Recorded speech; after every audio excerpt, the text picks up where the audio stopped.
Dit is mijn bij 9. 3, 2, ja.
Okay, already.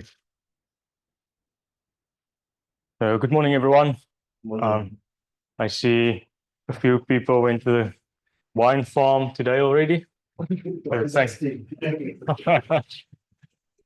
Thank you for coming, and for those of you, the rest of you are just coming for my talk and then going, thank you. Yesterday, we spoke about the Finner-Matthews-Olsen complex. So just a very quick reminder, in green sulfur bacteria, this is a photosynthetic apparatus. Sunlight energy is collected in the chlorosome, this large sac of pigment molecules, and transferred through the FMO, Finner-Matthews-Olsen trimeric complex, to the reaction center from where all the chemistry happens. The Finner-Matthews-Olsen complex is a trimeric complex, and each of the monomers is composed of a protein structure with embedded pigment molecules. These are bacteriochlorophyll molecules. In the Finner-Matthews-Olsen complex, there are 7 such bacteriochlorophyll molecules. Each smallest thought to be so this comes out of that monomer, and it's thought that these 2 top pigments, the number 1 and number 6, are closest to the chlorosome, and so that's how it's oriented in this picture, more or less. So the molecular Hamiltonian we can write simply as the Hamiltonian of the electrons and the Hamiltonian of the nuclei. That's all there is. Yesterday we looked at the electronic Hamiltonian. So remember, we said that we can approximate each pigment molecule as a 2-level system having a ground and an excited state. These ground and excited states are actually a collection of molecular orbitals. So this is the highest occupied molecular orbital, and then when you promote 1 electron, you go to the lowest unoccupied molecular orbital. We denote the state in which all of these electrons are in the ground state as the collective ground state. And when we excite one pigment molecule, let's say we excite pigment number 4, then we denote this collective state as state number 4. Associated with this transition is an energy, and this will be the transition energy 4, and a coupling between the pigment molecules. This is due to this is a dipole-dipole interaction. So we can write the system Hamiltonian. We consider the electronic degrees of freedom as the system. The system Hamiltonian is equal to the electronic Hamiltonian, and we write it in this way, with these transition energies on the diagonal. If you were to write this in the so-called site basis, site just means this local pigment basis. If you were to write this in the local pigment site basis, these will be on the diagonals, and these will be the off-diagonal elements. So the diagonals just gives the transition energies, and the off-diagonals of the Hamiltonian give the coupling between pigment molecules. So we have the system Hamiltonian, then we can perform a change of basis to something called the exciton Hamiltonian. You can always do this, well, with emission operators. And this is a diagonal matrix. These are the so-called exciton energies. And these are the exciton states. The exciton states are linear combinations of the local states. So we say that an exciton, because it is comprised of many local states, is a delocalized state. Okay, so we discussed the electronic Hamiltonian yesterday, but there's a large number of nuclei that we have to account for as well. So how do we do this? Well, we account for the nuclei by taking into account the numerous number of the numerous oscillations.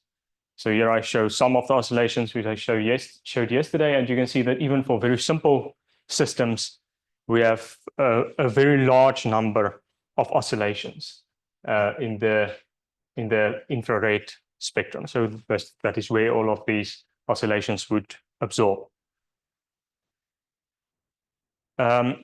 We then said that in the classical case, when we had a single electron oscillating about the nucleus, we could model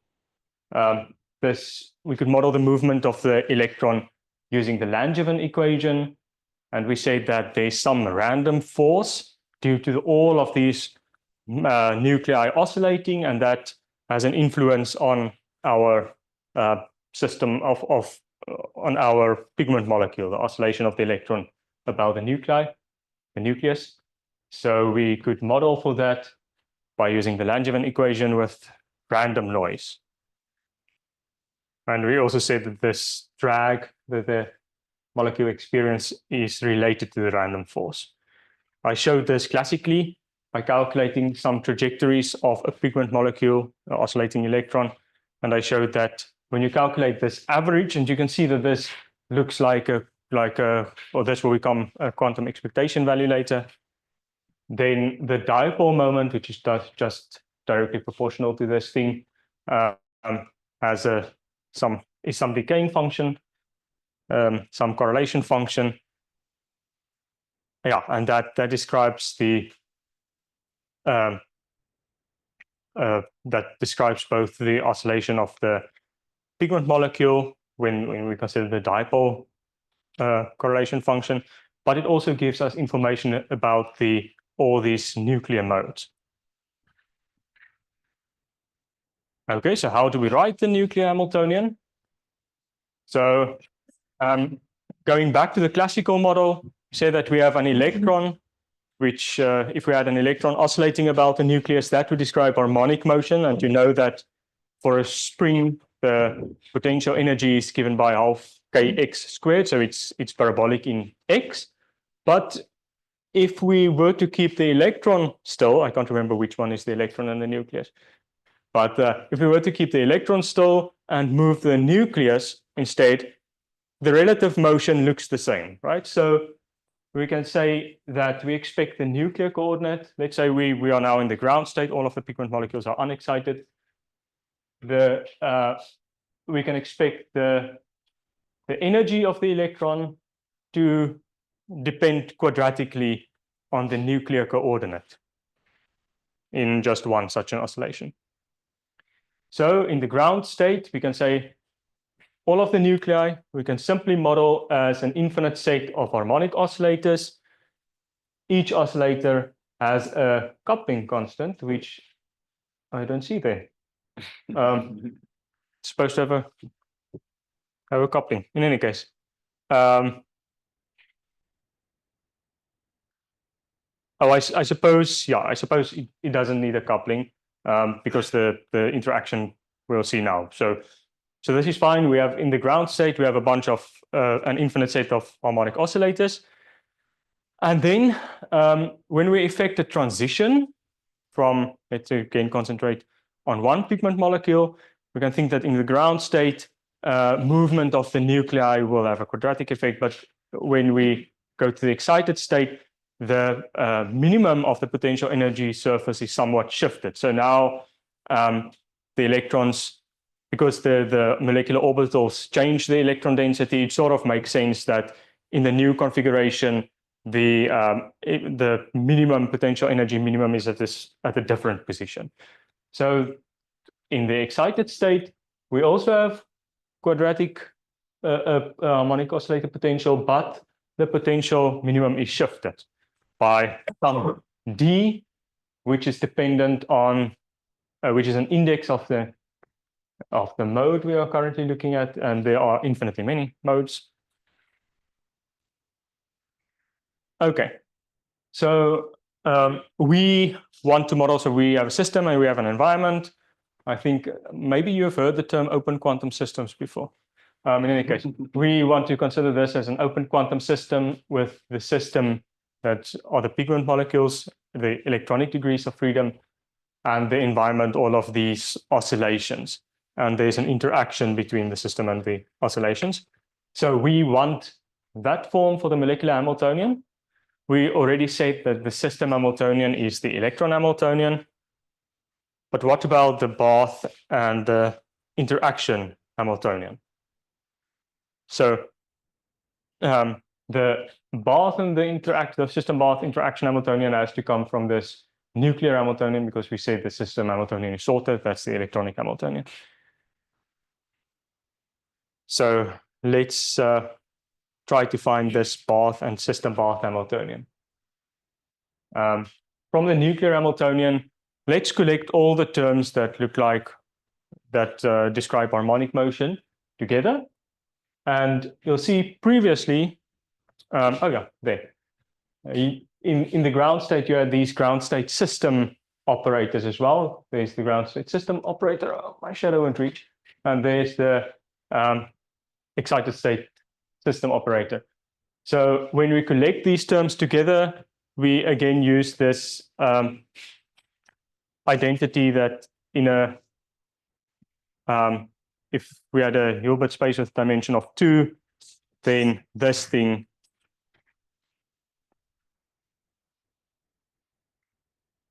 is the identity operator, so it's just 1. Maybe put the identity operator there. Okay, and if we then consider that last term, you can get a term out of it that is linear both in the bath and in the system operators. So this is a bilinear system bath interaction Hamiltonian. And then there's some remaining term, which is the reorganization energy. The reorganization energy depends on the splitting. So that's an indication of or a measure of the system bath interaction, how strong that interaction is. So you see that each of the oscillators in our infinite state couple to the system with some coupling constant. How does E and G relate to the heads N? Oh, thank you. Yeah, so this was in a single pigment molecule. This was the ground state and the excited state. Whereas here, this is a collective state with only pigment molecule N excited. So this will be, if I had 7 pigment molecules, N would be, let's say we excite only pigment molecule number 3, or let's say 4, then this should be 0, 0, 0, 1, 0, 0, 0. Are they 7? Should be, yeah. Actually, this, yeah. Let's make this E and the rest G.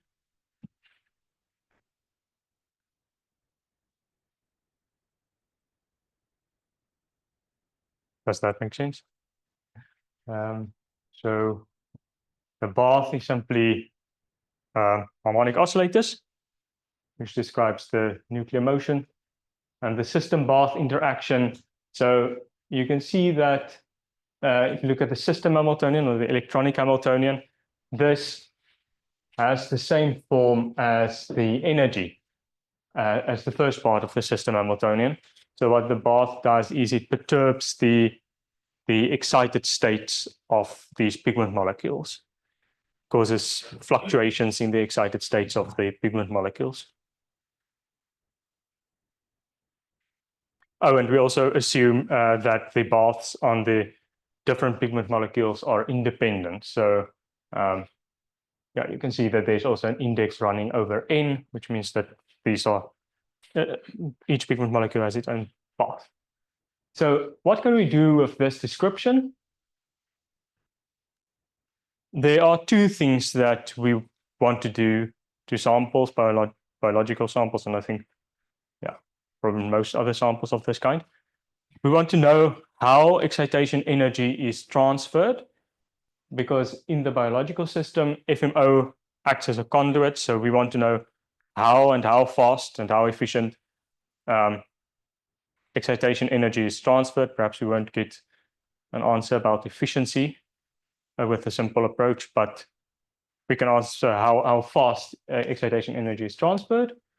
And we want to know how do we describe spectroscopic experiments, because the way we learn about these systems are ideally studied by spectroscopy because they have these pigment molecules in the visible spectrum of light. So we can study them well using spectroscopy, but we want to know how can we model the output of spectroscopy, the spectroscopic results, because if we have some model, then we can compare the model, the results we get, and update our model.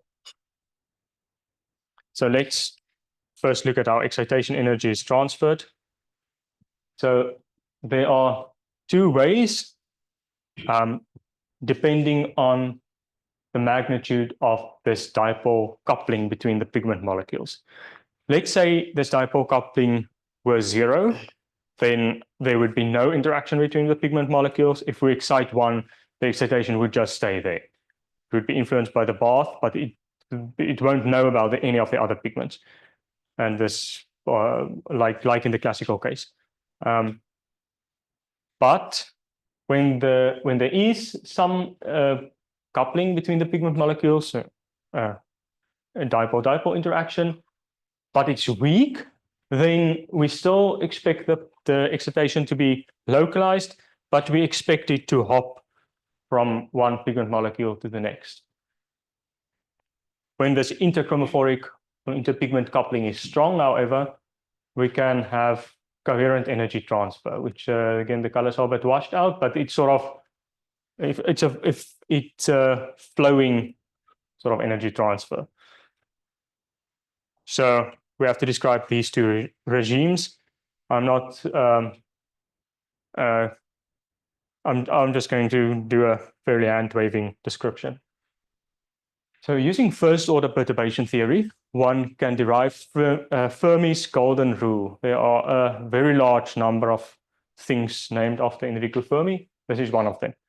So Fermi's golden rule really is quite golden. It's used very often. it gives us the probability, and from that one can calculate the rate. So let's say it gives us the rate of transfer between two exciton states, or in other words, the rate of finding the system in a certain state after some time if you started in some other initial state. So the rate of transfer from M to N is given by this. It depends on the coupling between the two systems. That's clear why that should be the case. But there's also another term, which is the density of state. I greatly exaggerated this, so you can think of this maybe also as being a line. But if it were a single well-defined level, then the energy would have to match almost exactly for the transfer to happen.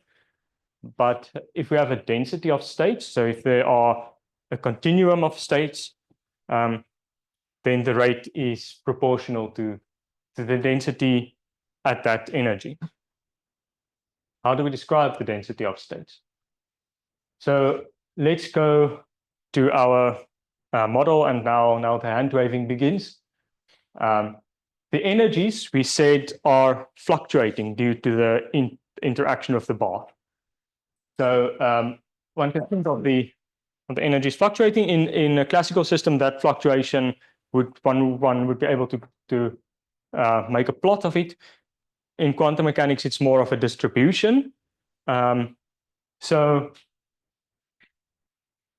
yeah, we have at these different sites, we have densities that of the excitation energy. This is a figure I took from somewhere else, but yeah, the ground state also has a density of states. We can describe this function, which I think was called the power spectrum or something, I'm not sure. But it's the Fourier transform of the correlation function of the noise, again, the correlation function of the bath. This has an even and an odd part. The odd part is also, so both of these are confusingly called spectral densities, but this is, in my view, the real spectral density. So the spectral density describes the density of states in a pigment molecule in the excited state, as well as the coupling strength of that state to the system, to the electronic degrees of freedom. Okay, but this density of states, so how these energies fluctuate, one can see from a spectrum, because that's a spectrum measures the energy of the pigment molecules in some basic terms. So if you have a large deviation, then there are a large number of energies reflected in the spectrum. So the optical spectrum will be broad. If you have only a little deviation, then the spectrum will be narrow. I realize that this is really not rigorous, this explanation. But if you were to look at the fluorescence spectrum, so I just have to say I'm going to introduce spectroscopy more formally later.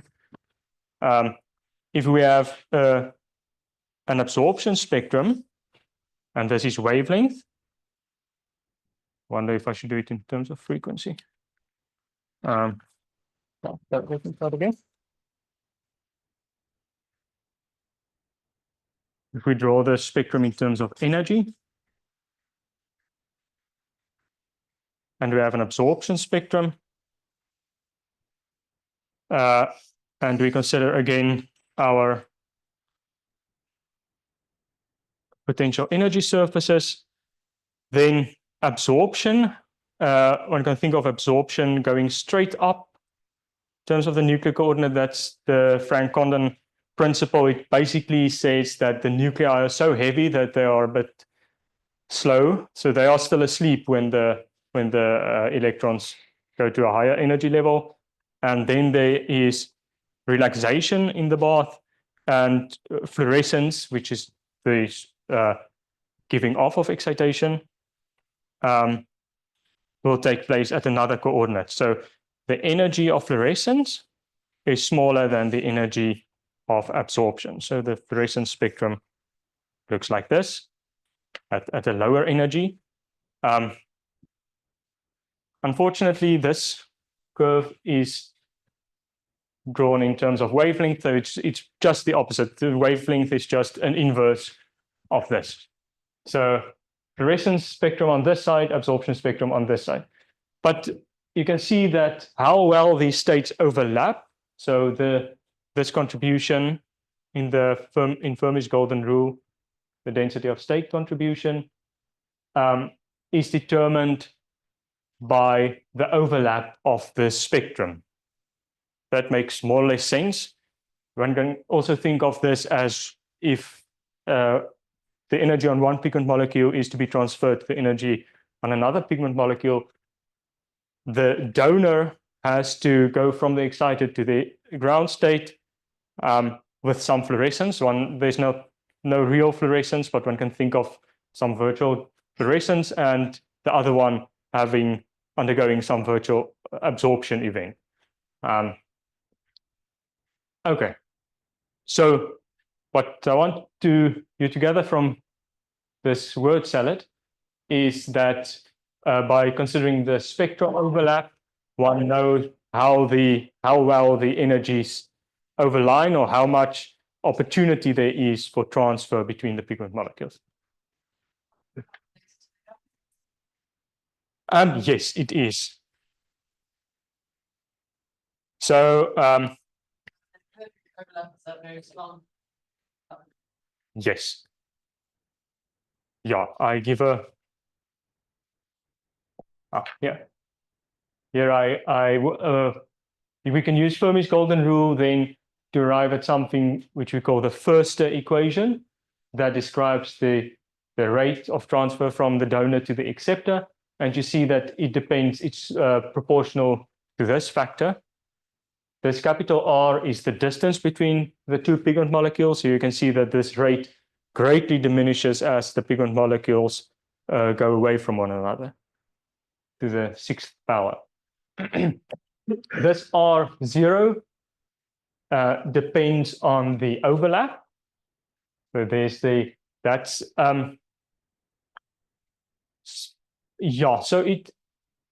it does sort of depend on the coupling, but this overlap has more to do with the density of states in the Fermi's golden rule description. And it depends on this kappa factor, which has to do with the orientation. So that's where the coupling comes in. So if the pigment molecules were orthogonal, then there would be zero coupling, which means that this whole term would be zero. So it depends on how the transition dipole moments are oriented. And as I said, this overlap is the spectral overlap. So more or less, that's something called Förster theory, or it's also called Förster resonance energy transfer. That is this mechanism of coherent hopping incoherent hopping between the states. Okay, so we have described this using the Förster theory. We can also describe this flow of energy, coherent excitation energy transfer, when the coupling is strong. Oh yeah, what I forgot to say is the reason we could do this when the coupling was weak, the reason we could use first order perturbation theory basically in the coupling is because the coupling was small. So we could consider it as a perturbation parameter. When this coupling is large, we cannot consider it as a perturbation parameter anymore. But fortunately, the coupling to the bath is also not that strong. Actually, it's in the intermediate range, so one has to be careful. That's why one has to use non-Markovian approaches sometimes. But it's small enough that we have reasonable hopes of it working when we instead consider the system bath Hamiltonian as a perturbation. So I will go through the derivation. It's exactly what Graham derived yesterday. But yeah, I think maybe repetition is good. So we are going to derive this master equation. So we start with the Liouville von Neumann equation in the interaction picture. The Liouville von Neumann equation, you've seen this form before, but now it's in the interaction picture. Just to remind you what the interaction picture is, it's basically like studying how a fly flaps its wings while it's on a bicycle tire, on a moving bicycle tire. So if we were to look at the system as a whole, we would have to consider, it would be hard to keep track of where the fly is. But if we attach a GoPro to the rim of the bicycle tire and let the GoPro turn with the wheel, then we always see the fly in the middle of the camera field of view, and we can study its dynamics. That's basically what this interaction picture does. So we just let the system evolve, the Schrödinger state density matrix. We basically force evolution according to this H0 Hamiltonian, which is the system, and the Barth Hamiltonian, which we know. So this amounts to attaching the GoPro to the rim of the tire. There's of course crucially a minus sign missing in one of these exponentials, right? Yes. So yes. So the minus sign should be at the last one. Yeah. Sorry. Yeah. So just to give you some idea also of how this works, we know that the Schrödinger equation will have the eigenstates evolve according to e to the minus I ht. Okay, let's have h0 t of psi. Psi is some state on the system and Barth Hilbert space. And when the density matrix evolves like this.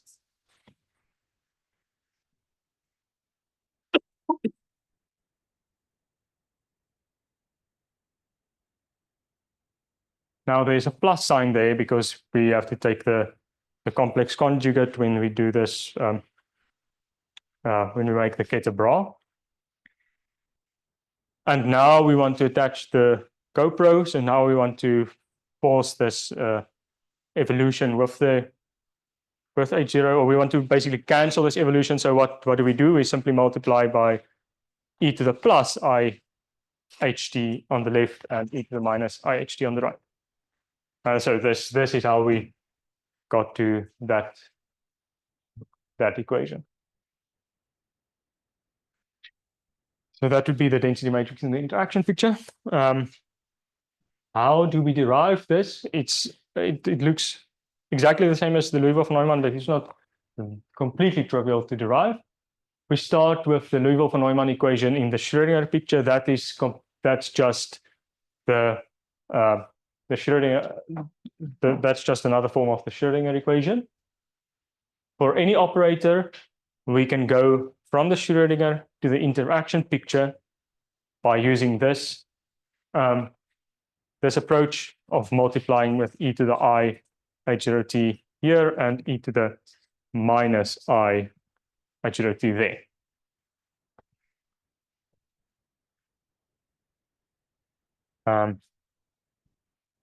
Doing this, applying this recipe to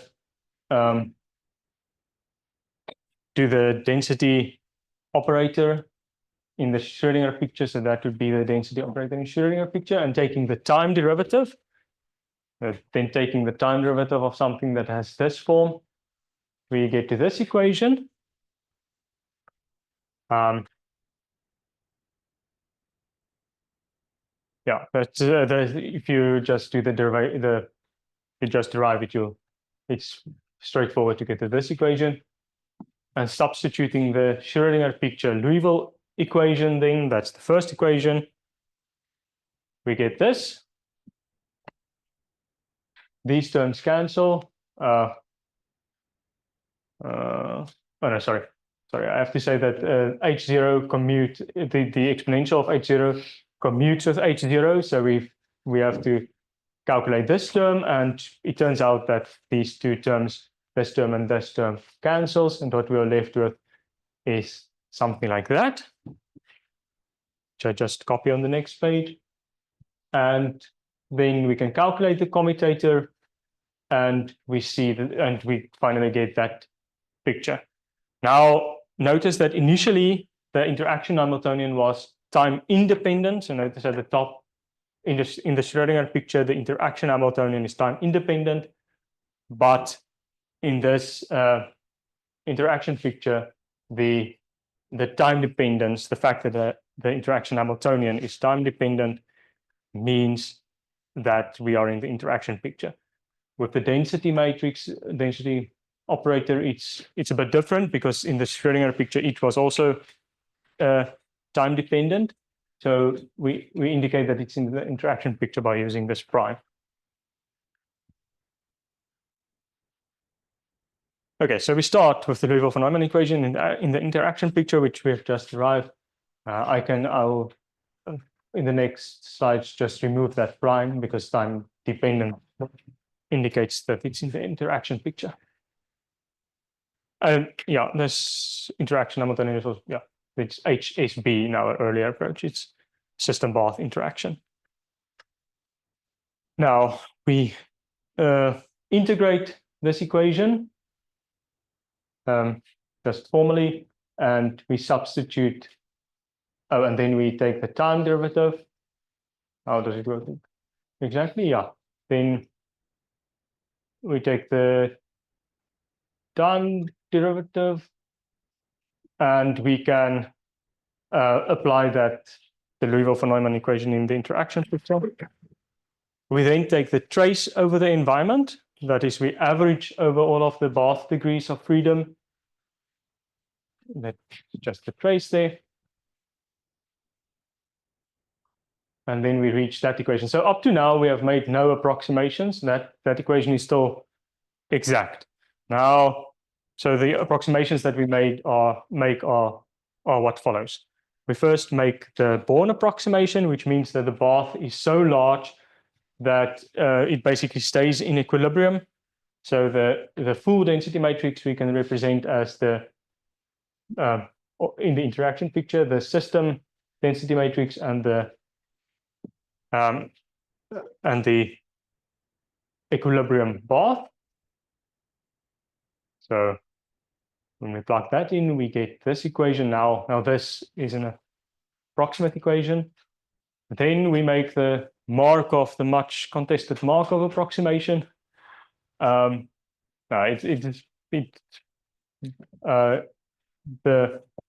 well the Markov approximation works depends on the coupling strength of the bath and also its correlation time. So the Markov approximation is that we just change this tau, the integration parameter, to t, which is the timing point that we want to calculate it. So I guess this amounts to making it time local. And we also make the integration parameter go to infinity. And then we get to this equation, which is also in the Schrödinger picture. This is the Redfield relaxation equation, often called, but it's just the Lindblad-Markovian master equation.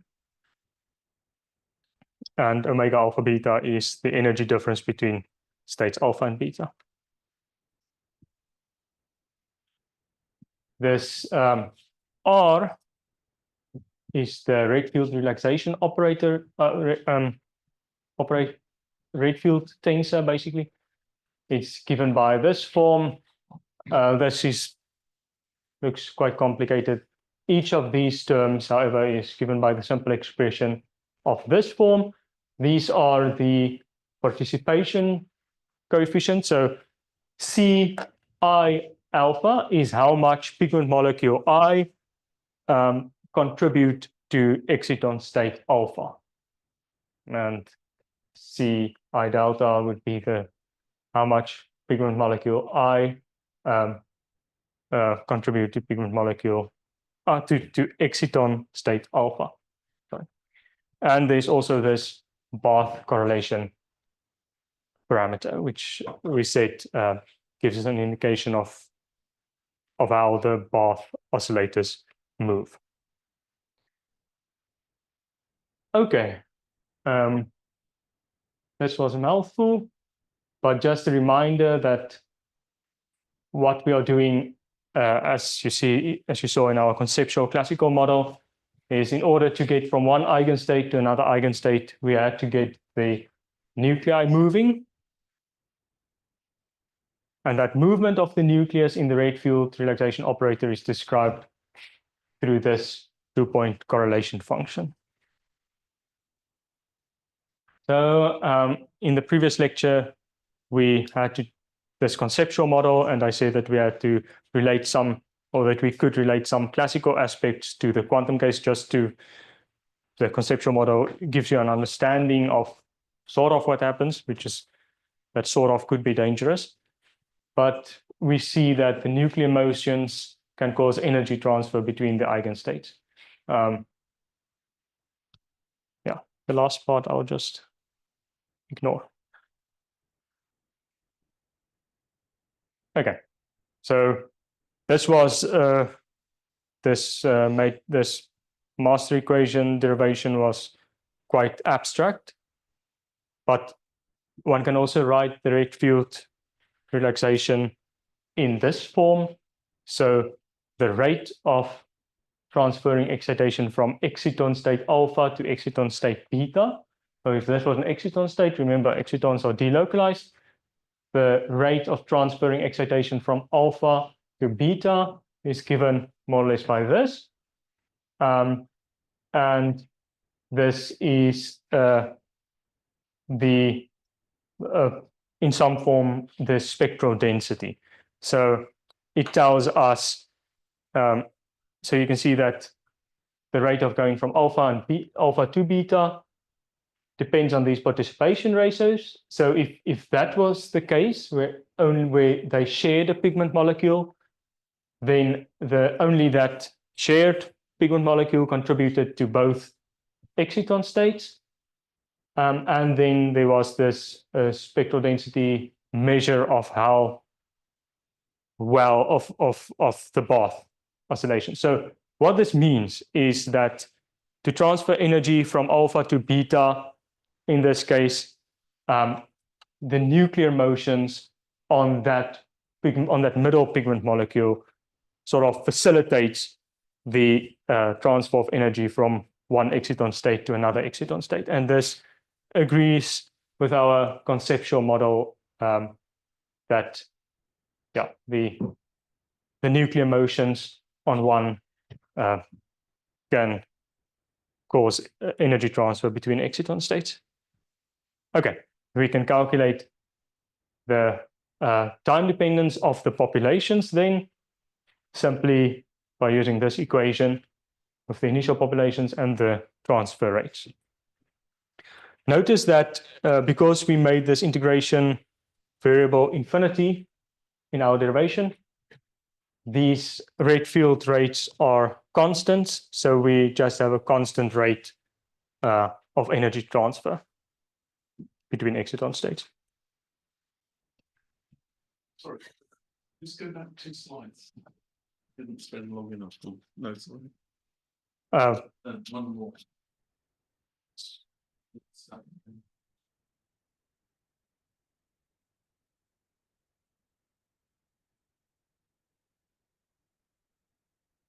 It's hard to see the Lindblad form.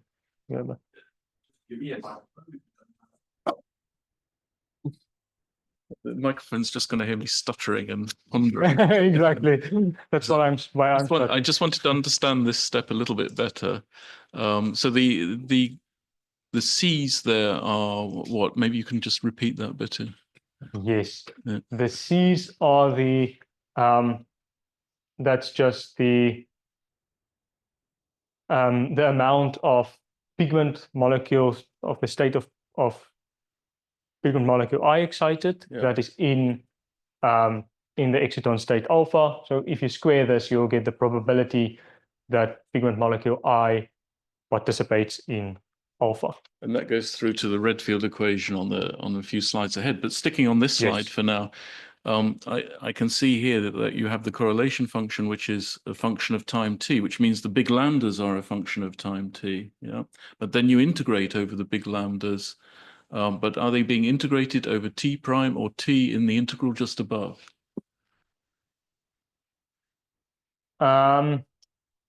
They are, yeah, I should have made that clear. This correlation function depends only on the time difference. Yeah. So not on the absolute time. So I suppose they would be integrated. They would be t prime. They would be functions of t prime in there. Yes. Yeah, so that's what I thought. So you integrate over the correlation function, but Yes. and the exponential as well. And then we go to the next slide. Sorry, one after that with equations. Maybe this one. So now we have the little c's again, and we're completely and I thought this was a feature of Redfield theory. You completely throw out the off-diagonal density matrix elements. Yeah. Yes. Yeah. Just consider the diagonal term. I just consider the population transfers here. Yeah. And what's happened to the big lambda here? So the big lambda have disappeared into the C function, I think. Uh-huh. So yeah, I'm a bit rusty on this, I have to admit, but I think that these C's are the Fourier transforms of the correlation functions. So okay. I suppose the lambda functions. Well, okay. So you see the little c's.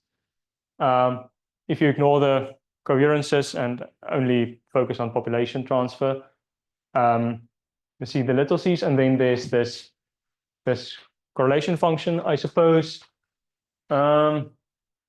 in some sense this is a Fourier transform over this correlation function.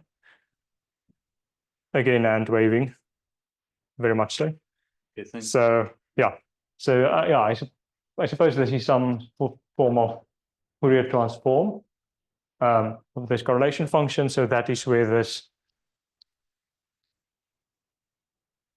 that function comes from. I think for this, I probably also made the secular approximation.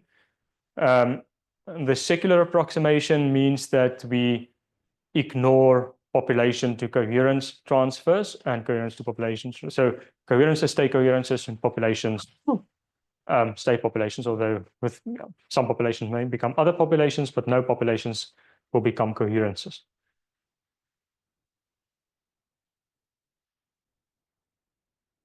Yeah, and that has some effect on the energy transfer dynamics. This figure I took from my master's thesis. This is younger me claimed that this was at 300 Kelvin. It seems a bit, the oscillation seems a bit long to me now, but in any case, I'll report it. I will give myself the benefit of the doubt. So this gives the site populations when site 1 is excited initially, and all the other sites are unexcited. So initially, the initial state is just of this being excited, and we get these oscillations that dampen down in time. And this is when site 6 is excited with a certain reorganization energy, which gives us the coupling strength between the system and the bath and a certain bath correlation time. The reason that you see such strong oscillations between site 1 and site 2, the red and green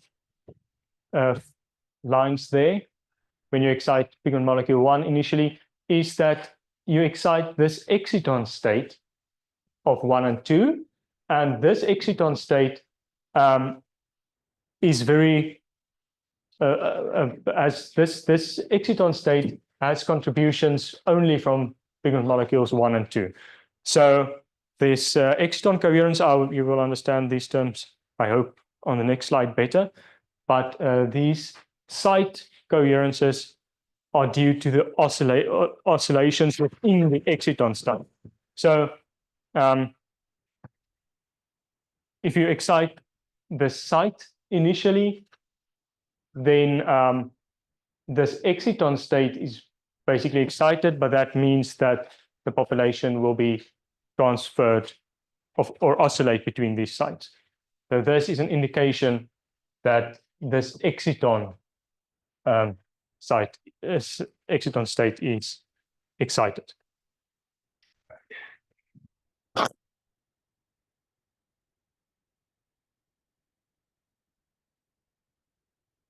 So which one is actually the site that captures the photon?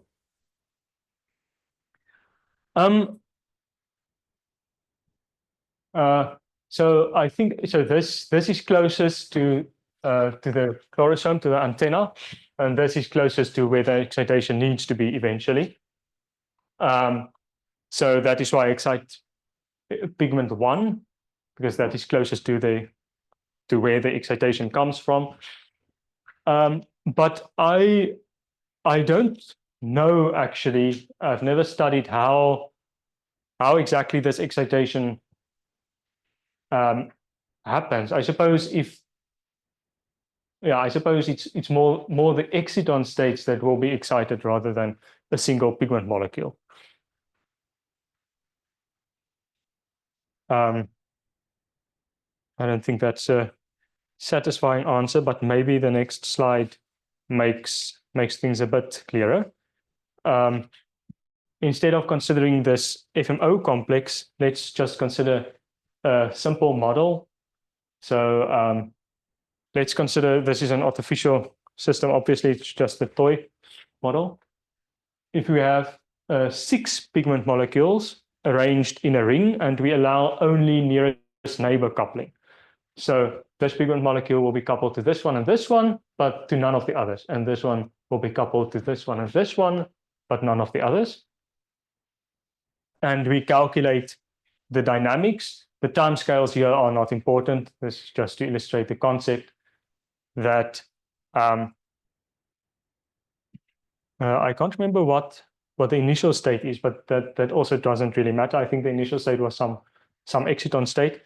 Oh yeah, at the top I show exciton state 1. So exciton state 1 will be a linear superposition of all of these pigment molecules, all 6 of them excited.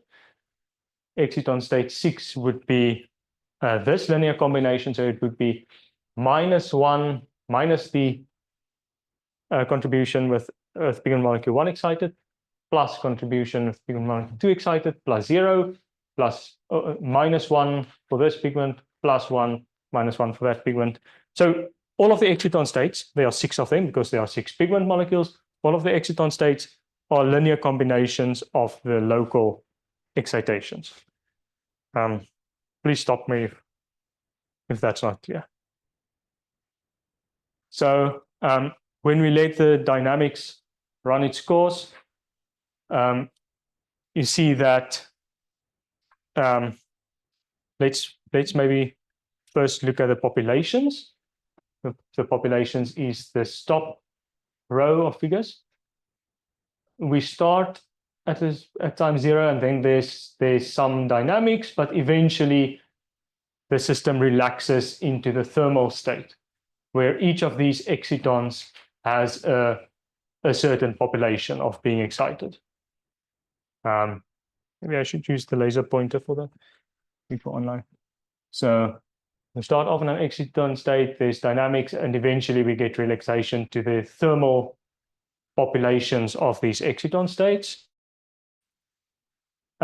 Because all of the sites are identical in the site basis, you'll just get all of the sites will end up on the same population, because this toy model is completely symmetric. If we turn it, we can turn it any way we want. So we can't say pigment molecule 1 should have more population at the end than pigment molecule 2. So they have to have the same population. Now, the interesting part is maybe the coherences. So that's, remember, coherence is an indication of superposition of states. So let's look at the coherences between or in the exciton basis. So we start off initially with these many coherences, which then decay to zero. That means that the exciton states, and this is exciton state 1, and this is exciton state 6, these delocalized states, they, within this basis, you have decoherence basically. So the coherences decay. The exciton states basically don't interfere with one another anymore. There are still coherences in the site basis, which makes sense because the excitons are composed of the sites. So that means that after all the dynamics has taken place, we are in the exciton states. So it means that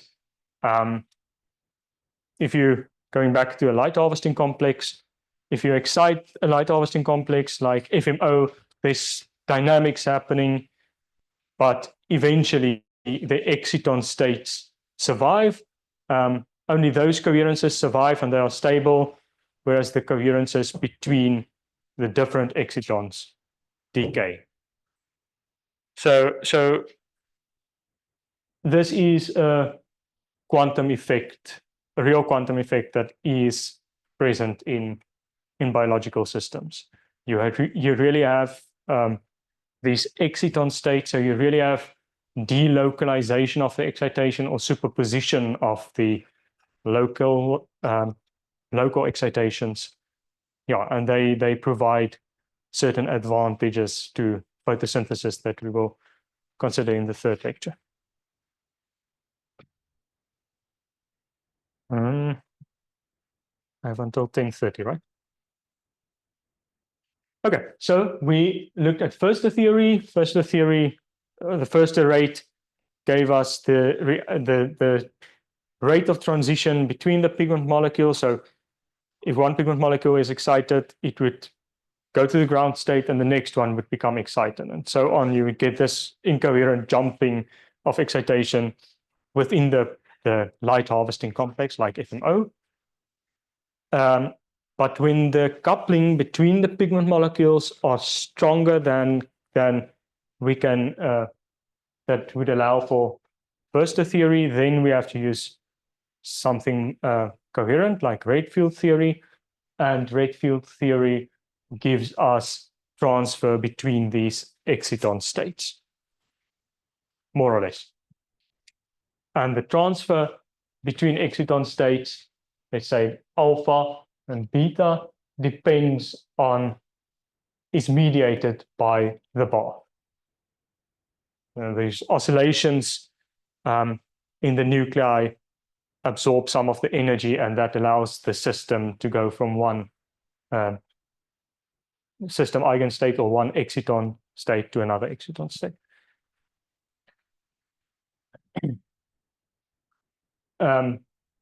Just briefly, there are many other methods of calculating the relaxation. One thing is we have to ask whether the Markov approximation is valid. But there are also other methods, which is often used, the modified rate field method, for instance. This includes the off-diagonal in the exciton basis system bath couplings non-perturbatively. So the reorganization energies sort of are included non-perturbatively. That's how much I understand of it. And there are also the hierarchical equations of motions, which are exact in the sense that they don't require additional assumptions. So we make certain assumptions, for instance, that the bath is a collection of harmonic oscillators. But once we have made those basic assumptions, which are not too bad, then the hierarchical equations of motion are exact. Okay. Sure. Are there any questions up to now?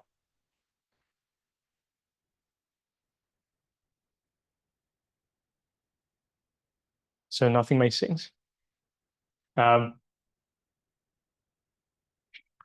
To learn more about photosynthetic systems, we often use spectroscopy, and spectroscopy is such a valuable tool because these pigment molecules interact with light. So it's a very good way to study these systems, and that's also exactly the degree of freedom we are interested in. We want to know how light is captured and how the captured energy moves through the photosynthetic apparatus. So we can well study these systems well using spectroscopy. That is optical spectroscopy.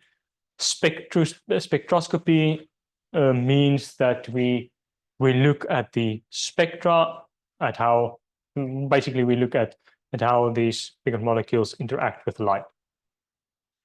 So I will give a brief overview as far as we get to spectroscopy. This is mostly a summary of a small part of the lecture series by Prof. Tomasz Manchal of Charles University in Prague. If you are interested in spectroscopy in general, this is a good video series to watch. Its title is Nonlinear Optical Spectroscopy, but the basics of linear spectroscopy is also dealt with. So we consider the electric field classically. That's sufficient for our description. And I suppose that's because the interaction between the electric field and the system is not very strong. And generally, we are also not on the single photon level. So we start with Maxwell's equations, these four equations. And then we do a derivation in terms of the potentials, the vector potential A and the scalar potential phi.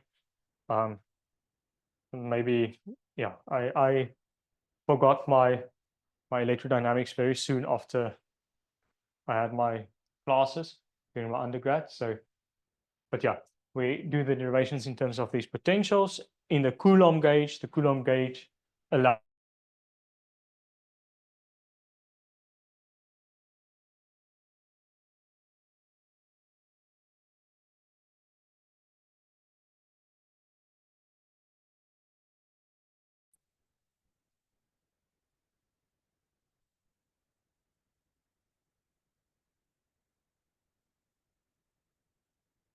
Thank you. So we do the derivation in the Coulomb gauge, which allows us to separate the electrostatic and propagating electric fields.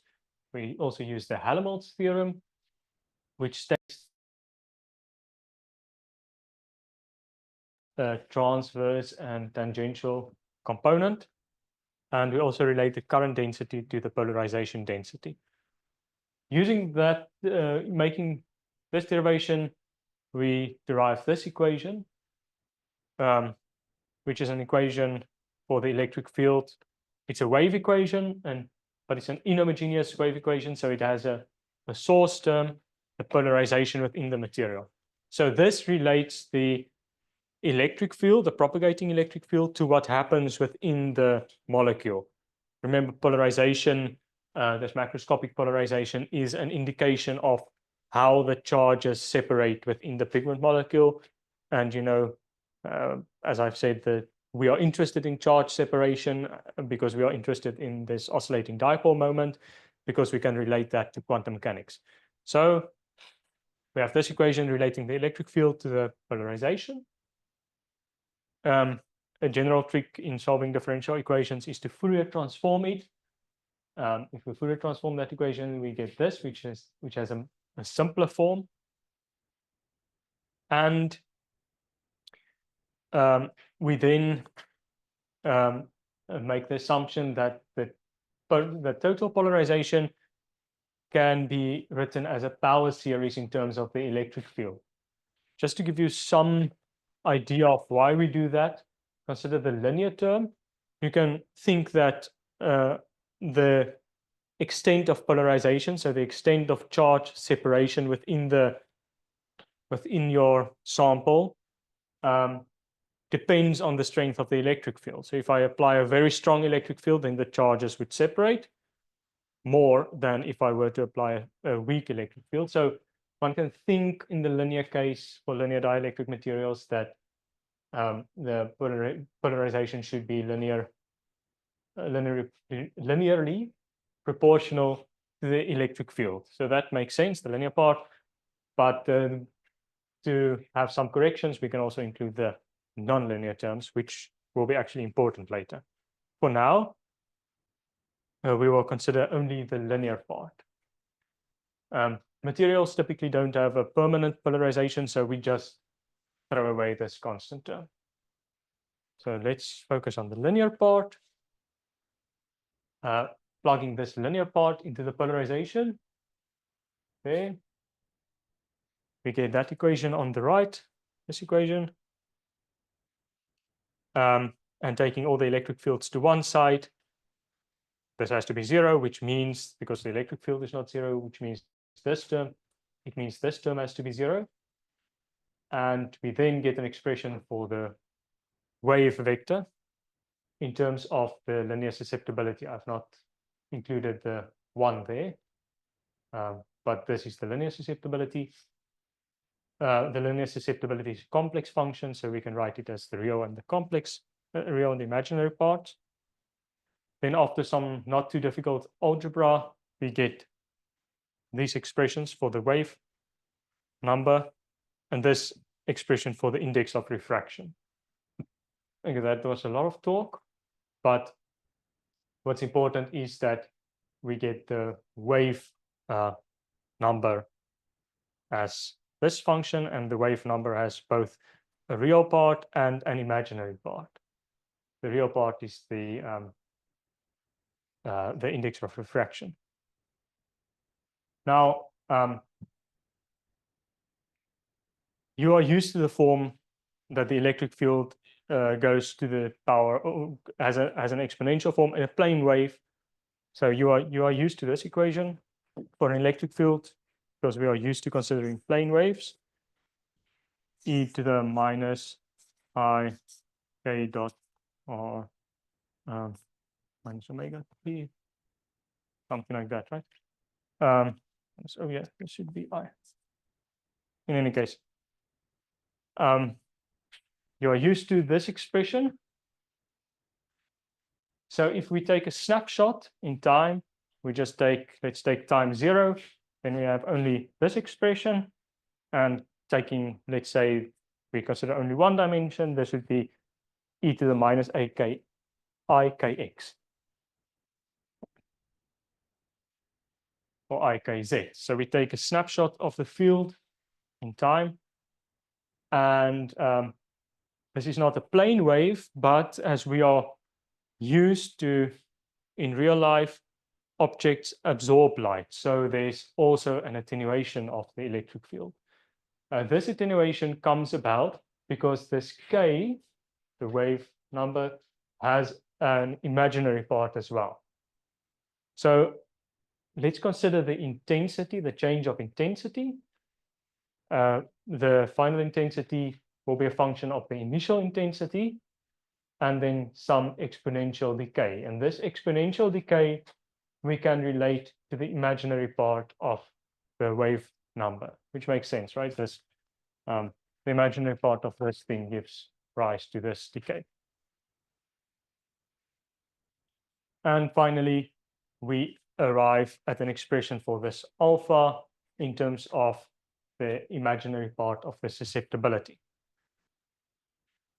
So again, a lot of talking, but what this tells us is the way that the intensity changes within a sample, the way that we have this exponential decay of intensity relates to the absorption.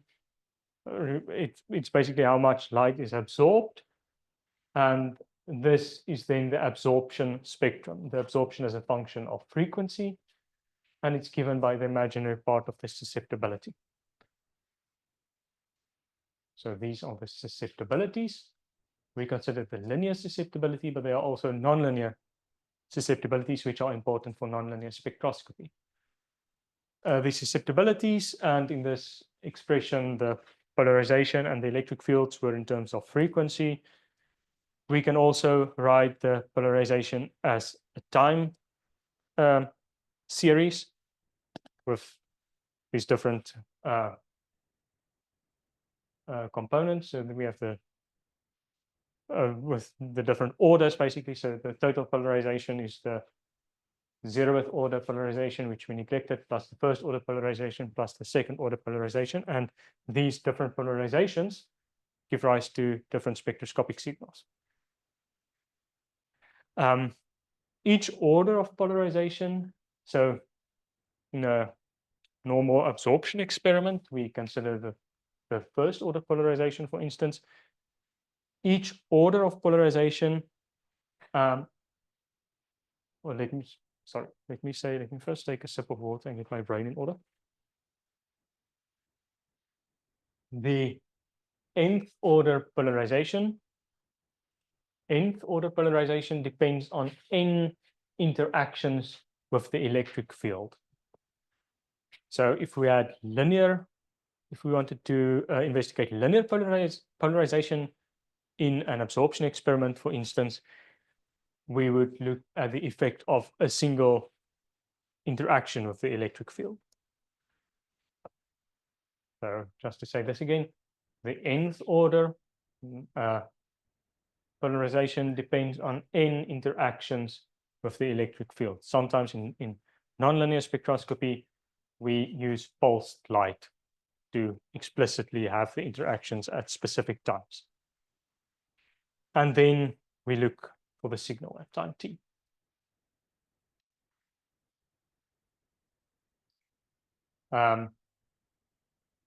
So nth order polarization depends on n interactions, but there's also a response function term. The response function relates to the susceptibility. So this is how the linear response function relates to the susceptibility. The other orders also relate to their respective susceptibilities. Okay. We started with the Maxwell equation.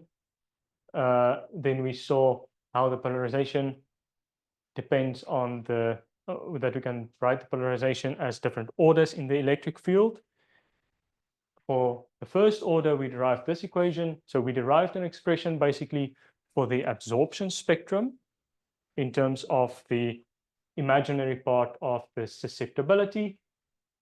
We say that in general, for the nth order polarization, the nth order polarization depends on n interactions with the electric field and then a response function.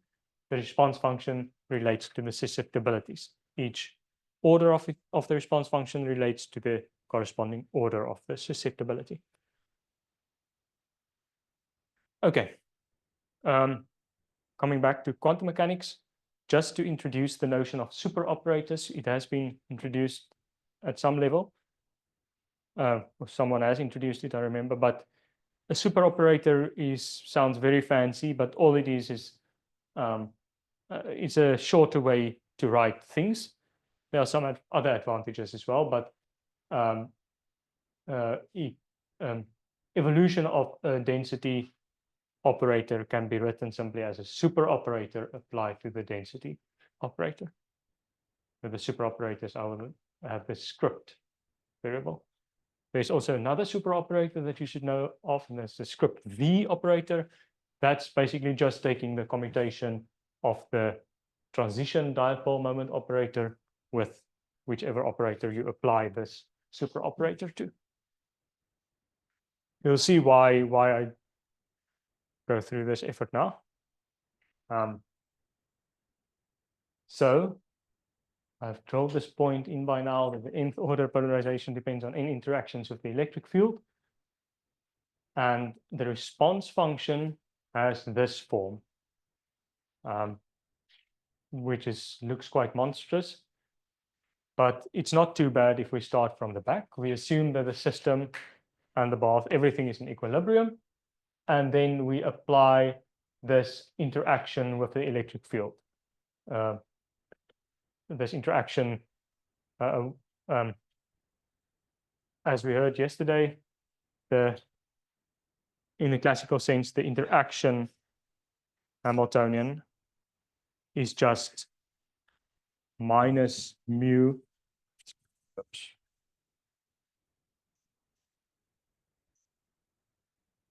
dot the electric field. And the electric field is classical, so it also depends on time. So in the quantum case, we just put the little hat on. But yeah, the electric fields, we can just take out those, or the electric fields. There you see the electric fields. So that's that part of the interaction sorted. The only part we have to care about is this mu interaction, and we do that by using the super operator. That means that we just apply the commutator of this transition operator. So the response function, which again we said can be related to the nth order spectroscopic signal. So the nth order response function can be calculated in this form. We assume initially an equilibrium state, then we apply interaction with the electric field. And then what is important is that in between these interactions, we have evolution only under the molecular Hamiltonian, which means that to model spectroscopic experiments, we don't have to take into account the driving force of the electric field. We can model spectroscopic signals by simply looking at the light harvesting complex alone and just applying these commutators, the super operator at every point that we have an interaction.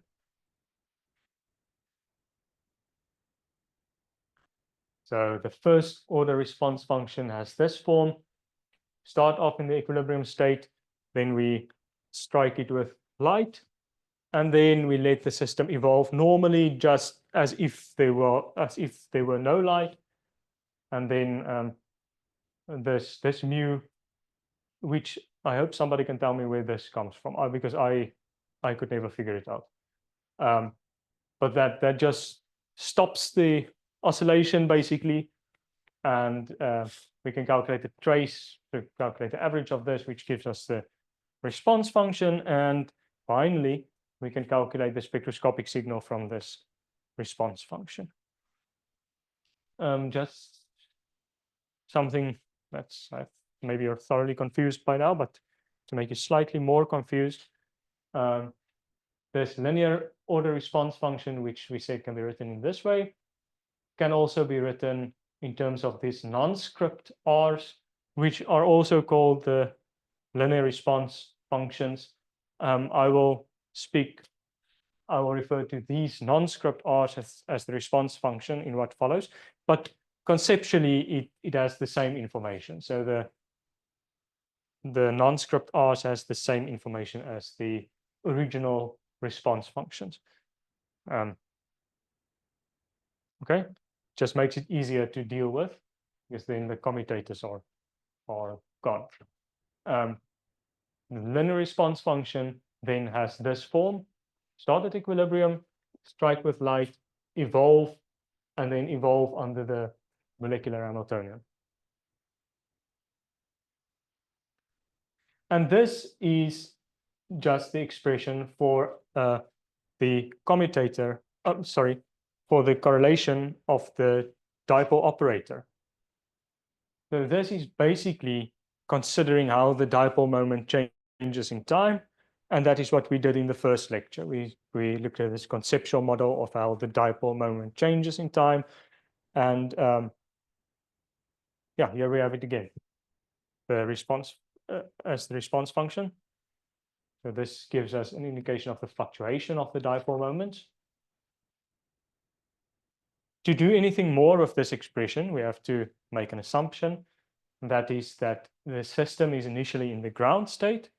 If we do an absorption experiment, this is what would be the case. There would be no systems in the excited state until we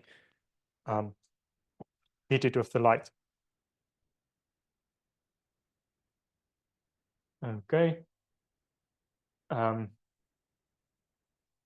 Then, because this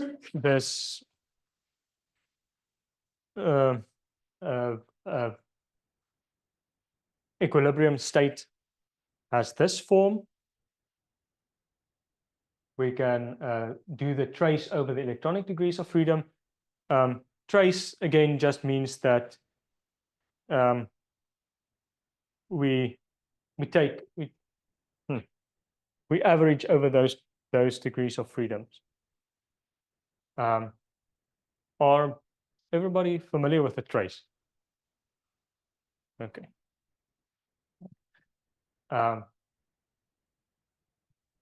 And this, much time do I have?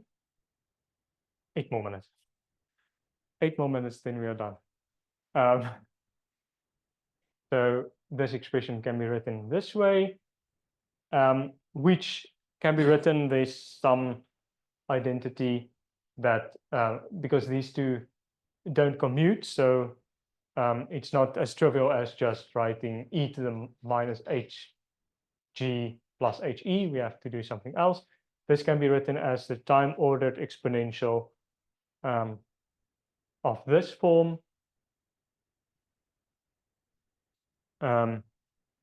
Actually, I see now that I don't have the definition of what HEG is. HEG is just the interaction Hamiltonian, the interaction picture version of HE minus HG. If you think back to our potential energy surfaces, this will be HE and this will be HG. And then we just take the interaction picture of this.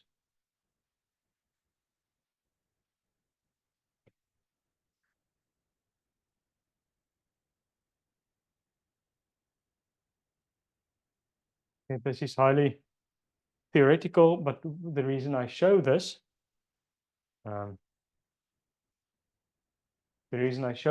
is that it has the same form as the interaction that we considered in the first lecture, which gave us decoherence. It has the same form, so it's the same thing that we saw there or said there would give us decoherence. We see here, so you can think of this relaxation operator as sort of affecting decay of coherences. And from our first lecture, we also said that we can determine the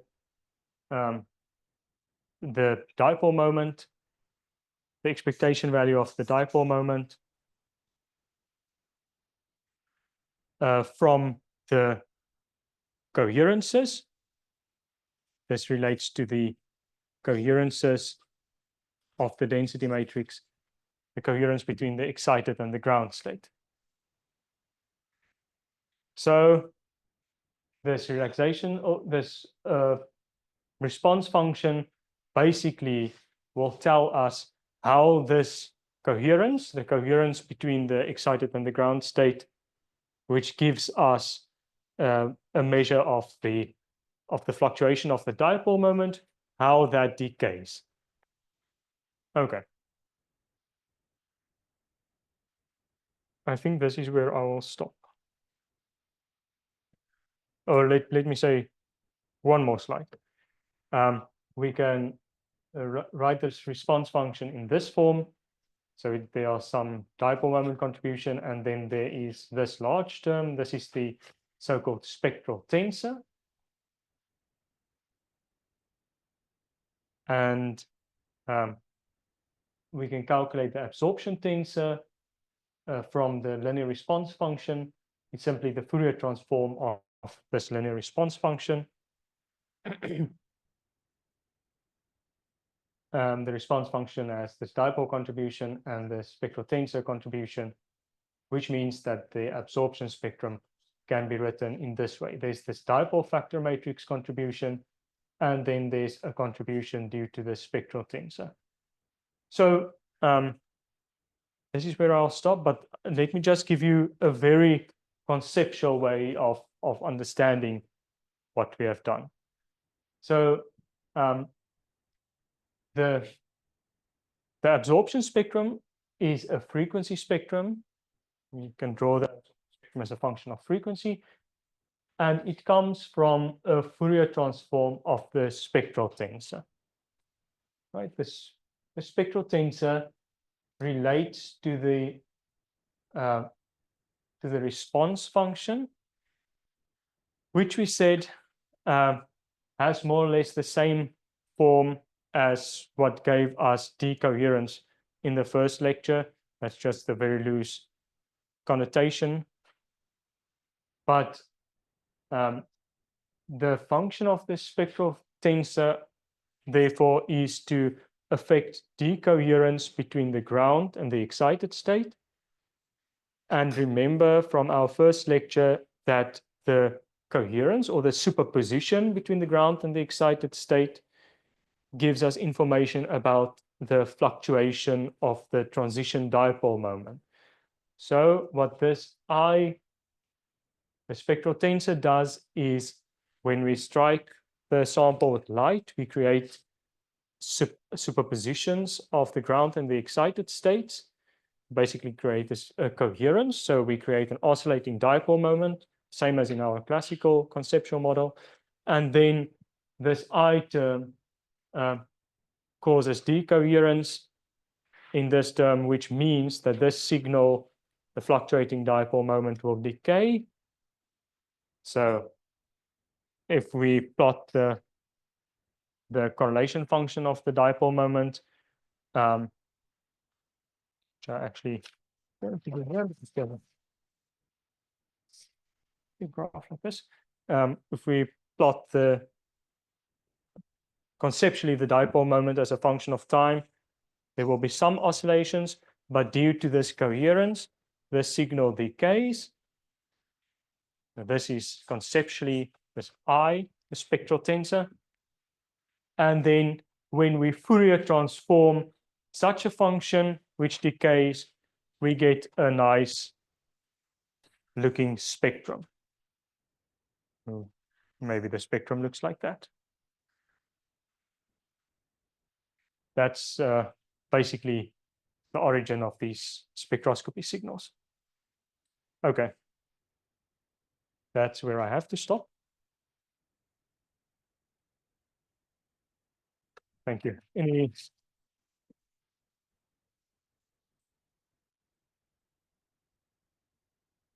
Actually, when I practiced, when I went through this talk yesterday, I realized that it was way too short. So I added another couple of slides. Yeah. So, yeah. Are there any questions? Oh yeah, okay, you can do them as well.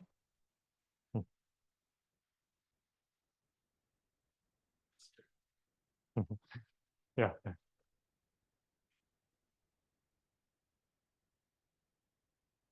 Okay, no questions.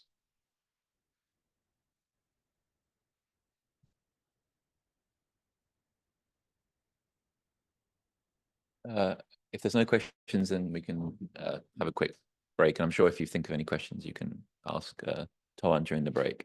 So thanks. We'll reconvene in 30 minutes.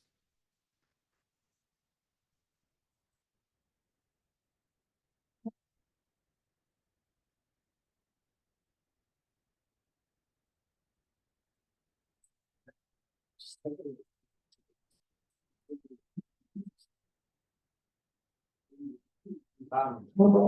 know,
Hello again, everybody. I hope you enjoyed the coffee break and the quiche and stuff. Today I wanted to slightly change direction and look towards more technological applications of open quantum systems. And so this is a bit of a funny final talk in the sense that it's a bit more broad in a selection of examples that we've done as sort of numerical experiments, if you like. So I'll go in probably in a bit less detail than in previous talks and just try and give you the flavor of these examples. And the goal here was to sort of think of things where non-Markovian noise is perhaps useful or interesting in a technological context. So again, I've got a ChatGPT picture. So I have a slide that's a bit similar to Graham's from yesterday, which is like, you know, when do we need non-Markovian noise or non-perturbative noise? And we heard already about these examples from biology with the light harvesting, that maybe this nuclear motion is strongly coupled to the electronic delocalization states, and maybe these weak coupling theories are insufficient. This generated a lot of effort in the community to develop methods. But in parallel, there's other topics. And I always find it very interesting that, you know, in different fields, people basically derive the same thing. So there's a lot of overlap between methods and ideas, but they all use different words. So it gets really confusing to transition from one topic to another. But two examples that I've looked at quite a bit in the literature is the bottom one is something called waveguide QED. And this is a very common concept in sort of things like optics and what's called circuit QED, where you build circuits out of superconducting components, for example, superconducting qubits, and then open transmission lines or resonators that act like cavities and so on.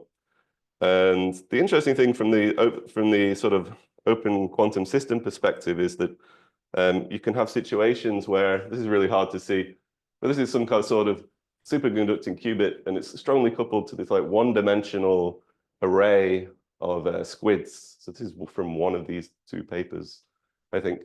And the idea is that this array of squids, they're sort of like, you can imagine it like a sort of discretized spatial one-dimensional chain of photons. The squid, the qubit itself couples at one end of this long array. But if you take this like one-dimensional chain and diagonalize it and find the normal modes, the eigenmodes, this just maps onto the spin boson model, where the spectral density that the qubit sees is related to where it couples to the chain, and also the sort of hoppings between sites. This is really tiny, basically little one-dimensional chain of coupled oscillators, essentially. So one of the powers of dealing with bosons is that you can sort of change picture, you can do transformations and map one model onto another model. And in this case, you can imagine having this one-dimensional sort of channel which hosts electromagnetic modes, and these modes couple to, for example, your spin in a qubit, or effective spin in a qubit. Traditionally, particularly in quantum optics, this was a common scenario. And then you would find, if you look in the old textbooks, you find things like input-output theory. So you put in some continuous wave into this channel, and it will reflect off an atom or a qubit, and you look at the output again.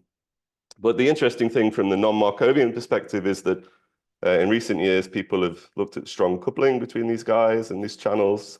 This thing here is some sort of huge inductor or capacitor or something, which just makes the coupling strength between the photons in this channel and the qubit really, really large.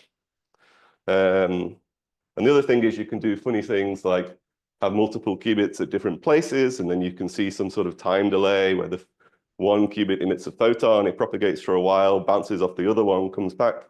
And this is, in some sense, a type of non-Markovianity.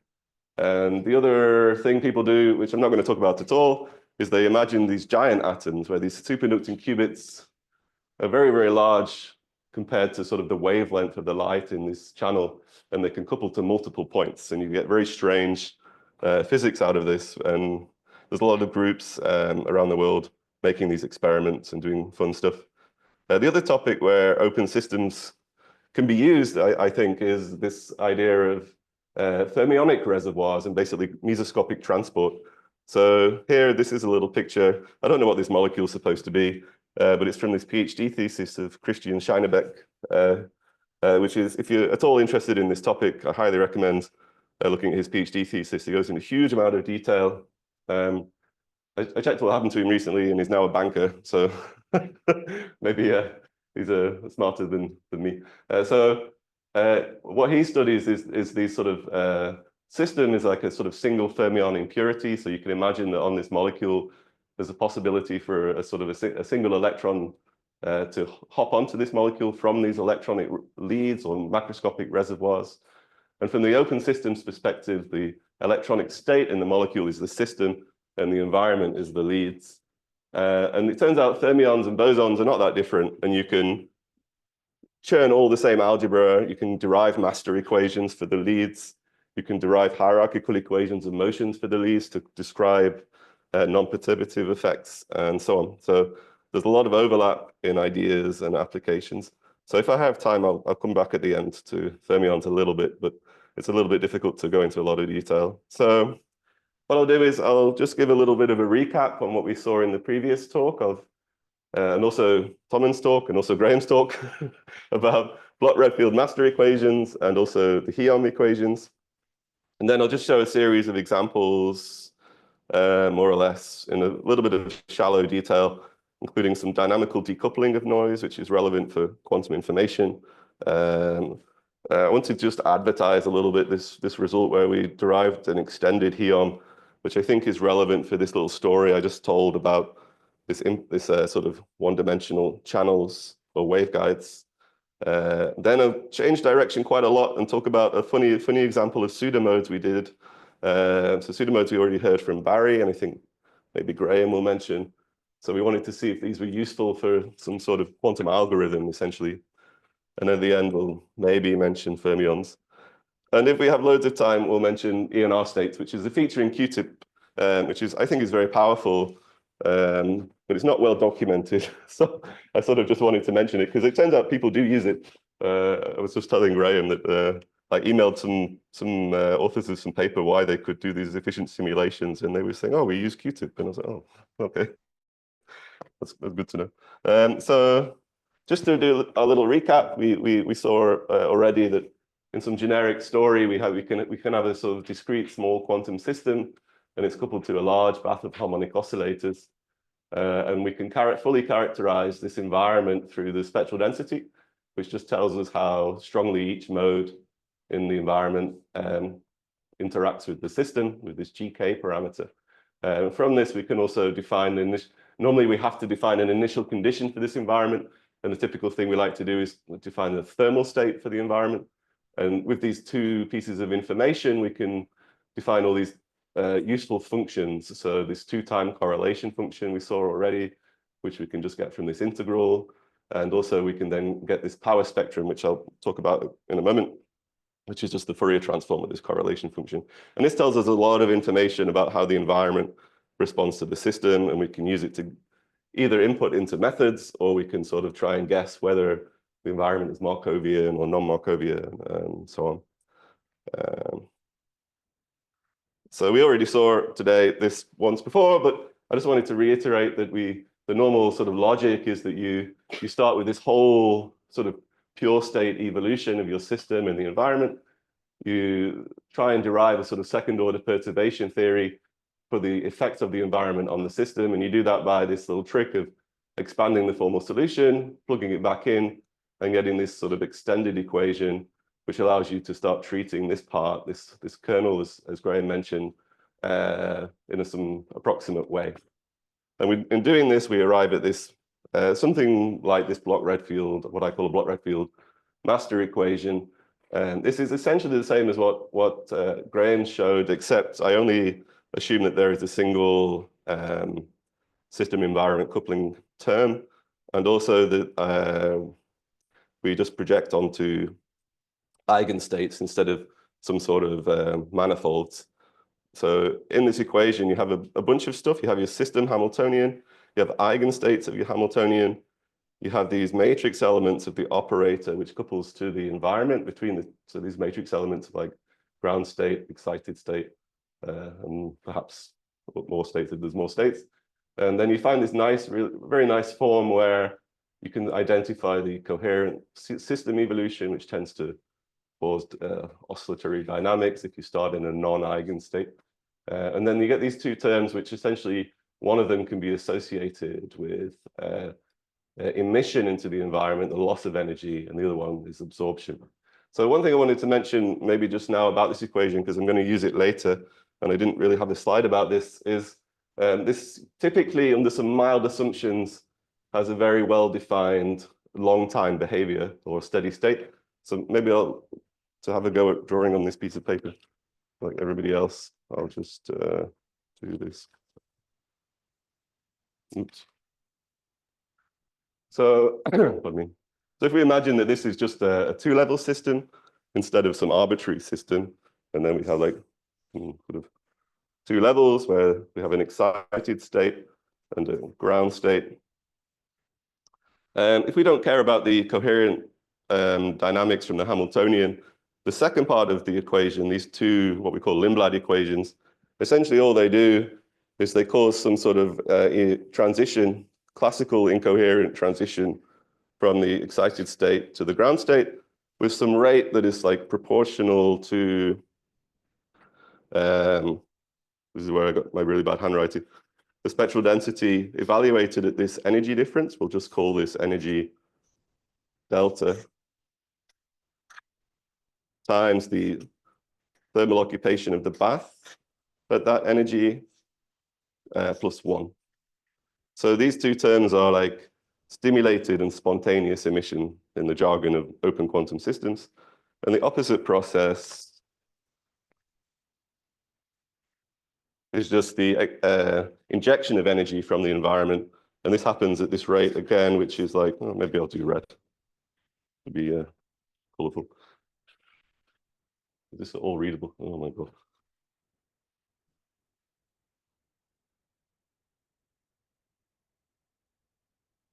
So this n function is just the number of excitations in the environment at that temperature and sampled at the energy of the system.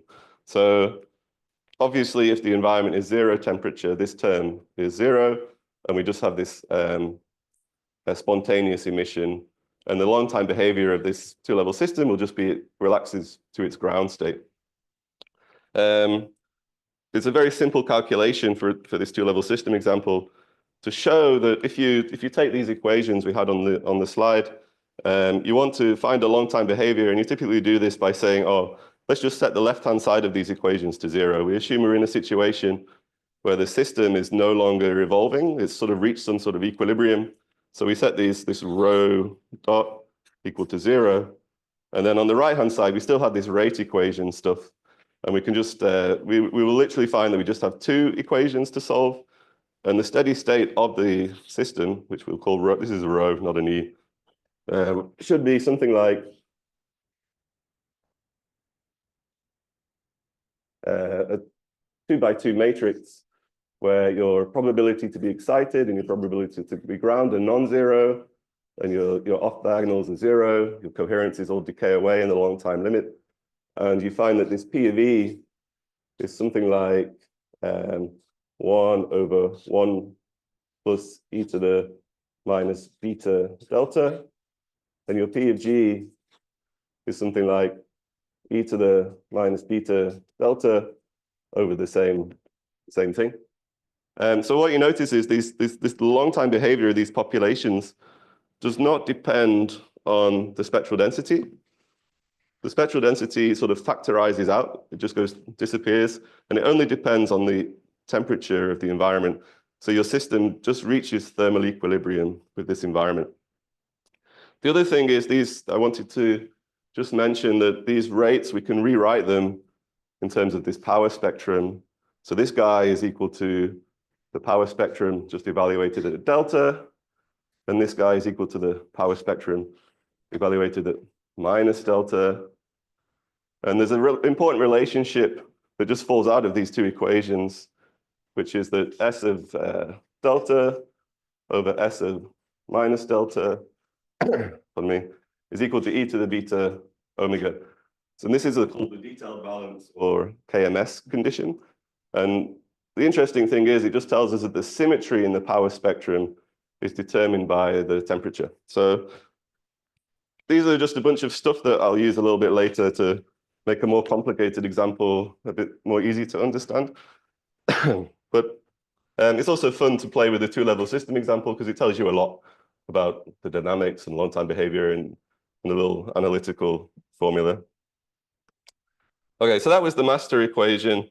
We also argued that perhaps some situations that is not sufficient. So we did this thing where instead of applying a perturbation theory to this second order term, we could just keep substituting in over and over and over, and we could get higher and higher and higher orders of this, or products of this interaction Hamiltonian between the system and the environment. And then when we took the trace over the environment, we would find that we would have basically a sum of higher and higher order correlation functions for this environment.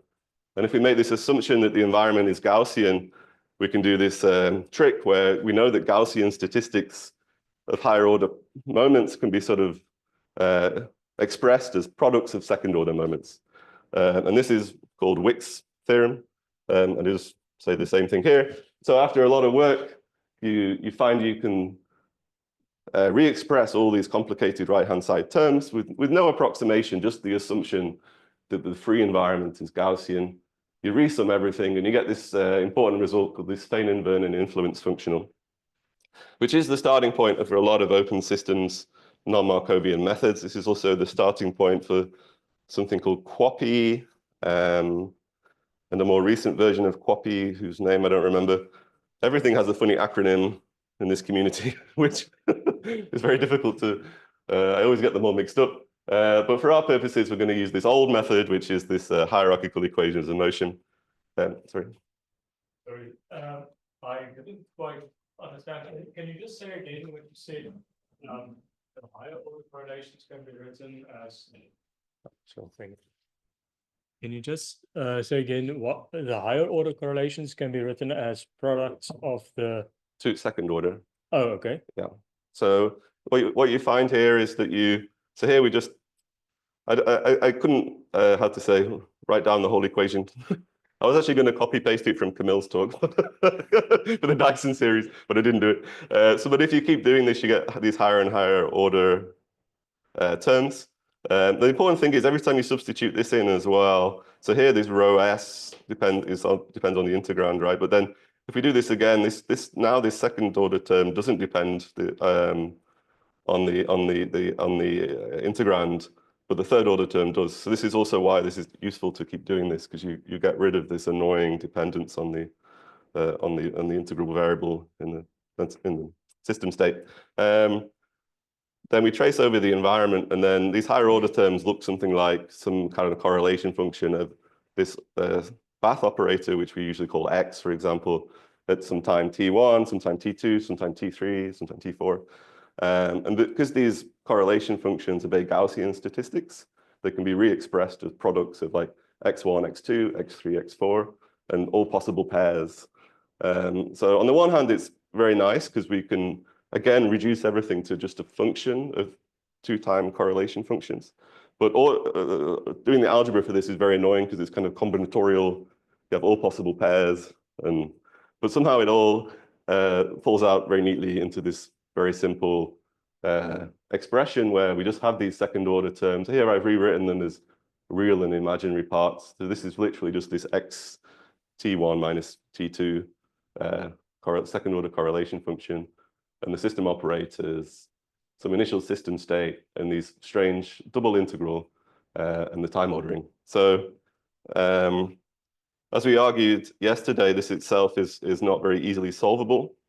So the trick that Tanimura did, it was actually in his PhD thesis, I think, for his some while ago, was to, instead of trying to solve this directly, to derive a set of coupled equations from this formula, which we just can solve numerically.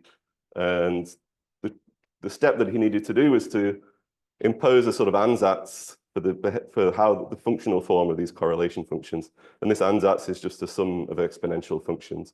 With some these can be real and imaginary. There's no real constraint on the nature of these parameters. But the reason he needed to do this was to derive this set of equations, he's taking repeated time derivatives of this function. So these exponentials allow him to very methodically work out how all these equations are coupled together. You can actually use different functions here. There's a couple of papers where people try, but I've never found a convincing reason to change. So for most purposes, we still stick to this sort of ansatz of using exponential functions. On this question of exactness of the hierarchy, there's essentially two truncation parameters. One is how many exponentials you use to represent a given correlation function or a given environment. And some correlation functions of some environments, they can have like long power law behavior tails and stuff. And then it becomes actually quite difficult to represent them with a finite number of exponentials. And the other truncation parameter is literally the number of times you take this time derivative. And so in principle, you just keep doing it infinite number of times because this set of equations never truncates naturally. So there is an approximation in just saying, let's keep adding more and more equations. And then if our result sort of converges, we assume we have a correct result. These equations have a slightly nice structure, which makes it sort of amenable to some numerical treatments or optimizations, but these are sort of technical details. In the end, what we're doing is trying to solve the exact behavior of the system under an ansatz where we assume we can represent this correlation functions of the environment as exponentials.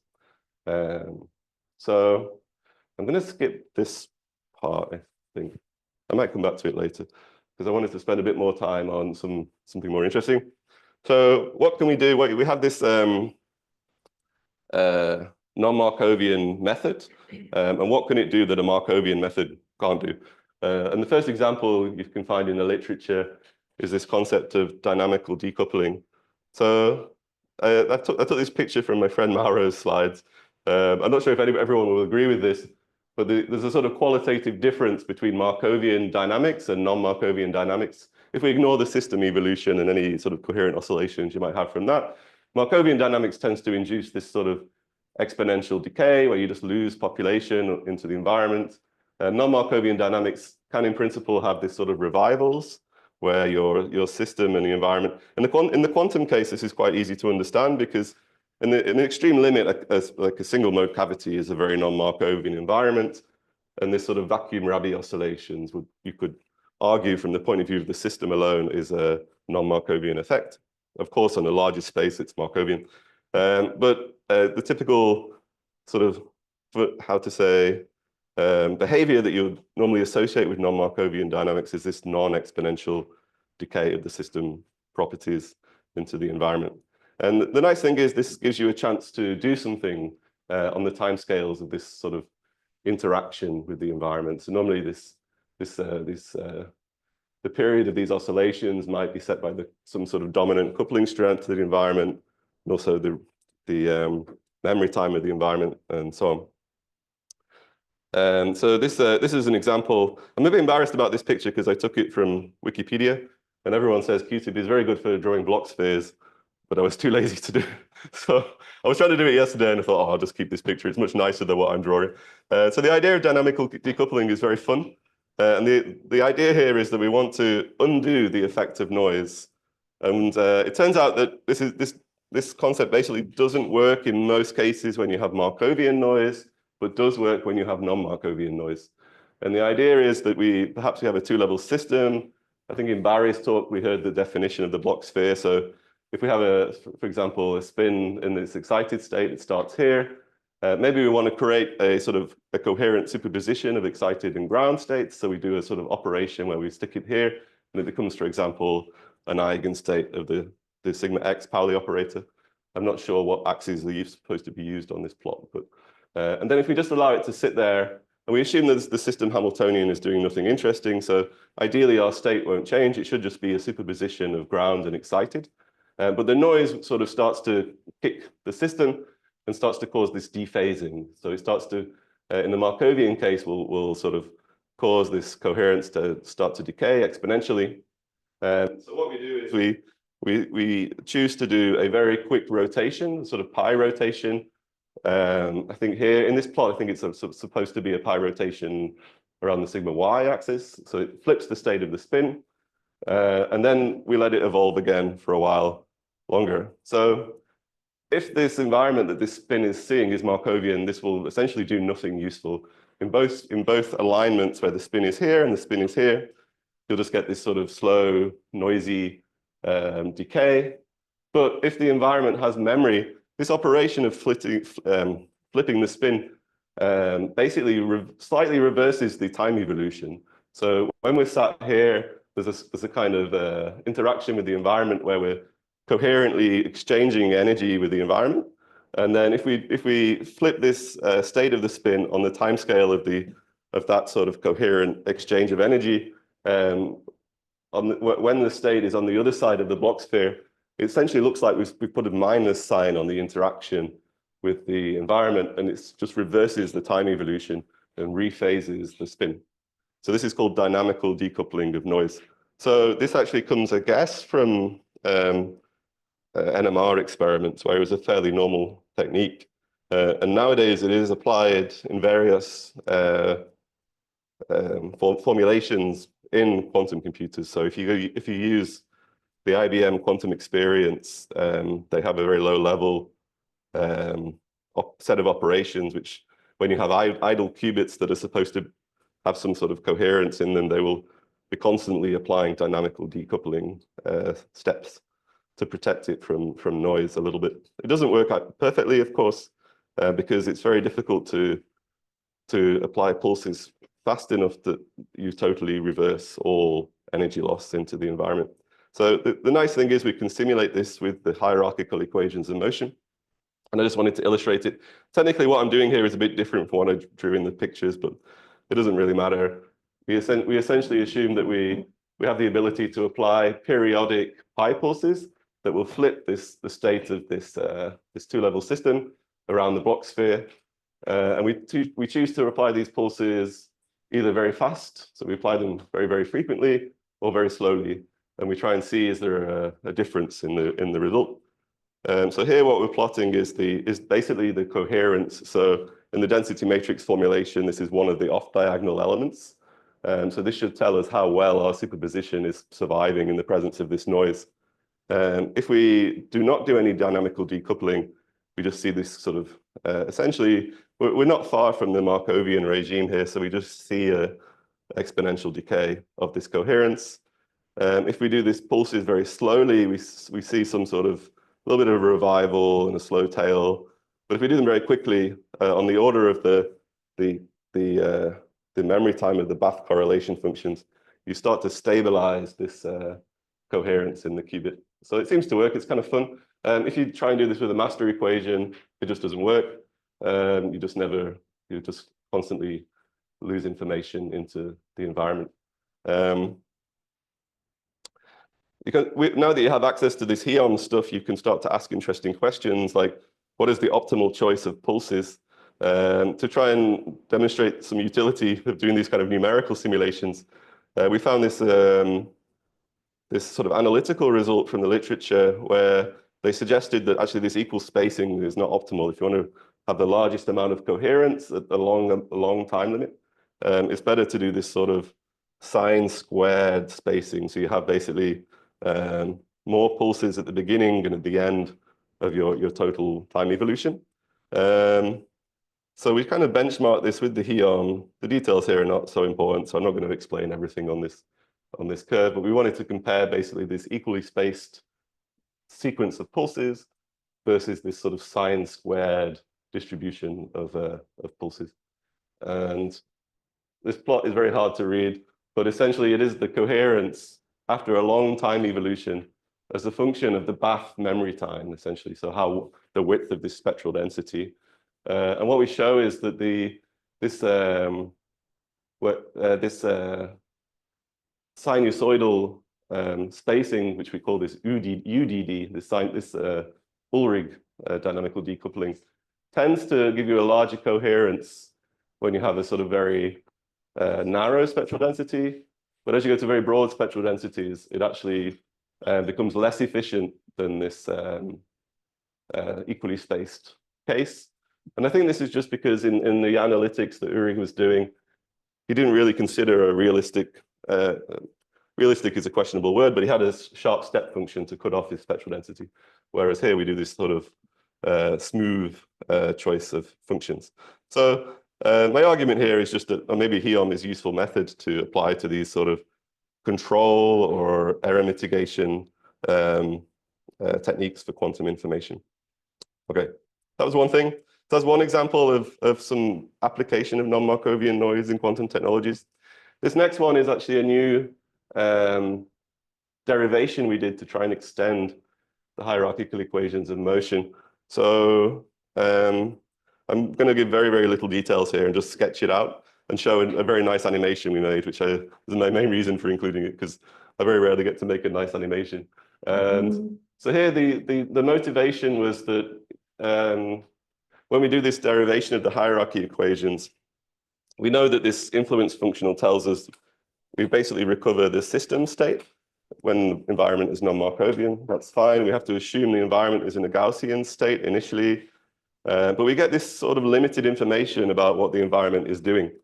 And so there is a couple of other assumptions that have to be made as well, which is that the coupling between system and environment is linear, and that the free bath evolution preserves Gaussianity, which of course is necessary for this Wick's theorem.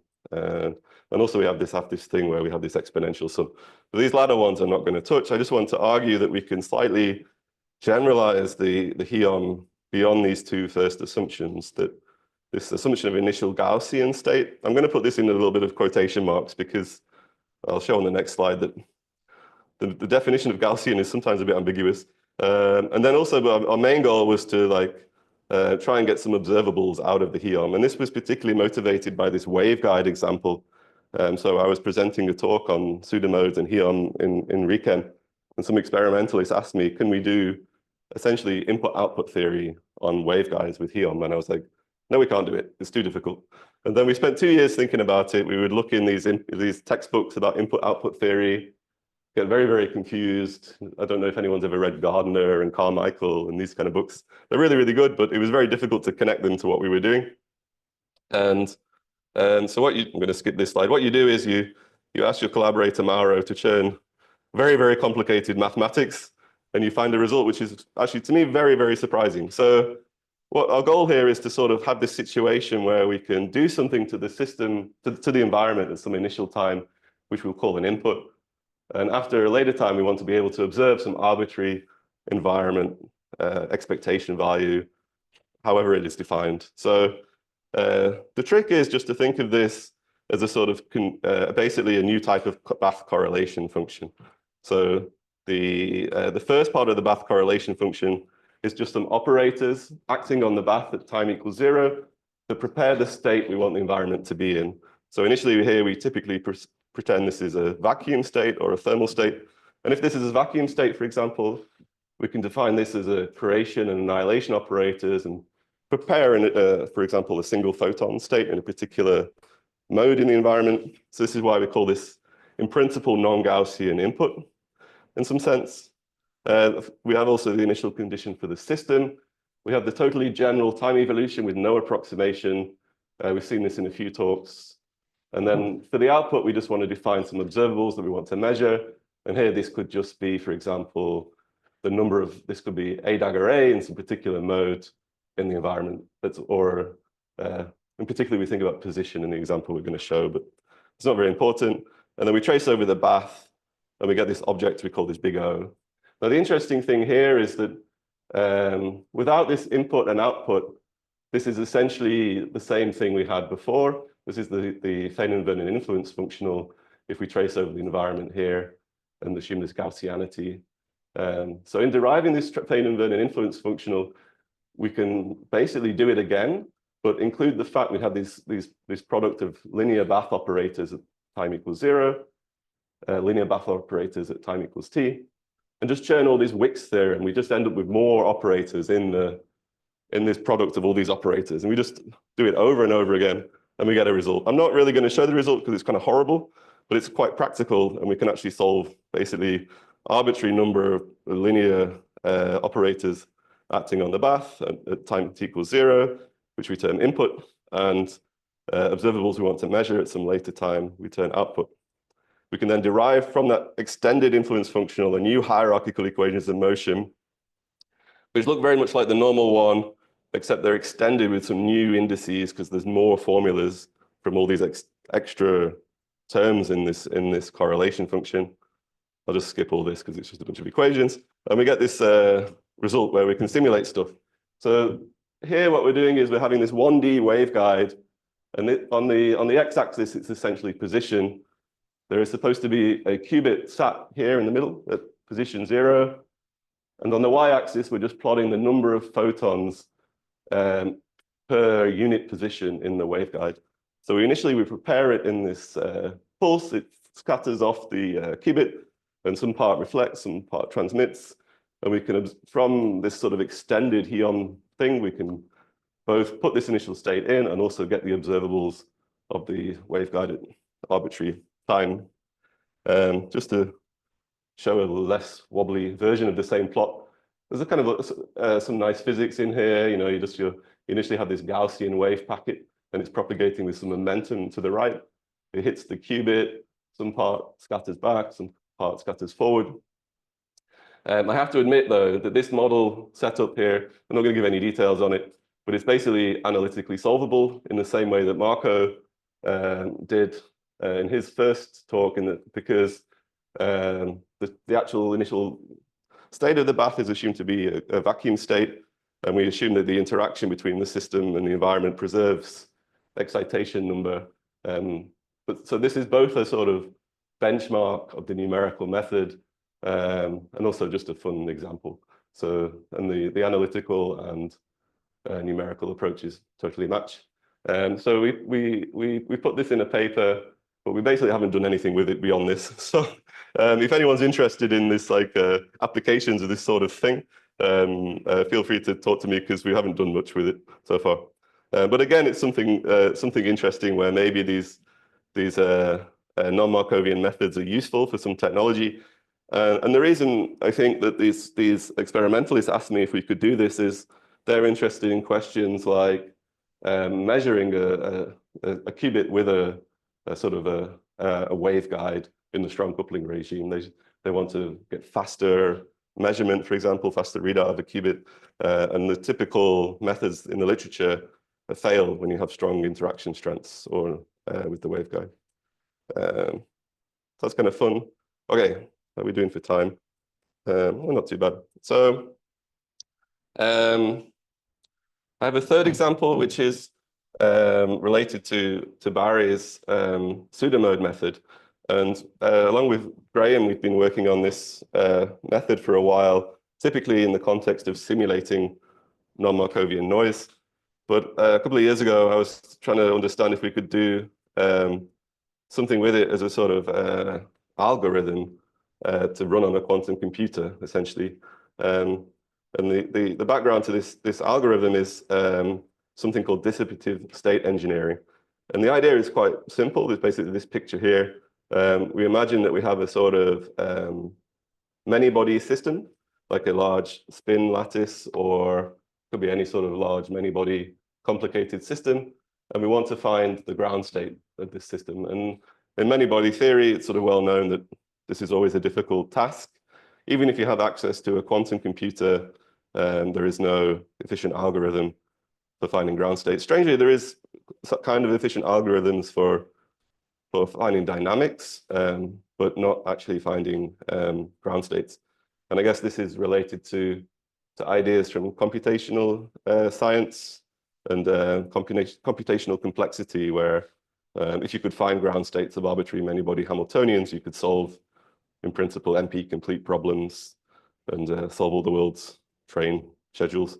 So here the idea is that if we have the ability to engineer some sort of zero temperature environment then we should be able to sort of force, under some conditions, force this system to cool to the ground state. And so this goes back a little bit to this little toy example I put on here, where if we have this Born-Markov master equation, the long-time dynamics with a zero temperature environment should be the ground state of the Hamiltonian. And under some minimal conditions, this also applies beyond just a two-level system. It applies to an arbitrary complicated system.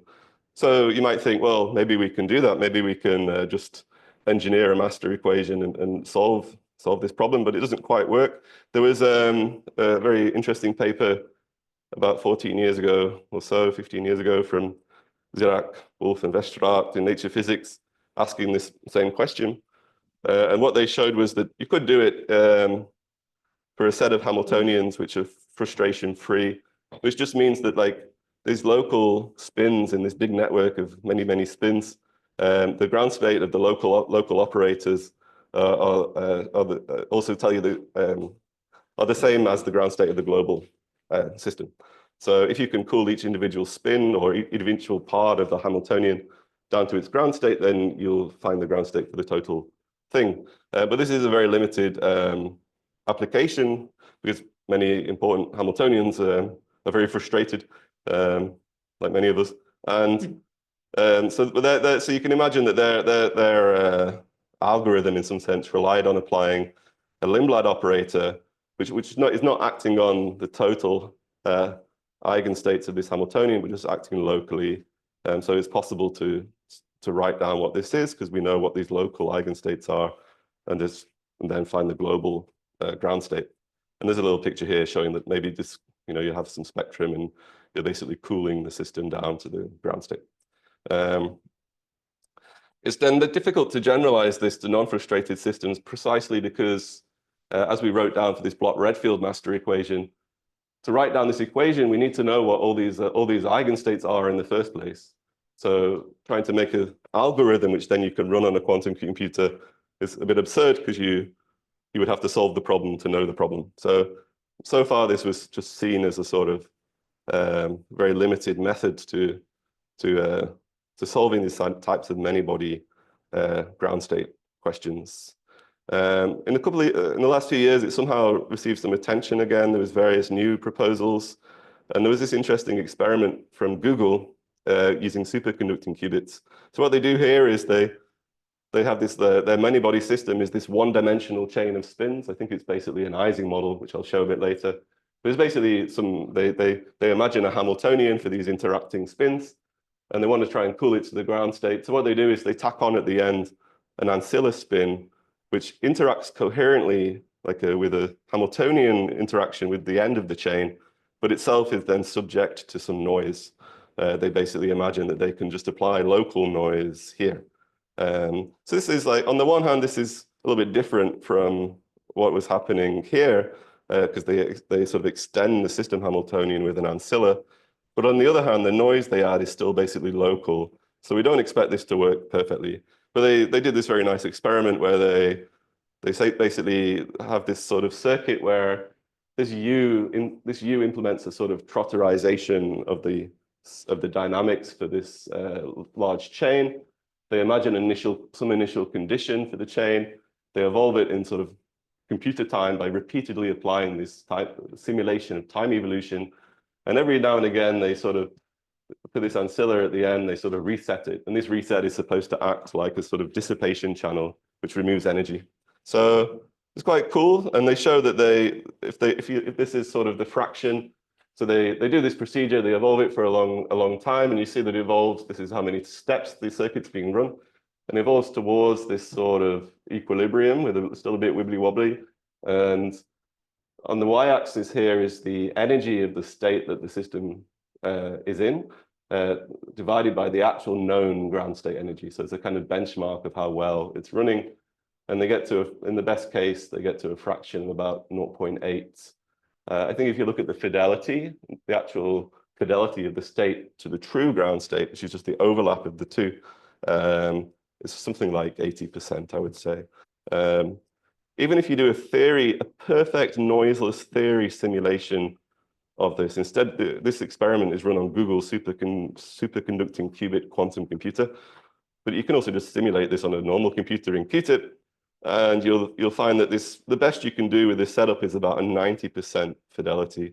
So we were quite interested in this because it's quite clear why this is limited to 90%, and it entirely goes back to this question of what type of environment the system is seeing. I'll try and argue about that now. So if we imagine instead of a two-level system ancilla, we have a bosonic ancilla just to make life easier. What this 1D chain is seeing is a sort of artificial environment whose power spectrum is set by the properties of this ancilla and the dissipation, because this is basically a single harmonic oscillator, and we can calculate the 2-time correlation function for it. It just looks like a damped oscillating harmonic oscillator. We can Fourier transform it, get the power spectrum, and plot it. So what the system sees is actually a thermal environment with the power spectrum of a single harmonic oscillator. And the important thing here is that this power spectrum has like a resonance at the resonant frequency of this harmonic oscillator, but it's essentially has a non-zero support at negative frequencies. So over here, we kind of argued that the symmetry of this power spectrum tells us the thermal temperature that the system sees. And then if there is a non-zero value at negative frequencies, it means we have a rate that's exciting the system. If we imagine we can treat this as a sort of perturbative master equation. And we're not treating it as a perturbative master equation, we're just using a perturbative master equation as a way to understand what this little fictitious system is doing to this larger many-body system. So essentially we do have relaxation. The relaxation is quite large because the magnitude of this rate that the system sees is very large, but there is a small non-zero part at negative frequencies. And so if you compare a master equation simulation to this single ancilla, you get basically the same result. And you see that this really tells you that this fictitious temperature is what is stopping you getting to the ground state. So I think here I just say the same thing. Here I just want to plot an additional red curve, which is like, it would be the power spectrum of this ancilla if it was really zero temperature from the point of view of this system. And you see there's a hard cutoff here at zero frequency. But this is not the case when you actually run this experiment or simulation, because you just don't have this hard cutoff with this single ancilla. So this was like kind of interesting to us because we've been working on this pseudo-mode method, which is very, very similar in concept. So here, this is a very deep slide, so I might actually spend about 10 minutes staring at this. But Barry has also already mentioned this in some version, and the idea here is that pseudomodes are a method that you can use to simulate open quantum systems in the same way that the hierarchy is. And the way I like to see it is that this original continuum environment, we have an infinite number of modes. But we saw from this influence functional that, in fact, what the system sees is just the correlation functions. So if you can create a fictitious environment which simulates those correlation functions as well as you can, then from the point of view of the system dynamics, it shouldn't really matter that this is like a set of discrete modes versus a big continuum. And we can make those modes dissipative. This just affects the correlation functions themselves. It makes them decay in time. We can also have the freedom, which is perhaps the most interesting thing from my point of view, to make these parameters that the system couples to imaginary. And this essentially allows us a sort of larger parameter space in which to construct this pseudo-mode model and match whatever the original correlation functions were. So you'll see this in practice on the next few slides. This is also kind of quite funny because in some sense, this goes back to something Barry mentioned, that if all these parameters are real, like the CR and NR, this is like the initial thermal state of the pseudo-mode, this is the frequency, this is the damping, then this is just like a thermal harmonic oscillator, right? And you can imagine that then fitting the power spectrum or fitting the correlation functions with these guys is just like you're trying to fit some function with Lorentzians. But if we start to allow these parameters, for example, to be imaginary, so if you have imaginary coupling here, you just take a square root of an imaginary coupling, you get a negative contribution to the correlation functions, and correspondingly a negative contribution to the power spectrum. So these modes can in some sense be unphysical, because as soon as you start introducing these complex parameters, this sort of Lambert looking equation of motion is no longer necessary, completely positive and trace preserving. But if you do it well enough, you hope that this still gives you the correct system dynamics. I want to mention that, yeah, so I think, sorry. Barry's original paper is up here in 1997. This is a very nice long paper. There's many examples in it. I would say the main thing in there that's different from here is that we allow for this non-excitation number conserving interaction. I think if I'm correct in saying, Barry mostly did this sort of James Cummings style interaction, because that was more relevant for cavity. Yeah. Then I think a few years ago there was a sort of resurgence of interest in this topic. There was an earlier paper by Camille and Martin Plinio, sort of doing a sort of generalization, I guess, to these non-number conserving interactions. And myself and Graham and Paul Menthor looked, I guess, at making all these parameters imaginary to make it more. This notion of imaginary parameters was also in Barry's original paper, I would say. So we were inspired by this very much. Then who else has been doing things? There's these other. I was just talking to Graham over the coffee break about these other. There's a sort of parallel works by other groups where they imagine generalizing this to have interacting pseudomodes, and this gives you more, in some sense, more parameters with which to play with to control these correlation functions. There's some question in my mind about the relationship between this and this, exactly whether they're fully flexible as each other. But I think still it's very interesting, active topic. But for our purposes, we wanted to use this as a way to fix this problem that we just saw in this distributive state engineering algorithm.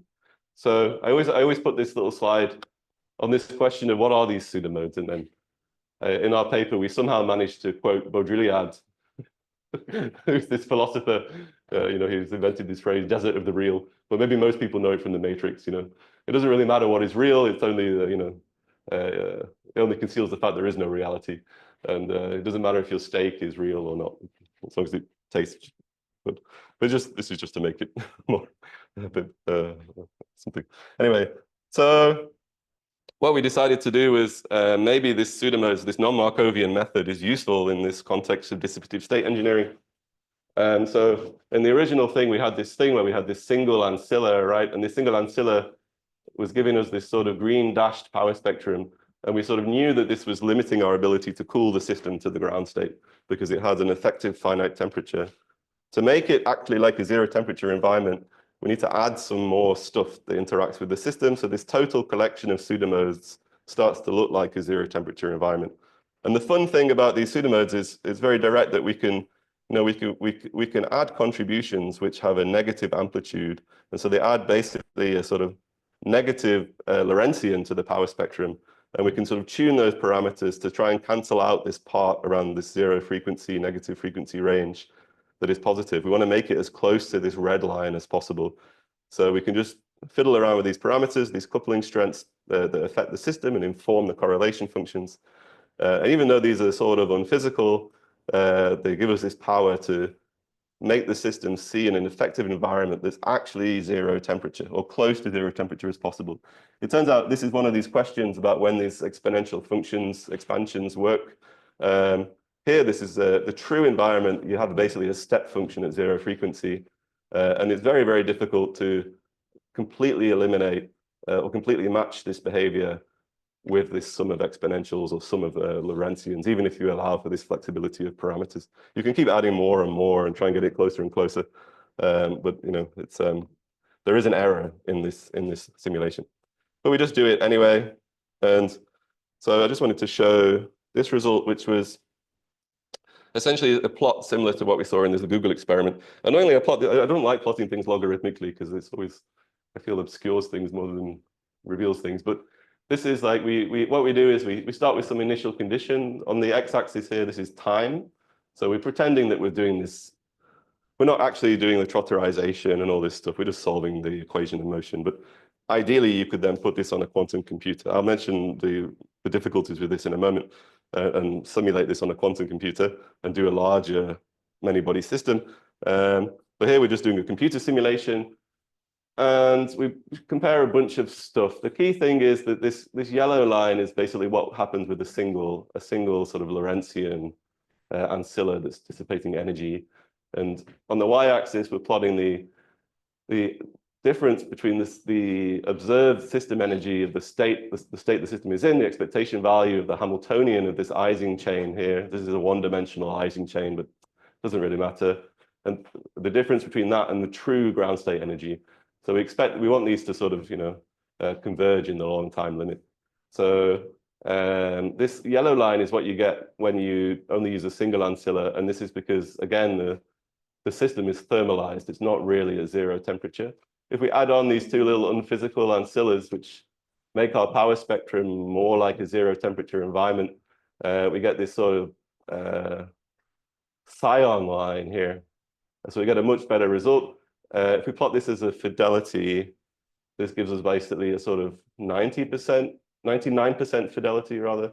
So this is much better than the 90% you get with a single mode, but it's still not perfect. The actual residual error here is because these ancillas are not actually a Markovian environment, and they're a coherent quantum environment, and you end up with hybridization. So even though you're trying to get this 0 temperature perfect dissipative environment, if these coupling strengths are still sort of non-negligible, you end up with some sort of excitations from the bath entering the system again.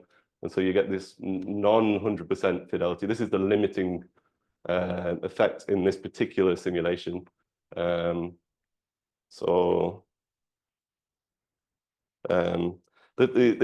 problem is, though, one thing I've not really explained is that ultimately we want to run this on a quantum computer, and so we've set up this Hamiltonian where we have some Ising model here. We have these little ancillas here.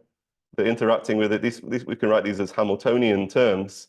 And we have this dissipation, which there's ways to do the dissipation in a sort of quantum simulation. It's a bit complicated sometimes, but it is possible.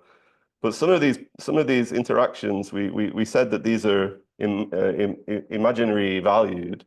And they're imaginary valued in a strange way. So it's actually not possible to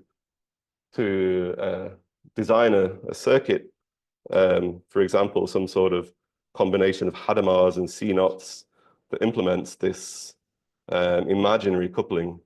So I think there's a few ways to get around this. One is this question about whether we can map this sort of unphysical pseudomode model to a slightly more complicated real interacting pseudomode model.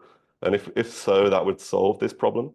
The solution we did here is demonstrated actually in this brown dashed line, and it's an analytical continuation. So what we imagine is that we have the ability to simulate this with real parameters, and then we sort of vary these parameters over some certain range, and we do analytical continuation of the solution to the complex plane. It sounds completely insane to me, but somehow it works, and we get almost basically the exactly same result as the full simulation. But there's two problems with doing this. One is to get this analytical continuation, you're basically doing fitting. So you're sort of fitting some observable here. The observable is the energy as a function of these coupling parameters, and then you're sort of imagining that you sort of essentially predict what the value will be with some polynomial fitting at some imaginary value of coupling. So first of all, there's an overhead that you need to repeat this experiment many times for different values of this coupling strength to be able to get a good polynomial interpolation. And then it turns out, though, that doing this introduces a huge error sensitivity. So every time you run this experiment, you're not really simulating perfectly this master equation. You're getting statistics about measurement results, and you're trying to build up this observable from, you run the experiment 1,000 times, you get a different output on the states of these spins. You calculate the system energy from those and then average it, and that's your observable. So in practice, there is a finite measurement statistic error in any sort of quantum experiment. And this analytical continuation exponentially amplifies that error. So you end up with an exponential cost in the number of measurements you have to do. So I was never super happy with this, and I'm actually quite interested in talking to Graham about whether we can overcome this with some alternative pseudo-mode decomposition. Otherwise, it's not a feasible algorithm for finding ground states. The other difficulty with this is, like, this is a very simple example, and you might imagine that here we just coupled to one end, right? We could also couple to multiple spins, or both. Actually, Google coupled to both ends. But this is always a local coupling operator. And a true many-body system, it might be that this is insufficient to connect the complicated Hilbert space that you have. You have many, many states. These can sort of have very, very small overlap with any local operator. So it might essentially take very, very long time to reach this ground state, because the overlap with that operator determines the rate at which you approach your thermal state or ground state in this case. Okay, so I hope that made sense. I just wanted to give another example of where non-Markovian methods might be useful. Of course, this is a funny one because it's like it's trying to use it as an algorithm or something, but maybe there's some more room to do things with this. Okay, I just want to, so it's already 12. I've got 2 more things to talk about essentially, but I might just do them very briefly and we can finish early for lunch, which I think would make everybody happy. So one thing was fermions. So as I mentioned at the beginning, there are a lot of physical problems where you essentially have a sort of open quantum system consisting of fermions coupled to more fermions. And in this case, it's like we could imagine that there is a single molecule where there's a possibility for an electron to, for example, in this HOMO-LUMO picture that Towan mentioned, you can imagine this is, in some situations, this is like an electron getting excited, but you can also have a lead where an electron can tunnel onto a molecule into one of these HOMO states. And this is basically a fermionic excitation. So you describe this with a creation annihilation of fermions. And then this lead or this wire that provides electrons to hop onto this molecule or impurity or quantum dot is also made of fermions. And then we can write down a sort of bath of fermions. And it looks very much like the picture we'd write for the spin boson model, except now the system itself is a fermion and the environment is also fermions. And one key thing is, of course, that fermions have this anti-commutation relation. If you're not familiar with this, I wouldn't worry about it too much here, but it's very, very annoying. So first of all, you see here that this interaction, this I find quite interesting, actually. So here, this interaction is fundamentally excitation number conserving, right? So this in the bosonic case, we could somehow have this spin boson model where somehow the number of excitations is not really, the energy is always conserved, but the number of excitations is not conserved. Here, when we talk about fermions, it's normally accepted that we should always impose some sort of conservation interactions which conserve conserve excitation. So we can remove an electron or a fermion from the system and create one in the environment and vice versa, but we can't simultaneously create an electron in the system and then one in the environment magically. And this is somehow related to this idea of the this conservation rules in the universe. This basically charge conservation. We never really create charge. So in the Hamiltonian formalism, we respect this by making interactions which conserve excitation. But once we have this, we can do all the normal things of master equations and Hiom and so on, and we can define spectral densities for this fermionic environment. And it doesn't change that much. You end up with slightly different correlation functions and so on. And but you just do the algebra and everything pops out. It's kind of fine. So what you can also do is the Hiom.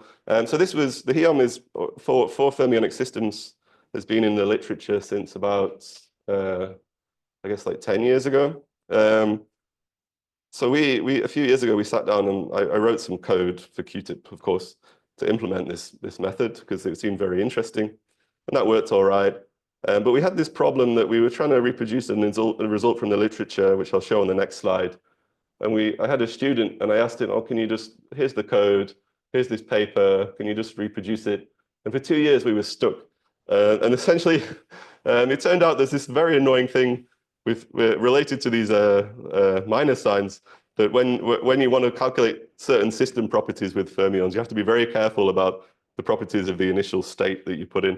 I'm not going to go into details, but I just want to argue that you know, I've said on the previous slide that moving from bosons to fermions is easy, but often it's actually not. We got very frustrated with this, so we decided to derive again this Feynman-Vernon influence functional, but this time for fermions, and paying attention to this question we had about what is known as parity, but it doesn't really matter. So this was in this little paper. And then once you have this, you can derive these same coupled equations for the Heon, and you can have this non-perturbative, non-Markovian system environment interactions. And again, if you're very interested in this, I highly recommend the PhD thesis of Christian Scheinebeck, from which I learned basically everything. That's the general, I would say that's a general rule about a good source to learn things is people's PhD theses if they put them online. Yeah. So I'm going to skip the actual example because it's quite complicated.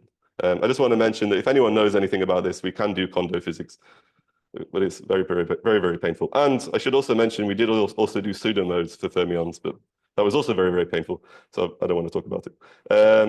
So I just wanted to mention one final thing, which is going back to QTIP. So I've been talking about all these non-Markovian methods and so on, but originally I was supposed to be talking about QTIP itself.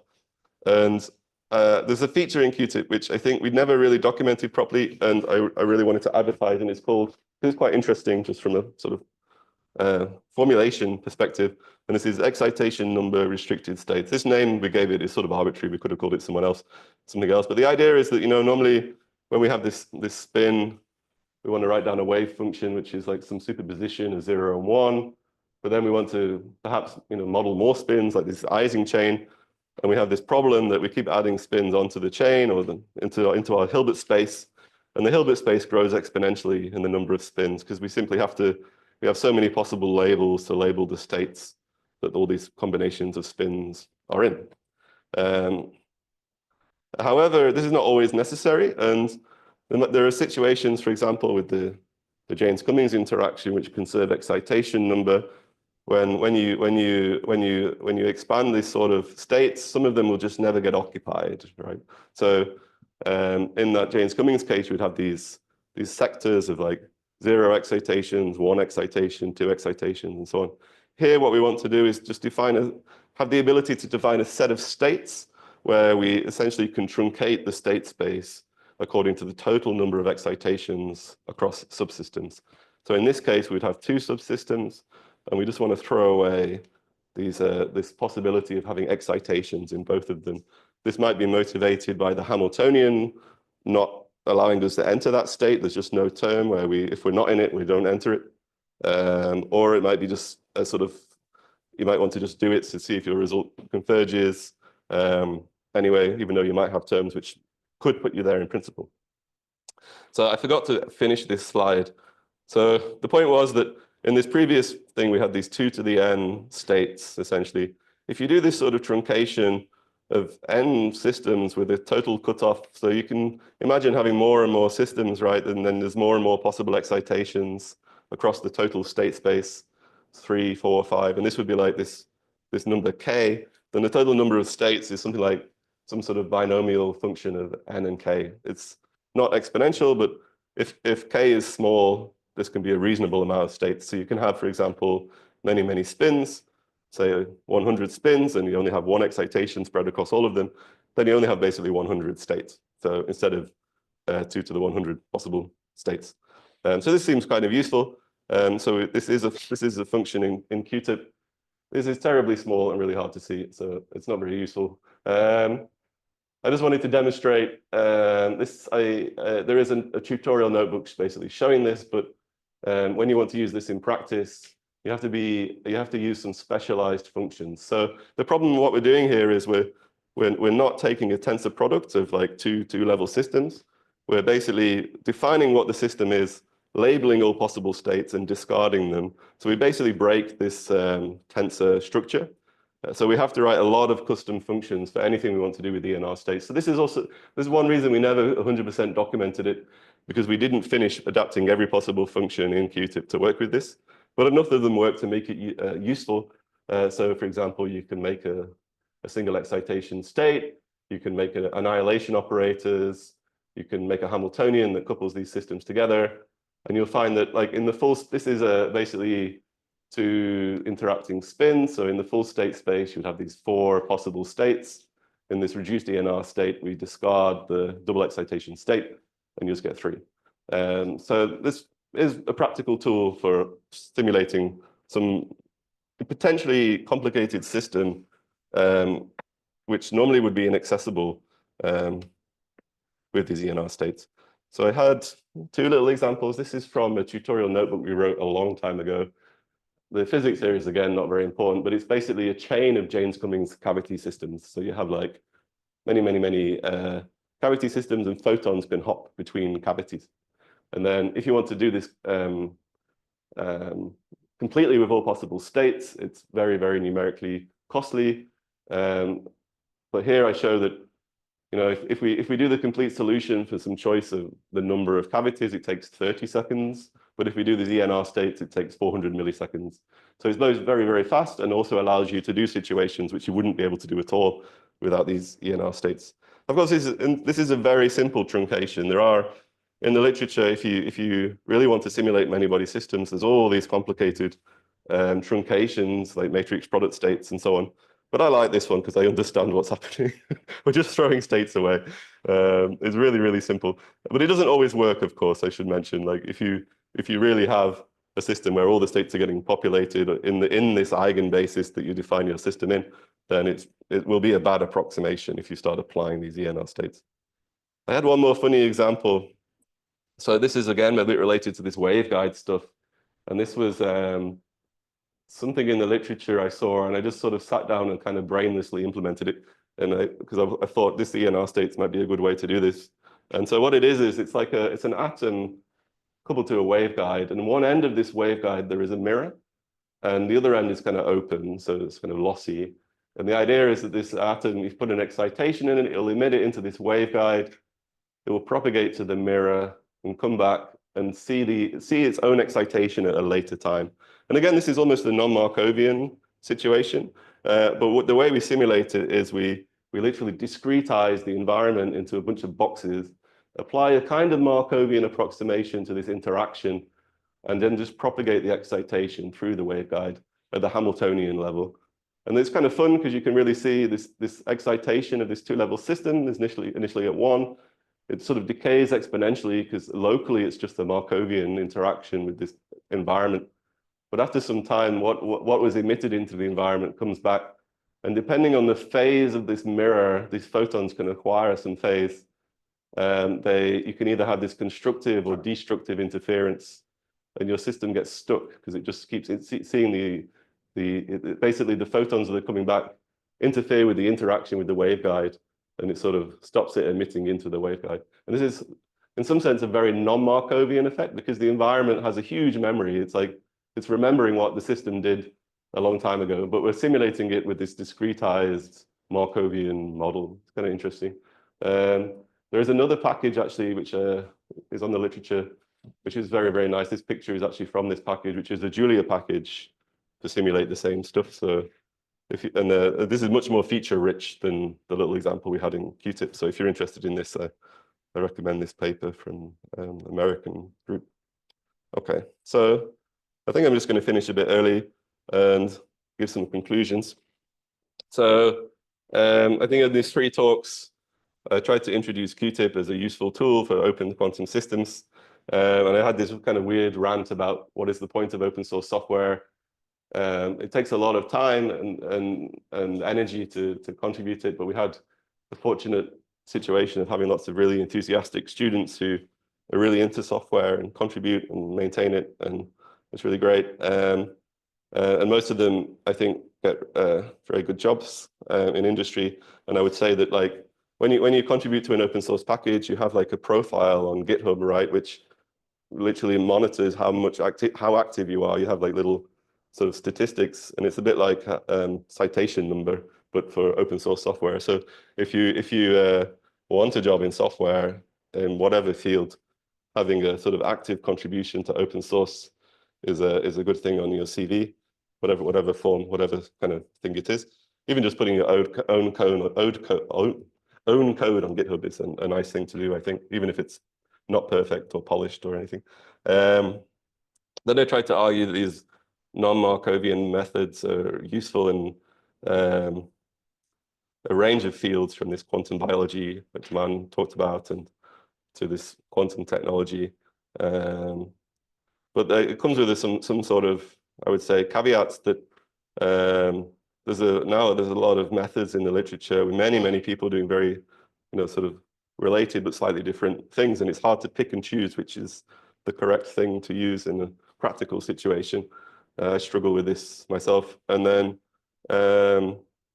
also, if it's really a black box piece of software, these non-Markovian methods are the nice thing about the master equation is you can, even if you're using it wrongly, it sort of phenomenologically gives you sensible results, right? You'll get some decay and it's not so bad. It might be a little bit wrong, but and it can't model certain things like this dynamical decoupling or some kind of memory of some effect, but it won't give you total nonsense. But these these non-Markovian solvers can give you complete nonsense. So if you use them incorrectly, so this is also a caveat about these things. So that's it, I think. Thank you very much for your attention. I hope we can enjoy lunch soon.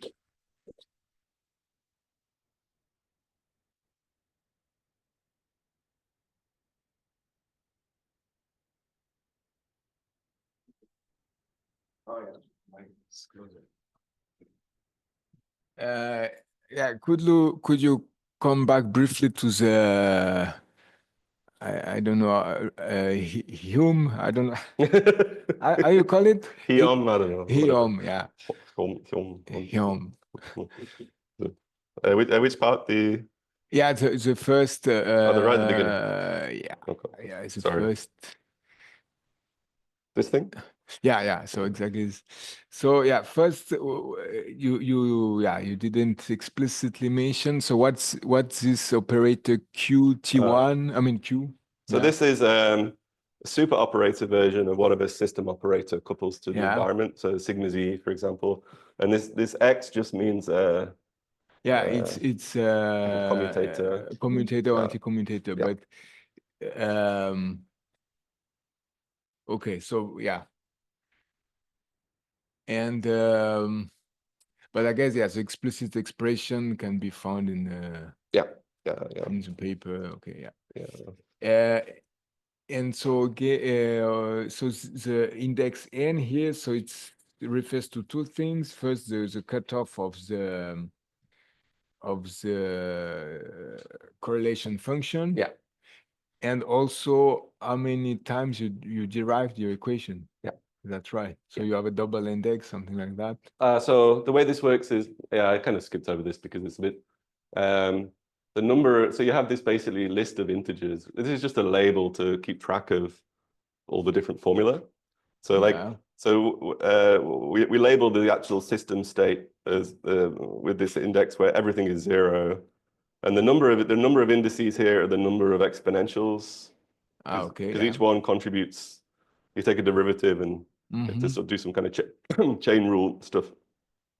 And then the index value is an integer that goes from 0 to some cutoff, and this is related to the number of times you take the derivative. And you have this sort of complicated set of coupled equations. So there's a lot of bookkeeping with this. It takes a while, like staring at this to understand how all the parts fit together. And what you end up with is like, so you have sort of copies of each equation is itself you're solving for a sort of density operator looking thing that is the same size as your original system one. Okay. But only one of them is your system operator. The other ones are called these auxiliary density operators. And you can imagine that they have the same dimension as the system, because when you take a derivative of this, on the right-hand side, you just still have this thing which is operating on your initial condition. But now you'll have some prefactor, which is also some complicated function. So it's no longer the system state, but it's almost like the system state conditioned on something that happened in the environment. So you end up with like an equation for your system state, and this guy just evolves according to some dissipative Lindblad-like thing. And this is then coupled to these other operators, which themselves are revolving, and they're all coupled to each other. And that's what this graph kind of represents, that you have this big set of coupled equations. So it's very opaque and hard to understand the physics of what's happening here. And this is why I think stuff like pseudomodes is much nicer, purely from the accessibility. You know, you have a Hamiltonian with some modes interacting with your system, right? You know, you can write it down in a few lines in Qtip. Whereas this thing, you want to implement it, it takes ages. It's really annoying, but it works, and functionally, it's equivalent to if you put the same set of correlation functions in here, and you put the same set of correlation functions in pseudomodes, you'll get the same answer for the system state. So 100% numerically the same. So a lot of these methods based on this influence functional starting point, if you do things correctly, they'll all give you the same result for the system state, which is supposed to be exact up to this approximation of this, for example, these exponential decomposition or something. There are methods which avoid this exponential decomposition, but they have their own sort of it. And so if you want to implement that with QType, your Qtip, I don't know how you say it. Like you just inform the number of derivative you want to take, and okay. Yeah. So we have a solver, and the input to the solver is essentially the exponentials. Yeah, you put the decomposition of the in exponential, and you say, oh, I want to go up to, I don't know, second or third order derivative, and it'll solve them. And then you normally have to, it's a bit like solving a cavity problem with the Fock state cutoff. You need to increase it a bit to see if your result is changing or not. You have to and this is where you can get into trouble with, like, is this correct or not, because you're not converged, or okay, I see. Thank you.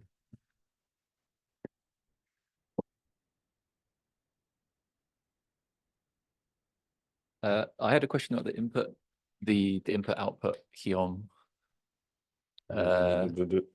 Skip this. Yeah. Because from what you said, you start with this like non-Gaussian input state, and then you have the output state, and you're doing kind of I'm kind of confused how you apply Wicks's theorem, basically. Yeah, because you have a non-Gaussian state. This is very, I would say I'm also a bit confused. So this is why I put non-Gaussian in some sort of quotation marks. But basically what happens is, even though this is like, in principle, like this could be a single Fock state, like a very non-Gaussian state, you still just have somehow a linear, actually, this can be generalized, but you can even have more of these on the left and the right. But it's still just a linear number, not linear, but it's a product of linear operators. So when you do this sort of Feynman and Vernon influence functional style stuff, like if you expand this as a Dyson series acting on this, you have like interaction Hamiltonian terms multiplying this, right? So you have like x times this, or x squared times this. But this is, again, now you just have a product of like x1, x2, and phi. And then you can just apply Wick's theorem to it. Okay, but you're still applying Wicks's theorem to the initial row B. So the row B is Gaussian. Yes. Yeah, okay, so it's kind of a little bit like, this is different, but qualitatively it's like if you had, say, well, actually, no, it's not the same. But I was going to say, like, if you had like initially correlated state, you could have some operation that sort of reverses that correlation. You then have a uncorrelated state, and you can do the same type of stuff. Maybe, so it's like you explicitly generate a non-Gaussian state with some kind of, I guess that's like a CPT operation, and then that allows you to, kind of apply the same machinery. Okay, yeah, interesting. I mean, I was very surprised that this works, and again, we tried a lot of different ways to do it, but then what worked was just this sort of mechanical application of Wick's theorem to a big bunch of products. Okay, and it's very, Maybe slightly. Also, another question. So in this case, like the ADUs, that you have, they give you sometimes information on like the bath. Like in this case, does it give you any information on like the propagation of like, because I guess you have like an input photon, it scatters off the system. Do the ADUs give you anything about like what the the photon is doing in like the bath, or is that kind of too complicated? So in that example, we kind of do that. So we define like so the input is this sort of Gaussian wave packet. So it's a sort of sum over bath creation operators at different positions with some Gaussian weights. So this is actually a big sum of things acting here. And then what we can do is we can just say we want to measure some bath observable at some later time, which it could just be the number of whatever you want to put in here. If you can express it as some sort of product of known bath operators, you put it in. And in this case, what I showed in this little cartoon was basically the number of photons at some position, some window. Yeah. So there's two interesting things about it. One is that the input this time, so in the normal helium, the input is the bath correlation functions, which comes from this guy, right? The input that you put in here is actually, it turns out to be the correlation function between this coupling operator and whatever these guys are here, and this coupling operator, whether these guys are here. So there's a step where you have to calculate either analytically or numerically what these are. And these are now the new input, which determine your initial input state and also your observable. So it adds more ADOs for each of these, which makes the numerics more costly. So for example, if you wanted to do some, I don't know how you would do a continuum full state tomography or something, I don't know. But if you want to do some very complicated observable, it gets more and more complicated, numerically speaking. But there's also, this is a funny thing that you can do this normally for these guys, we have to do this exponential decomposition. But because like this time here and this time here don't necessarily relate to how far you integrate this guy. So when you do these derivatives, these can just fall out and the input is just whatever the function is. It's not any sort of decomposition. So it saves you a bit of memory cost. Anyway, that's a technical point. But there's a whole bunch of surprising things about this. The downside is that we, for example, haven't actually applied it to anything because it's quite annoying to use. So we're slowly trying to make it better. There is a version in Qtip as a pull release, which will work, and you can do this example so if you're interested, if anyone cares, I can send a link to a code to reproduce exactly this. But to generalize this to more, like, this is in some sense I really like it because I like this sort of scattering picture and stuff, and to calculate it, there's a lot of annoying things you have to do, but it's actually an integrable example. So the next step we wanted to do, for example, was to make, what I expect is that if we make the interaction between this atom and this waveguide strong, you should maybe get some sort of bound photons in the long time limit that get sort of localized around the system instead of this just propagating everything away. But I just didn't have time to try it. And so I think this is kind of a fun result. And I should give full credit of all this results. What I tried to do didn't work. So Mauro took this approach and derived all this Wick's theorem stuff. So he definitely deserves full credit for I just did the numerics at the end. So he solved this problem, and I think it's really, really interesting. Yeah. Yeah, thank you. Yeah, no problem.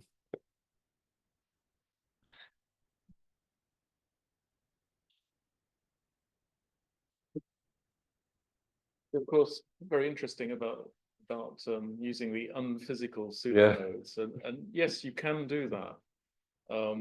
It was not my aim to produce unphysical ones, but you absolutely can do it, and I've tested them myself to see that they function correctly. But as amplitudes of modes, they'll do something that breaks normalization or something, and that risks something unphysical happening, but it never did, as far as I could tell. But why in that context, why did you need the unphysical pseudomodes when maybe you could have just used positive Lorentzians or something? It sounds like you use negative ones. Yeah, our intuition was, maybe this is good because we have this one positive one, which is we know sort of works pretty well, but then it's kind of limited by this like this annoying sort of support on the negative frequencies. So we thought, oh, okay, this sort of negative Lorentzians can be used to cancel that. Yeah. So that was just sort of an intuitive. Maybe this is a good way to do it. But so yeah, Definitely one will, and two or more sometimes works, but there's some extra constraint that needs to be nailed down. But I have examples which work. Anyway, put it that way. Interesting. Yeah. But as I say, there still are some issues. So it's just to tighten the spectral density. Yeah, just to remove the part that is causing some thermalization in this system. Yeah.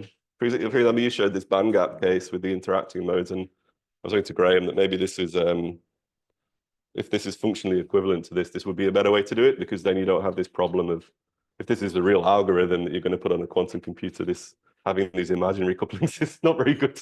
So another method might be a different ratio of polynomials to create the structure, one which is asymmetric perhaps and sharper on one side. That might be worth looking at, and it might be fun too. I have one, like, I wanted also to ask maybe on that point, like, is it only the behavior around zero that matters, or does the behavior on the full negative axis? The full negative axis, yeah, matters. But so I just zoomed in on zero because it's the more dramatic part, but basically the whole, and wait, where are we doing? Yeah, this blue thing here is so actually on this stability problem, what you can find is that your goal is to get this close to zero, right? But if at some point, so the spectrum of the system actually extends the energy range is quite large. So in principle, the area of the system. But I think the spectral densities continue to zero, but non-analytic. Yeah. It kind of has, it goes from zero immediately to non. Like, I don't know if that's. I know it's continuous. Yeah. So I don't think you can ever exactly get rid of the. I have a little extra plot somewhere. Where is this? Sorry, oops. So anyway, I had a question. Oops, sorry. Somehow went back to the beginning. I just had one extra little.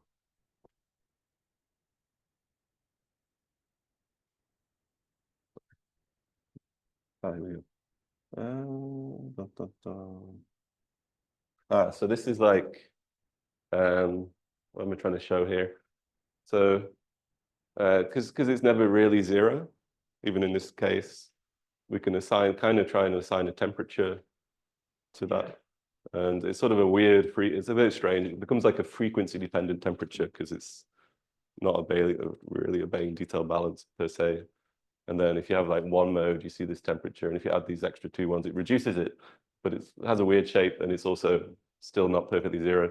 But a sort of, order, factor of 2 in this effective temperature does a good job in getting you much closer to the desired ground state. So, these plots are horrible.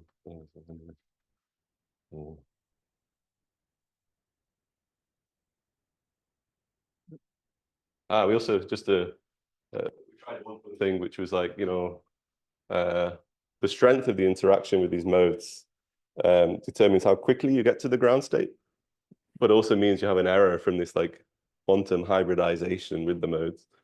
So you can do things like dynamically change the coupling strength. So you can accelerate the initial decay with this strong coupling sort of curve. And then you end up with an error.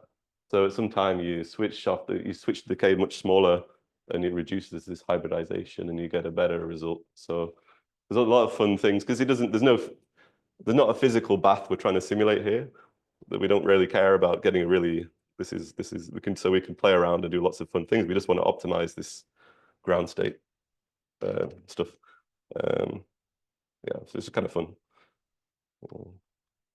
So in that context, my question was, why not attach an ancilla to all the sides? That's definitely better, I think. And then play the same game that you reduce the coupling in time. I guess there's a certain trade-off with if you're really trying to turn this into an algorithm, every term you add to your Hamiltonian has a cost in number of gates in a quantum circuit.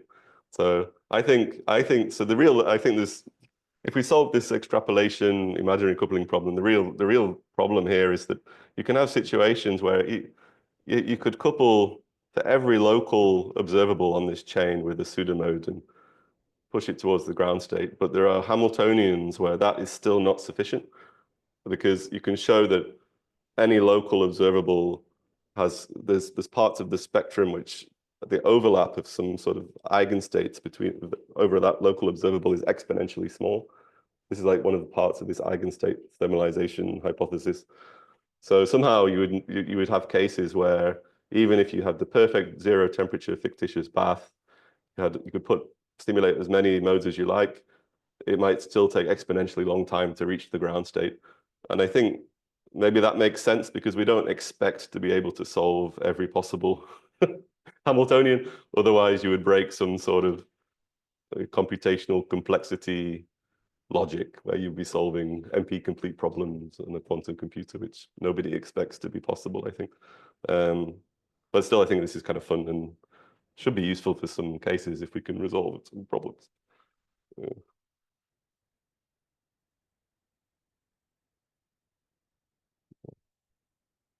Maybe we can finish and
Not yet. Waiting for Graham.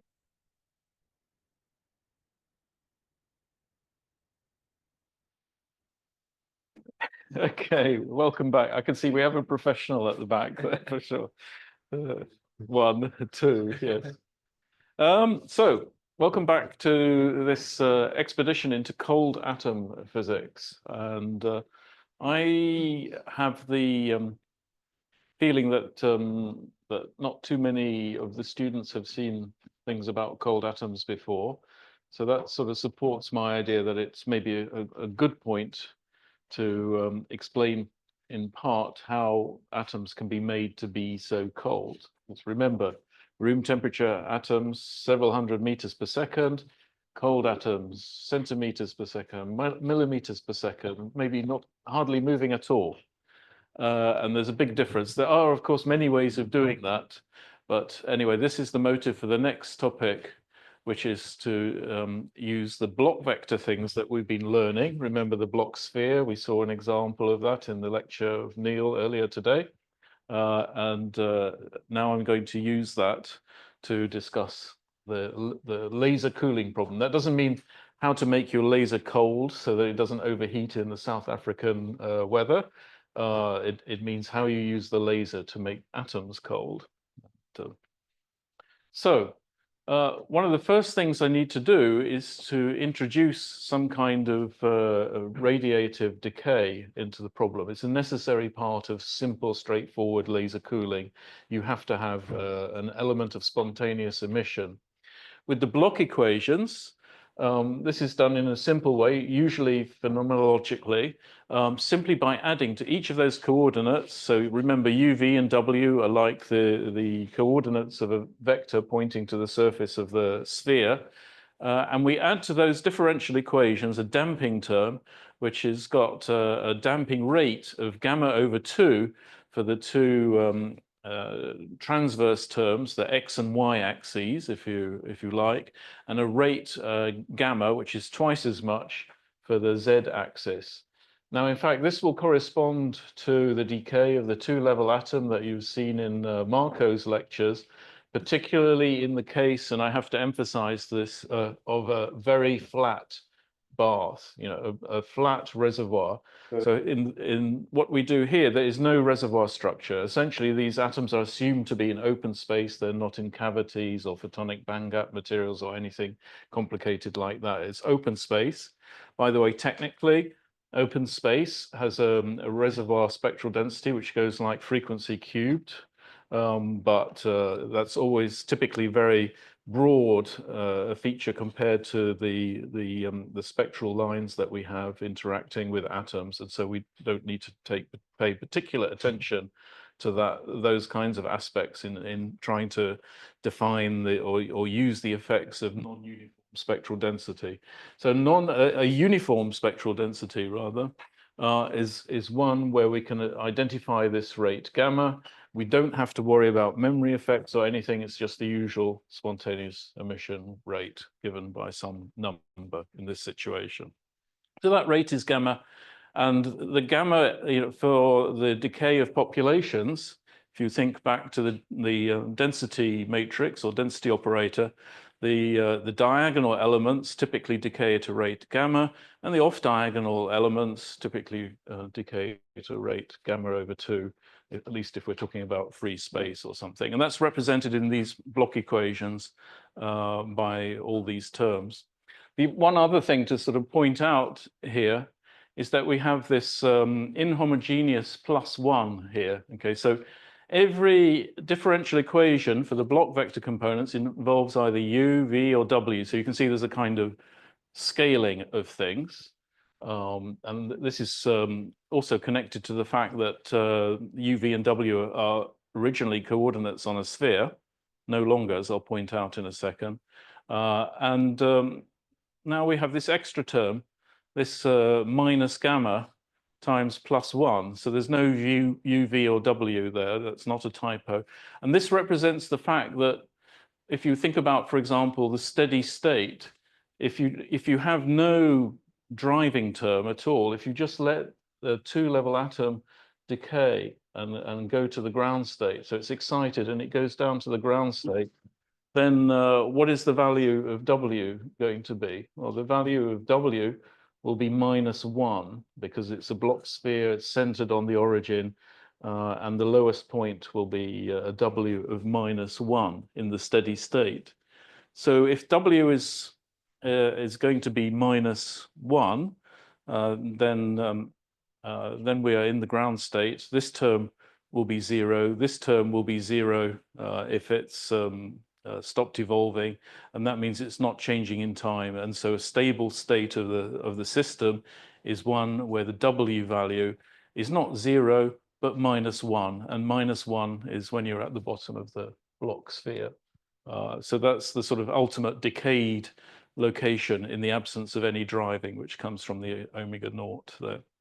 Otherwise, you can look at interesting solutions to these differential equations. They can be solved in some ODE solver. The number of easy analytic solutions is limited, but more complex analytic solutions are there as well. And these are roughly what the solutions can look like. So we have, for example, in this panel, we have the population difference, or in other words, W, the W coordinate, plotted as a function of time. It's the scale time, scale to the spontaneous emission rate, gamma. And this is for different strengths of the laser field, you can see here. So basically, if you have a really strong laser field, that's this sort of golden color here, and you see you get high frequency oscillations. That's connected to that generalized Rabi frequency that I mentioned last time, the omega rather than the omega naught, except here it gets modified a little bit by gamma, but basically square root of omega naught squared plus detuning squared plus an extra factor now that we have the gamma in there. So we get fast oscillations, and at very high intensities, you'll see that the steady state that we end up with for the population difference is close to 0. In other words, the amount of excitation in the steady state between the excited state and the ground state is roughly equal in that dynamic. So we'll come back to the steady state in a minute. If you start reducing the laser power in these block equations, then the steady state value for population difference goes down and down all the time, and of course the dynamics is slower and slower, and that's basically what we see here. In this picture, it's plotted slightly differently, so we see at a fixed laser intensity what happens as the detuning is increased. So a very high detuning, it's essentially the sort of thing that we saw before. We get fast oscillations at high detuning for the same reason about the generalized Rabi frequency. But we also get much less excitation and a lower steady state value in that way of looking at it. So these are different ways, these two plots are different ways of looking at the same thing. And then this plot here looks at the V component of the block vector. So the V component is like the y-axis projection of a component. And that y-axis value for very strong driving is going towards the 0 value, you can see. Otherwise, curiously, and we will use this in a minute, you'll see that if you have more modest values of the driving frequency omega, actually this should be omega naught down here, by the way, but it's an old figure. So for more modest values, you have an offset here in the steady state. So the block vector somehow has a permanent sort of y component as time goes on, with the laser field on and with the damping on and so on. So these figures are one way of looking at this process. Yep.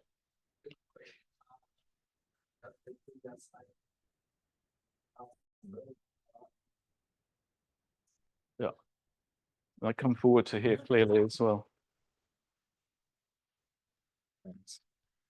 On the third equation, that +1, is it somehow related to the one that you mentioned on the block sphere when you said it can be inverted, the block sphere? It can be inverted. Yes. Is it? No, but thanks for asking the question, because you reminded me of one point that I forgot to make as well. So okay. I'll answer that and the extra point. I'll try and get both in.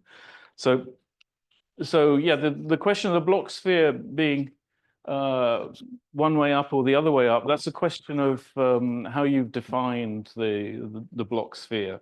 Some people define it with effectively a ground state at the top. I would say atomic physicists tend to put the ground state at the bottom. There's a certain logic to that. It's appealing to me, for example, that you should have a ground state lower on the block sphere than an excited state. Unfortunately, people who do quantum information have a habit of wanting to order things such that they have for like computer programming reasons, ordering it so that you have, for example, the qubit 0 state at the top, and then they like to put the qubit 1 state underneath. And that's very prevalent, for example, if you talk about 2 qubit states, when you count down through 0001, 1011, and you look, you see typically they go from top to bottom. And then people who do that tend to have an inverted block sphere coupled with doing that. There are some people who actually do a sort of mixture of both approaches, which can get very confusing.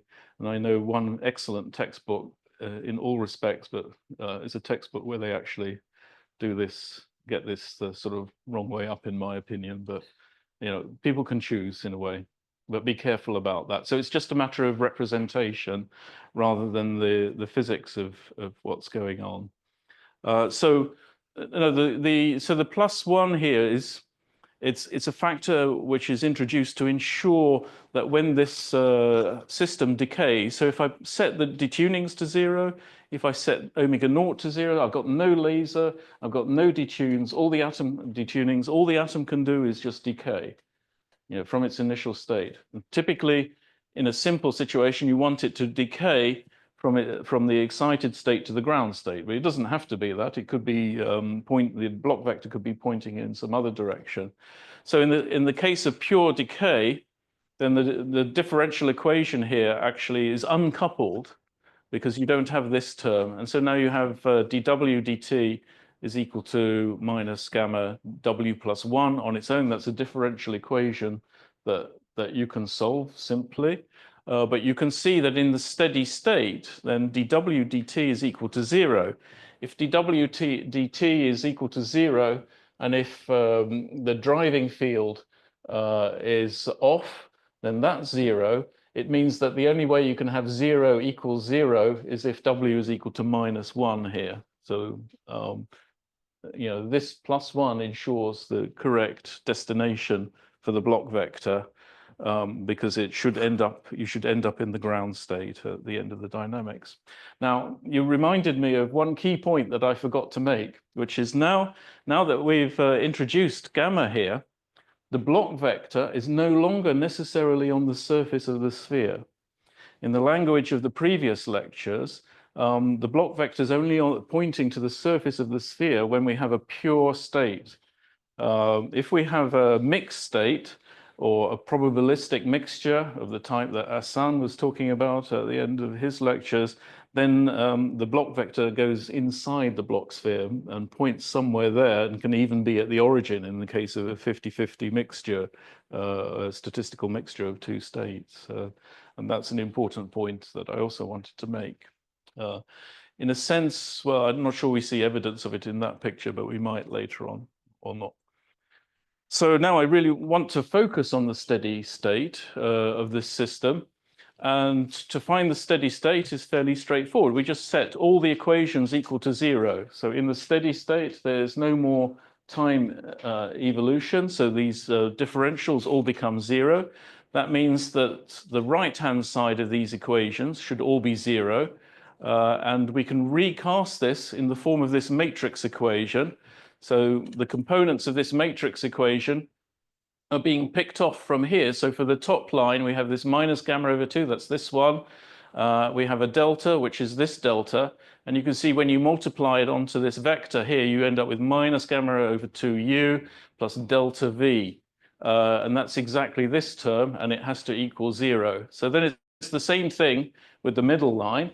And the only funny business is with the bottom line, but it also produces this equation because we use this in a homogeneous term, the +1 that's being asked about here, to put this gamma 1, this gamma on the right-hand side of the equation, because this 1 doesn't multiply UV or W, so it goes over here on the right-hand side, which is very useful, and the W otherwise is over here. So when it goes over here, of course, it changes sign. So essentially, I moved this, this minus gamma over to the other side of the equation. That's why it's plus gamma there, for example. And now I have a set of linear equations which I can solve. So I can find what the steady state UVWs are just by inverting this 3x3 matrix. So finally, a practical use for matrix inversion of a 3x3 matrix. Yeah. So multiply this by the inverse of the matrix, and obviously you get 1 here, but on the other side you end up with the inverse multiplying 0, 0 gamma, or 0, 0, 1 basically, gives you the solution for UV and W. And the nice thing is, of course, because this is only got one element in it on the right-hand side here, you only need one row of the or column of the inverse matrix to work it out, in fact. So the result of that, which again would make a good exercise for a student, I mean, you have the answer here, so you know where you're headed to get that. The result of that is you get the inverse of the matrix, and you do the multiplication, you get the steady state UV and W values here, as given in this solution. And now we have a little look at how that behaves. And what you'll see, for one thing, is at least this term here behaves like a Lorentzian, and it has a resonance effect because this is detuning squared. So you can see that the smaller detuning is, the smaller all these terms on the bottom are, which makes this factor bigger. So in other words, this factor on its own tries to go up like a Lorentzian resonance, and then it goes down. But I stress we're not talking about spectral densities here. We're talking about the steady state values of the block vector components when you're driving it by a laser field. But this might well be a Lorentzian, but it's multiplying these other factors, some of which depend on detuning as well. So it's more complicated than that. And we have to pay some attention to that. And we use different things. Now, here I've calculated the upper state population. So people are often interested in, you know, what is the probability of being in the upper state of the atom? And that's a common point of interest. In terms of block vector components, that's the calculation of a half 1 plus W. So you can see if W is equal to +1, the top of the block sphere, you have 1 plus 1, which is 2, and so the probability is 1. If W is equal to -1, which means you're at the bottom of the block sphere, then you have 1 minus, sorry, if W is equal to 1 minus 1 plus -1, you end up with 0 here, and the probability P2 is 0 if you're in the ground state, as it should be, of course. But now, what does this result in? If I do this calculation, so I just take 1 and add in the W component, so this term here, divided by this one, and just calculate that, simplify it a bit, I get this expression for the probability of being in the excited state now. So it's it doesn't have any minus signs in it or anything, but you can see it still has this Lorentzian resonance structure. It has a dependence on the decay rate, and it has a dependence on the Rabi frequency, which, if you remember, is the dipole moment matrix element times the electric field amplitude there. Now you can ask simple questions with this formula, like, what if I have a really powerful laser and I make the Rabi frequency bigger and bigger and bigger? Then that's a limit where omega naught goes towards infinity. You can't reach infinity, of course, experimentally, but you can certainly make it very strong. And within this model, if omega naught goes towards infinity, then this term dominates on the bottom, and you basically get omega naught squared over omega naught squared, but you also get 2 over 4, or a half, and that means that the limit is that the probability of the excited state goes to a half. That means an important fact that with a 2-level atom, if I just drive this atom with a strong laser field, I never get more than 50-50 of the population in the excited and ground state. I can't get more than 50% in the excited state that way. Naively, you might think with a stronger laser, you get more probability in the excited state, but you don't. This is what the equation tells us, that it goes towards a half instead. And that's why for laser operation itself, it's of interest, or part of the story, you know, of how do you get inverted populations if you want to have a laser. And that's another story which requires multi-level atoms in that case, more than 2 levels. Okay, so the limit is a half. That's an interesting reference point. Now I come to the motion of the atom. So at the moment, when we consider these kinds of models, typically we are imagining that the atom is stationary and not moving at all. Now I think, well, if the atom is moving, then that laser beam light is going to be Doppler shifted, okay? So if I move towards the laser, the frequency of the laser light is increased, and if I move away from the laser, the frequency of the light is decreased. So the Doppler effect needs to be accounted for in terms of the frequency of the light interacting with the moving atom. So the Doppler effect expression is sometimes given in this simple formula. So the frequency in the atom frame here is given by the frequency in the laser frame or lab frame, we sometimes call, or often call that, multiplied by this factor of 1 plus or minus V over C, where V is the speed of the atom, or V parallel here is the speed of the atom in the direction of the laser, or away for the laser, depending whether it's plus or minus, and you divide that by C. So that's in terms of natural frequency. In terms of angular frequency, it's the same formula. And then this formula, omega plus or minus omega over C times V parallel, is very nicely expressed in terms of the scalar product of the velocity vector and the wave number. So this K is 2 pi over lambda, but expressed as a vector for the direction of the laser beam. So that's just the Doppler effect. Now, why do I want to have omega? Well, it's because if I go back, this delta here, remember, was the detuning. It's the difference in frequency in omegas between the laser frequency and the atomic transition frequency. So I'm using the angular frequency omega in radians per second for that. So that's the reason why I want radians per second here.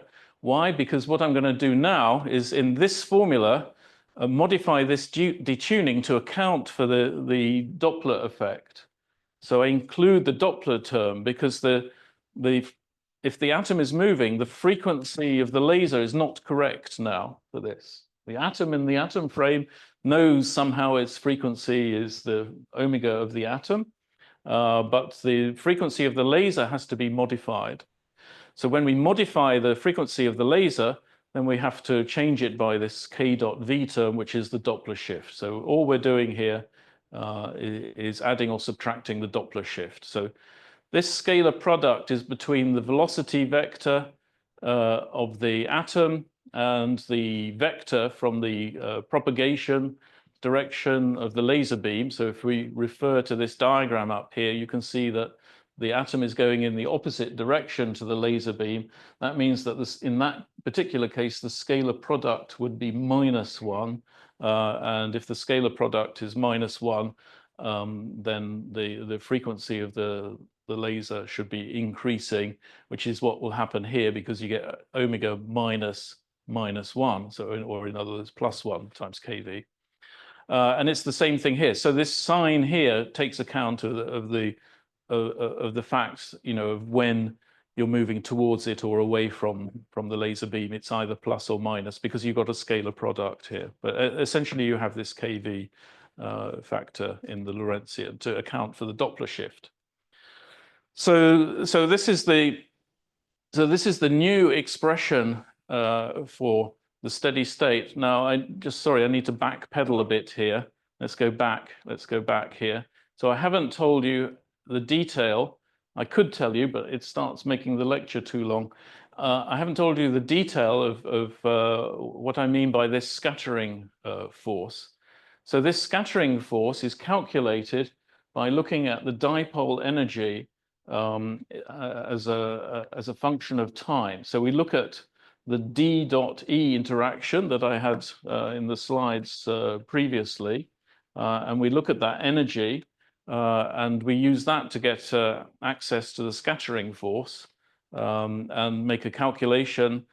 It's not too difficult, but I don't want to do it right now. A calculation which shows that essentially this force that comes from the light, and I'll explain it more in a bit, can be calculated from the magnitude of the wave number, that's this K here, times the Rabi frequency, times VSS, which is the steady state value of the V component of the block vector. So now I don't use this formula, I use this expression divided by the Lorentzian. So I pick a different part of the solution because I want V in steady state from this.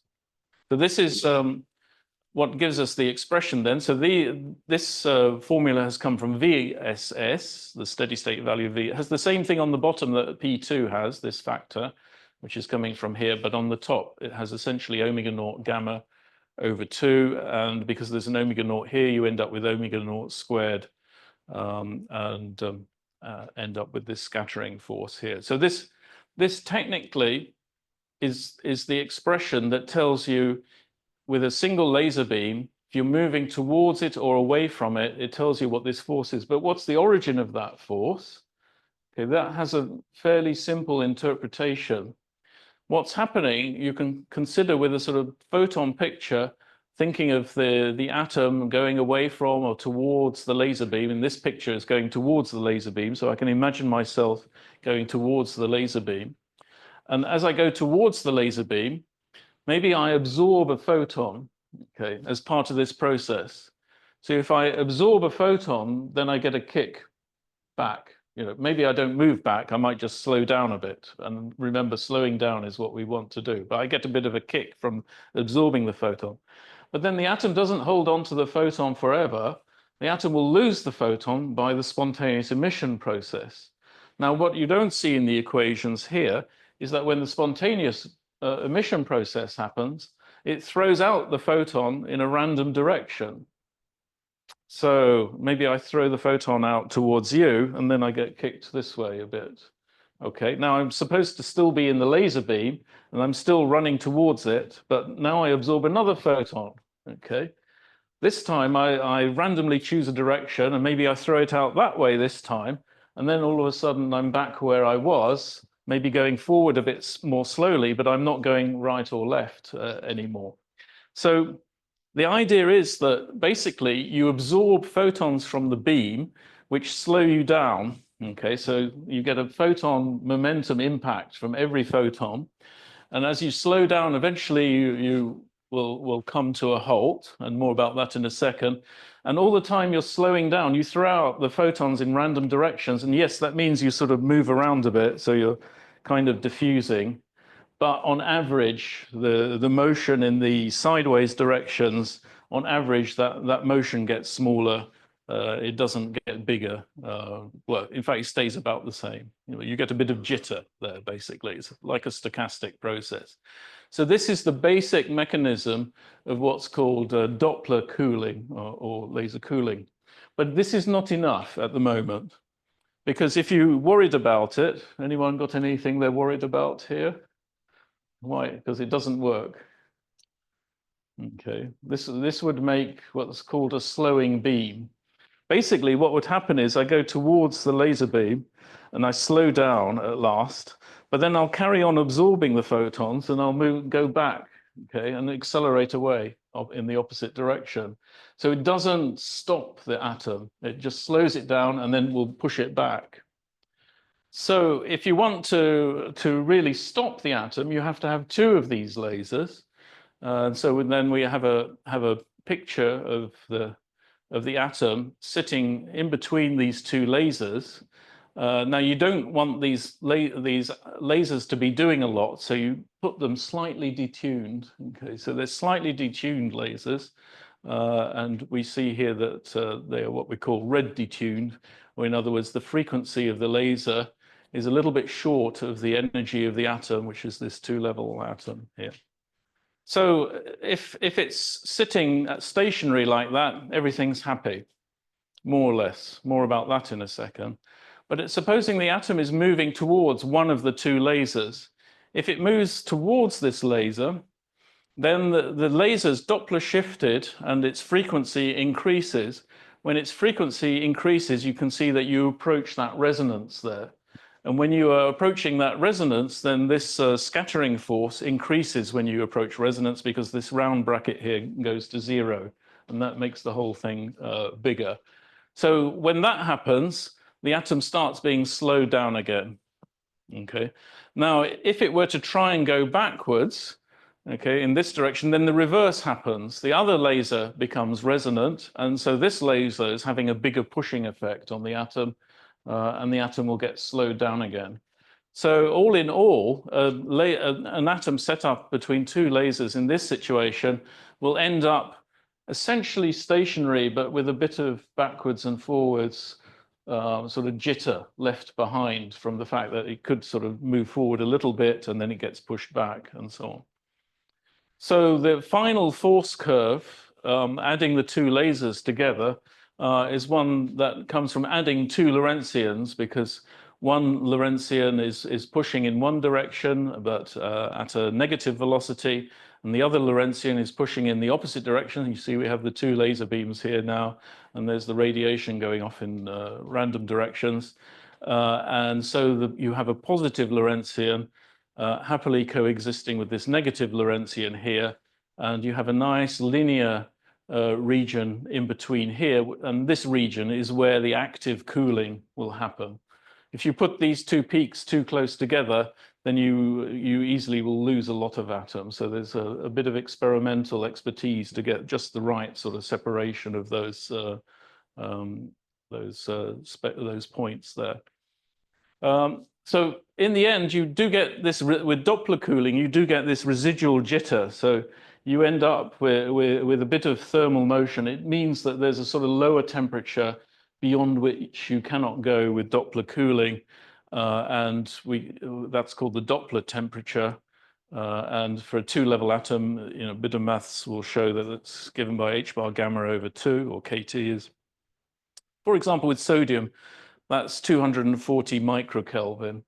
So microkelvin, if you're used to liquid helium and things like this is a very low temperature.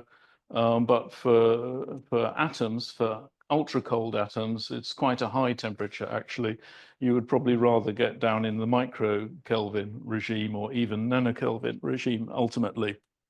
So for that reason, this Doppler cooling is, which is usually done in 3D with lasers in all directions, it's usually just a first stage of the cooling process, and you need to take other stages. And it also doesn't trap atoms as such. So Doppler cooling, it's often called like an optical molasses, which is an American version of optical treacle. So I don't know if you talk about molasses or treacle in South Africa, but it's the same thing essentially. So it's a sort of gooey thing where you slow down, but you're not guaranteed to stop moving at a point in space. Okay, it's just where it ends up according to your initial velocity. And for that reason, there's a more complex version of Doppler cooling, which is the magneto-optical trap. So the magneto-optical trap adds another lever onto this process by making the position of this energy level here, the upper energy level in each of these diagrams, depends on space. And by making that energy level depend on space through the Zeeman effect on the magnetic field's energy shifting of the energy level, you can give the trap a center and make it collect around a center. So the magneto-optical trap is a very popular first stage of the cooling process, because it can hold a truly large number of atoms in one place, large being, who knows, maybe 10 to the 8, 9, 10 atoms or something. So you can get a good number of atoms quite cold using the magneto-optical trap. Nevertheless, you don't get it super cold that way. You have to go to a second stage of cooling, such as evaporative cooling of atoms.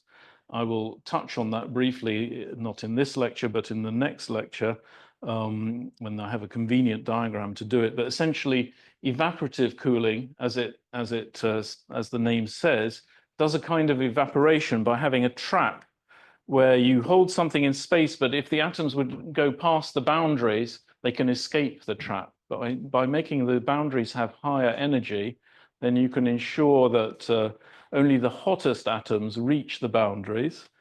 And because you then only lose from the trap the hottest atoms, on average, the energy level of the atoms remaining gets colder and colder because you take away the very hottest.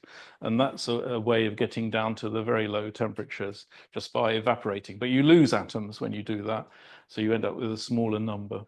But that's one way of doing it. Okay, so that was enough about laser cooling. Were there any more questions on that? And then I move to the next ingredient that I need for the third lecture. Okay, and that's going to be about the Landau-Zenner model. Now, I imagine that nobody here has heard of the Landau-Zenner model. Has anybody encountered it before? You can, not even any of the lecturers. Okay. Oh, well, okay. Well, in your case, I'm not surprised. Yeah. Okay. So what is the Landau-Zenner model? Well, this is not it yet, but I use this to sort of motivate a discussion which is important, which is about adiabatic following. So what we see here is the pseudomagnetic field vector. So this is a block vector picture. Pseudomagnetic field vectors pointing in some essentially random direction. And we have the normal precession of the, let me run it again, of the block vector around it. So it rotates in the way that we described last time around there. And just to refresh your memory, those are the block vector components. This is the pseudomagnetic field definition. And then this is the equation of motion of the block vector given this pseudomagnetic field vector here. And it does that fine. Now, to a certain approximation, if I make and I'm not doing it yet here, if I make the omega naught and the delta here vary in time, but vary in time very slowly, the block vector will continue rotating around this pseudomagnetic field vector, and we'll see an example of that soon, as long as you go quite slowly. And this is called adiabatic following, and it requires a certain amount of slowness. So at the moment, I might have a rotation around my pseudomagnetic field vector here, which I can't do because my hands can't keep crossing. And now if I very slowly change the direction, it'll carry on doing that rotation, as long as I do it slowly. If I would move my hand quickly, it'll break it, and then it will open up and you'll end up with some huge rotation, most likely, for example. So this principle of adiabatic following is quite important in a number of places, and it will be in what I discuss tomorrow. Mathematically, if you have a two-level Hamiltonian, such as the one I mentioned last time, and if everything inside it is varying in time, but very slowly, you can say then that you have some instantaneous eigenstates and eigenvalues, which will be also varying in time, as long as it's sufficiently slowly. So the instantaneous eigenvalues are given by the eigenvalues that you get at an instant in time. So it's just the regular, for this 2x2 matrix, it's just this square root of omega naught squared plus delta squared. But I put the time here explicitly on those factors. So to do that, I diagonalize this Hamiltonian into the adiabatic basis, where essentially this is diagonal, and these are the diagonal energies, which I've called here curly E plus and curly E minus, and these are varying in time because these factors are varying in time in the eigenvalue. Essentially, if you would move infinitely slowly, the off diagonals would be 0, except that you can see there that the off diagonals, actually you can calculate what the expression is for them, and here's the formula, and I'll show briefly how you can calculate that, but this is the formula for these gammas. And you'll see that there are two terms. One term here multiplies the rate of change of omega naught, the Rabi frequency, typically something that would change if you have a pulse, then you have a changing omega naught. And this term has an omega naught multiplying the detuning rate of change, which is something that, in optical physics, as you may know, we call a chirp. So if you have a change in frequency, then typically this is a chirp that's going on here. So rate of change is what's important in this in the diagonal, the approximately diagonalized basis of instantaneous eigenvalues. Then you have these rate of change of omega naught and delta going on. So we have a formula for that. But as I say, the point is that as those omega naught and detuning dot, omega naught dot and detuning dot go to 0, then the gamma factors go to 0, and it's essentially diagonal with this kind of expression, this square rooty expression that we have there. So this is the method for calculating that. So you start off with the original Schrödinger equation where you have a Hamiltonian H. It could be this H, it doesn't have to be, because this calculation is completely general at this point. But you could imagine it's the original 2x2 Hamiltonian. And then you define a transformation, a unitary transformation U, which will be one that takes you to the adiabatic Hamiltonian. So it's a U dagger transformation or similarity transformation, which transforms H to the adiabatic Hamiltonian. It does a similar thing to the quantum state here. And then the hope is that you will obtain a Schrödinger equation. This is what you would like to obtain, a Schrödinger equation for the adiabatic wave function, which is given by the adiabatic Hamiltonian times the adiabatic wave function, a new Schrödinger equation for the diagonal version of this Hamiltonian.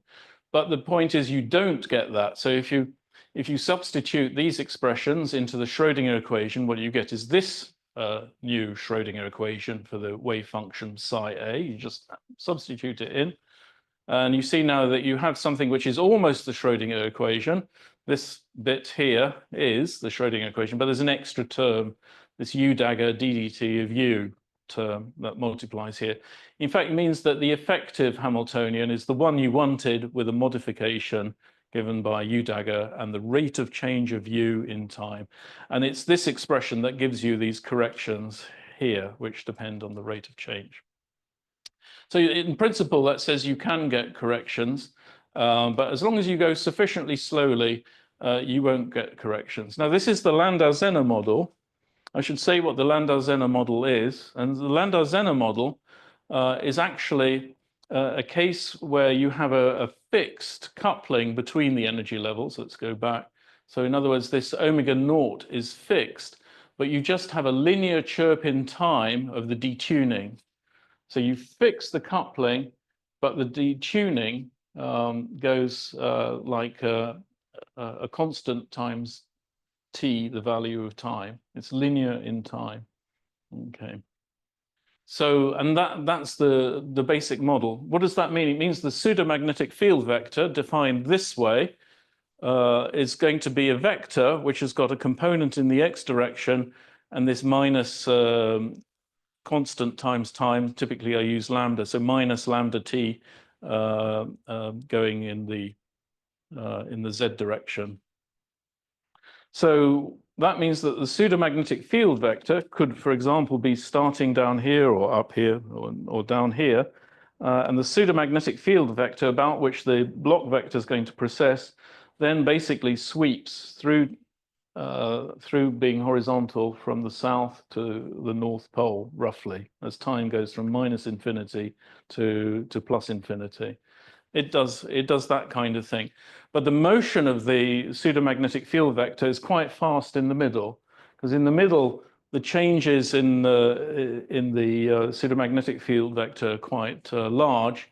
When you are at infinite time here, then the angle of that vector hardly changes. When you have a small finite value here on the x-axis, then changes in time in the z direction are very small.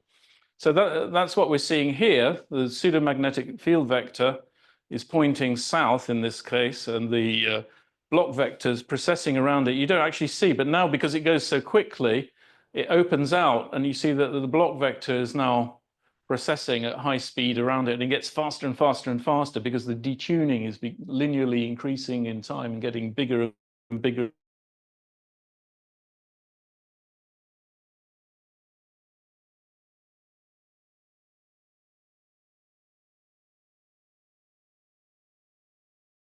Starts opening out, and that's because the adiabatic following broke down. It couldn't follow anymore, and you had a breakdown of adiabatic following. So more mathematically, this is the Landau-Zenner Hamiltonian, as I say, constants on the off diagonals, and a linear growth in time, starting from minus infinity, going to plus infinity on the diagonals, basically a chirp.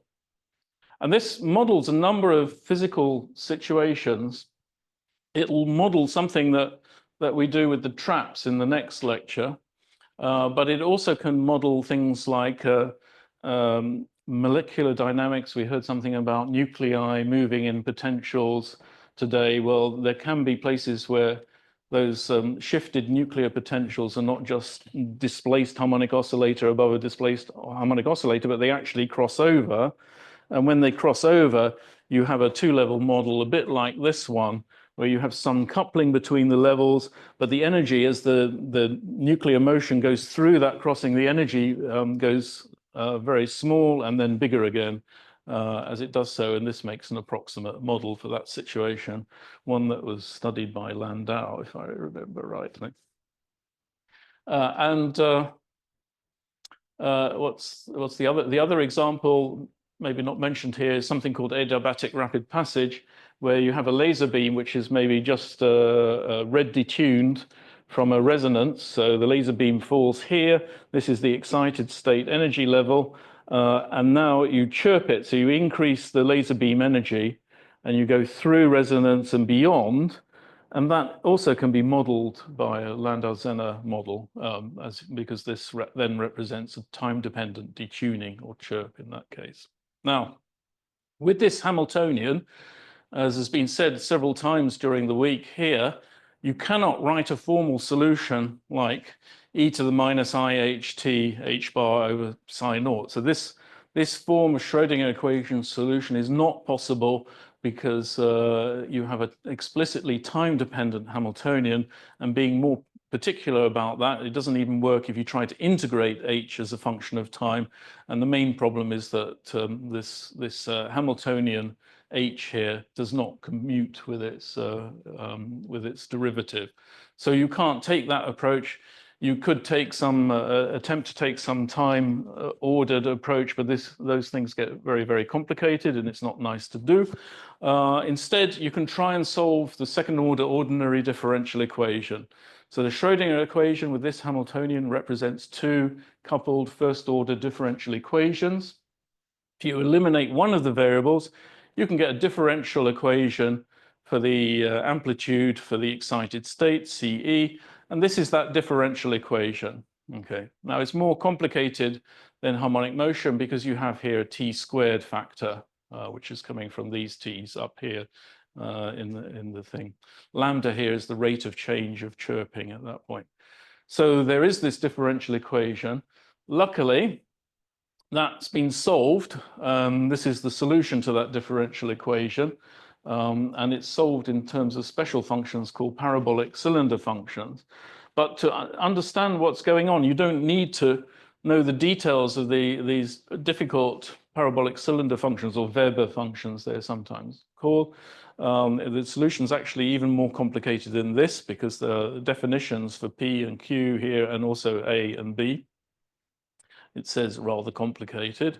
And so this is all very complicated, but even though this is very complicated behavior, there is a very nice result given here for what happens at the end of the crossing process. So you have a complicated Landau-Zenner dynamics in between here.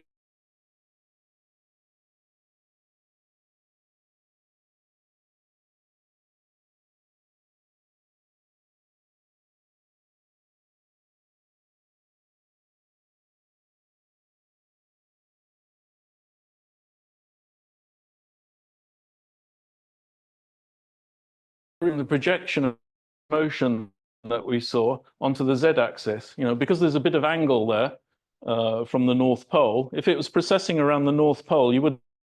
But if it's precessing at an angle here as it goes up, then you momentarily see the oscillations. And this area here is where it sort of broke away from following the pseudomagnetic field vector. So here you have a adiabatic following. We're seeing the projection of the z-axis of the block vector. It breaks away, you get big oscillations. They get faster and faster and faster, and then it goes towards the vertical and everything flattens out when that happens. So that's the Landau-Zenner behavior. Now, the nice thing is to understand that, you don't have to know all about those parabolic cylinder functions. There's a very nice formula which tells you this dashed line here, which goes through the middle of the result at the end. And that's the Landau-Zenner formula, which says that the probability of the excited state at the end of the process is given by an exponential of the parameter big lambda here, which is given by these parameters v and little lambda. So these two parameters decide what the probability will be at the end. And what you can see here is that if you go slowly, then if you go very slowly, then little lambda will be very small, the rate of change on the diagonal. And if little lambda is very small, then big lambda will be very large. And if this big lambda is very large, then you'll have e to the naught, essentially, sorry, e to the minus a large number, which tells you that you will get something that is essentially zero. And that will be the probability of remaining in the state that you started in. Got to be careful here. So if you started in the ground state, the probability of remaining in that state is exponentially small if you have a very slow transition, if lambda is very small. So this formula is very useful for making a prediction and for understanding when adiabatic following will break down in one of these Landau-Zenner crossings in several different physical situations, in fact. Okay, so the blue line had big lambda equal to 1. The red line had big lambda equal to 9, so it's more adiabatic, and you don't see any oscillations at all on that red line, the red dashed line curve, and it goes essentially to 1 at the top there. So in fact, adiabaticity happens because of this exponential very quickly as big lambda goes beyond 1, to 2 or 3 or something, let alone to 9 at that point. Okay, so this is the same time-dependent curve, is kind of a summary. So the energies, I haven't had a look at what the well, they're sometimes called quasi-energies, what the eigenenergies of the system look like. So in the blue curve case over here, the adiabatic energies do this. So you have a minimum here, but it's as a function of time. And I want you to sort of remember that, because in some situations, we can make what's happening as a function of time here happen in space instead. And if I can make this happen in space, then you end up with a trap, basically. So if I would change this axis from time to space, you essentially have a trap in this region, and that's what will happen later on, but not yet. For now, this time in the model, and we only go in one direction with time, which is forwards. So here we have what's called an avoided crossing. This shows the adiabatic energy, and you see here an energy gap, just to get some of the terminology out. And that energy gap is typically proportional to the parameter v, because you can see if time goes to 0 here, then the quasi-energies or the adiabatic energies are essentially plus or minus v. So that actually the gap is 2v, in fact, at that point here. That's why then for the red curve, you have a bigger gap in that situation. So I don't think there's anything else to discuss on that slide. That's very interesting. So that brings me then to the end of the section 1. Okay, and now I can start the section 2 that I meant to. So I meant to reach this point yesterday. But, okay, so I'm going to have to rethink how much I say about which things. So maybe I can do this fairly quickly, especially as we are in context at the moment. So as you can see in this section, I want to introduce some more basics. So the magnetic interaction, which is necessary for understanding how magnetic traps work. And magnetic traps are important for trapping and holding on to ultra cold atoms. Then I want to introduce you to something called dressed potentials. Understanding that is connected to Landau-Zenner, but now as a function of space in time. We'll get to that in due course. And then when or if we really get going on it, I'll move on to time-averaged adiabatic potentials, which is another speciality thing. So, but first of all, the magnetic interaction, which is quite important. So the basic magnetic interaction for ultra cold atoms is going to be a dipole interaction. It's typically a magnetic dipole interaction. It doesn't have to be. There are some other forms of trapping which can be used, but this is a very sort of common type of interaction. And in weak fields, typically the magnetic dipole moment of the atom can be expressed in this form, where GF is a Landau G factor, mu B is a scaling factor, which is the Bohr magneton, which if you've done atomic physics, you will have met the Bohr magneton. And F here is the essentially the nuclear plus atomic spins of an atom. But it's essentially a spin thing, which is scaled by h bar and will have either half integer or integer values depending on the atom. So this then is the expression for the magnetic dipole moment. You want to have mu dot B in order to have that magnetic dipole energy, and this is going to be the potential that traps the atoms in the end.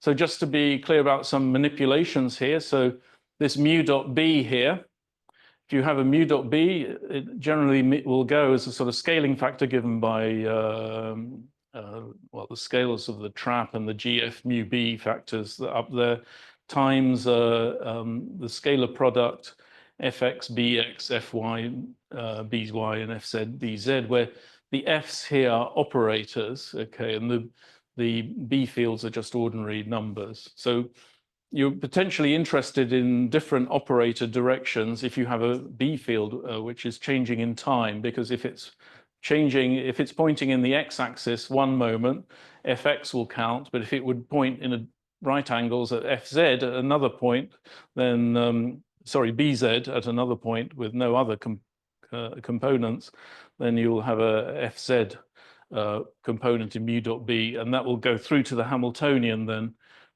in the end. So this mu dot B interaction is what will define everything. We're going to discuss a local static field B naught at first, and then introduce a time varying radio frequency field. But this is a static field. There's no time dependence here. And it's quite often, but it may not happen everywhere, that this is pointing by convention in the Z direction, but that won't necessarily happen. So if B naught points in the Z direction, then the value of the B field that's important will be the Z component. That means that following this rule up here, you'll pick out Fz and you'll end up with a Hamiltonian, which is essentially proportional to the Fz operator, Fz being a spin operator, as I say, half integer or integer. So then the potential that arises from this will be given by GF mu B times mod B naught, which is what you get from here, and then the values of the, sorry, I said Hamiltonian, but I mean the potential, the values of Fz that are allowed will be the various MF components of that, which are integers like plus or minus a half for some atoms, and then other values for other atoms. Actually, we see here my favorite atom, which is rubidium. It's also a favorite of many atomic physicists. And part of the reasons for that is that the transitions are very accessible to available lasers.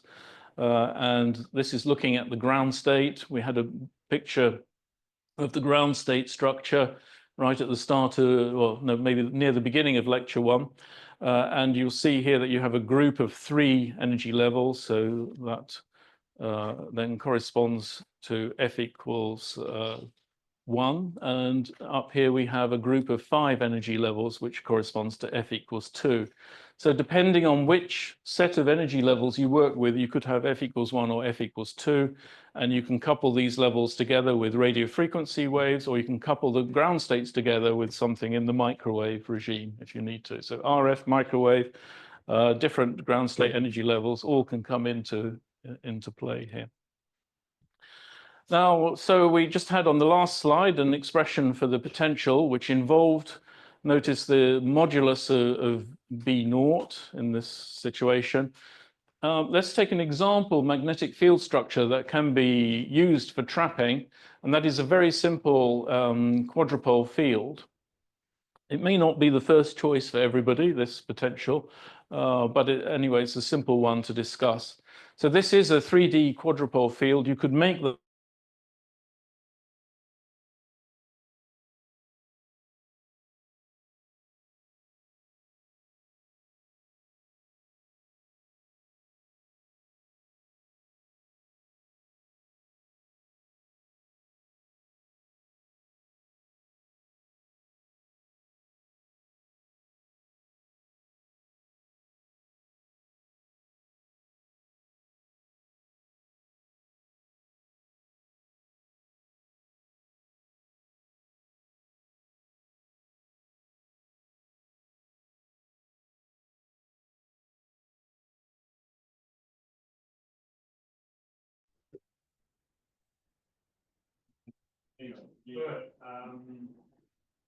just making sure you're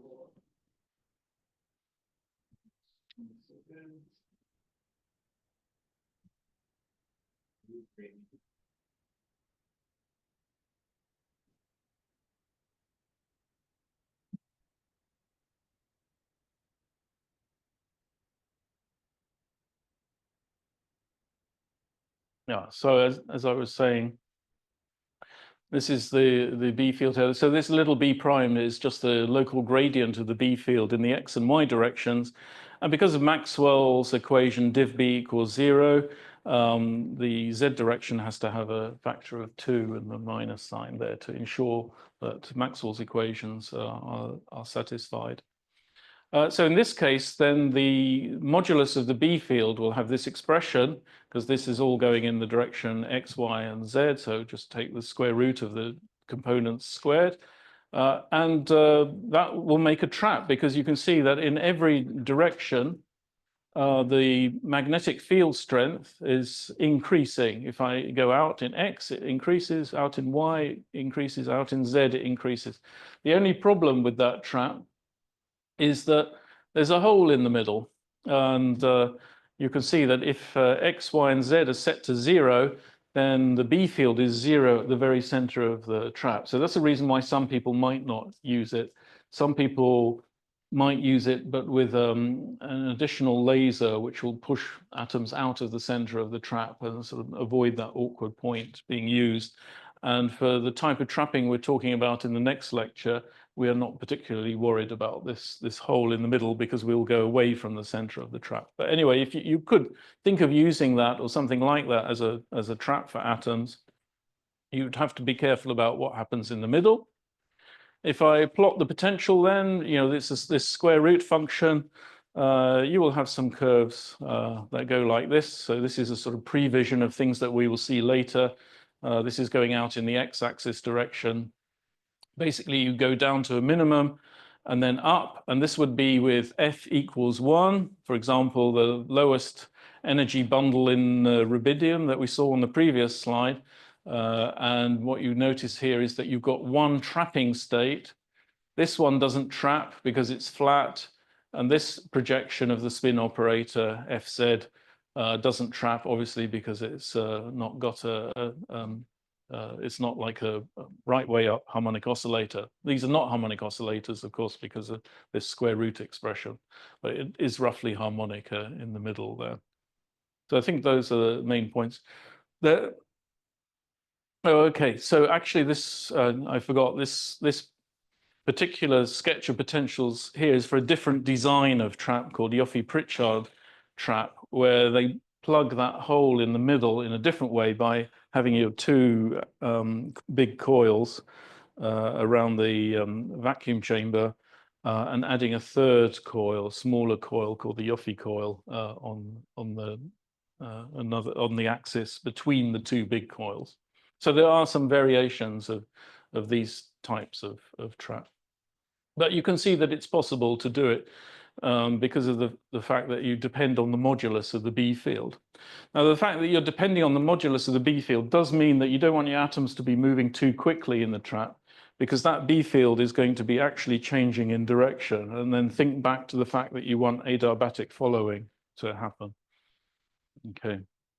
So next, we introduce magnetic resonance. So magnetic resonance is if I apply, for example, radio frequency, under what condition will I have a resonant interaction between the radio frequency and these energy levels? Well, because of the B field, and that's this picture here, you get a Zeeman splitting which varies in space. And essentially that's what we are seeing here when we look at this potential. It's a Zeeman splitting which varies in space. And you get the resonance when the energy of an RF photon matches the energy level difference that you get between the Zeeman levels at whatever position in space. So this is a graph which shows Zeeman splitting as a function of magnetic field strength, but we know that the magnetic field strength varies in space with these traps. So what appears here as resonance between radio frequency and energy levels at a particular field strength will translate in a trap to resonance between the energy levels at a position in space now, when you make it into a trap. So that resonance happens when those energies meet. So it means that your RF energy has to equal the energy level difference between two MFs, and the MFs are always separated by plus or minus 1. And so this is the condition then for resonance, that your RF frequency is this expression, but without the MF factor. And it's and with an H bar, because you want to match H bar omega to the this energy difference. And this is also known as the Lombard frequency, this frequency that's required for resonance here. So if the RF is not resonant, then there is a detuning, and that detuning will play a role in the time evolution of the dynamics of the atom in the trap. And we'll come to that in a second. Without the radio frequency then, so moving towards Hamiltonians, if we don't have the radio frequency, the Hamiltonian was one that was proportional to Fz and the B field factor, as we already discussed. So this is like looking at U, but now I write it in the form of a Hamiltonian and with an operator. And starting with this Hamiltonian, we'll now introduce the radio frequency field. So originally we just had this B naught factor, and now we add in the oscillating radio frequency field. Okay, so let's do that quickly. So if I add in the radio frequency field naively, it's just another B field. So now we have to add in a B field, BRF, which is changing in time. It's oscillating. It can potentially vary in space as well. And it also has to be multiplying the spin vector F. Now, you could argue that the Hamiltonian should have a kinetic energy term, and it should. This is an approximation here for motion where you don't worry too much about the kinetic energy, and we will put that in later on when we need it.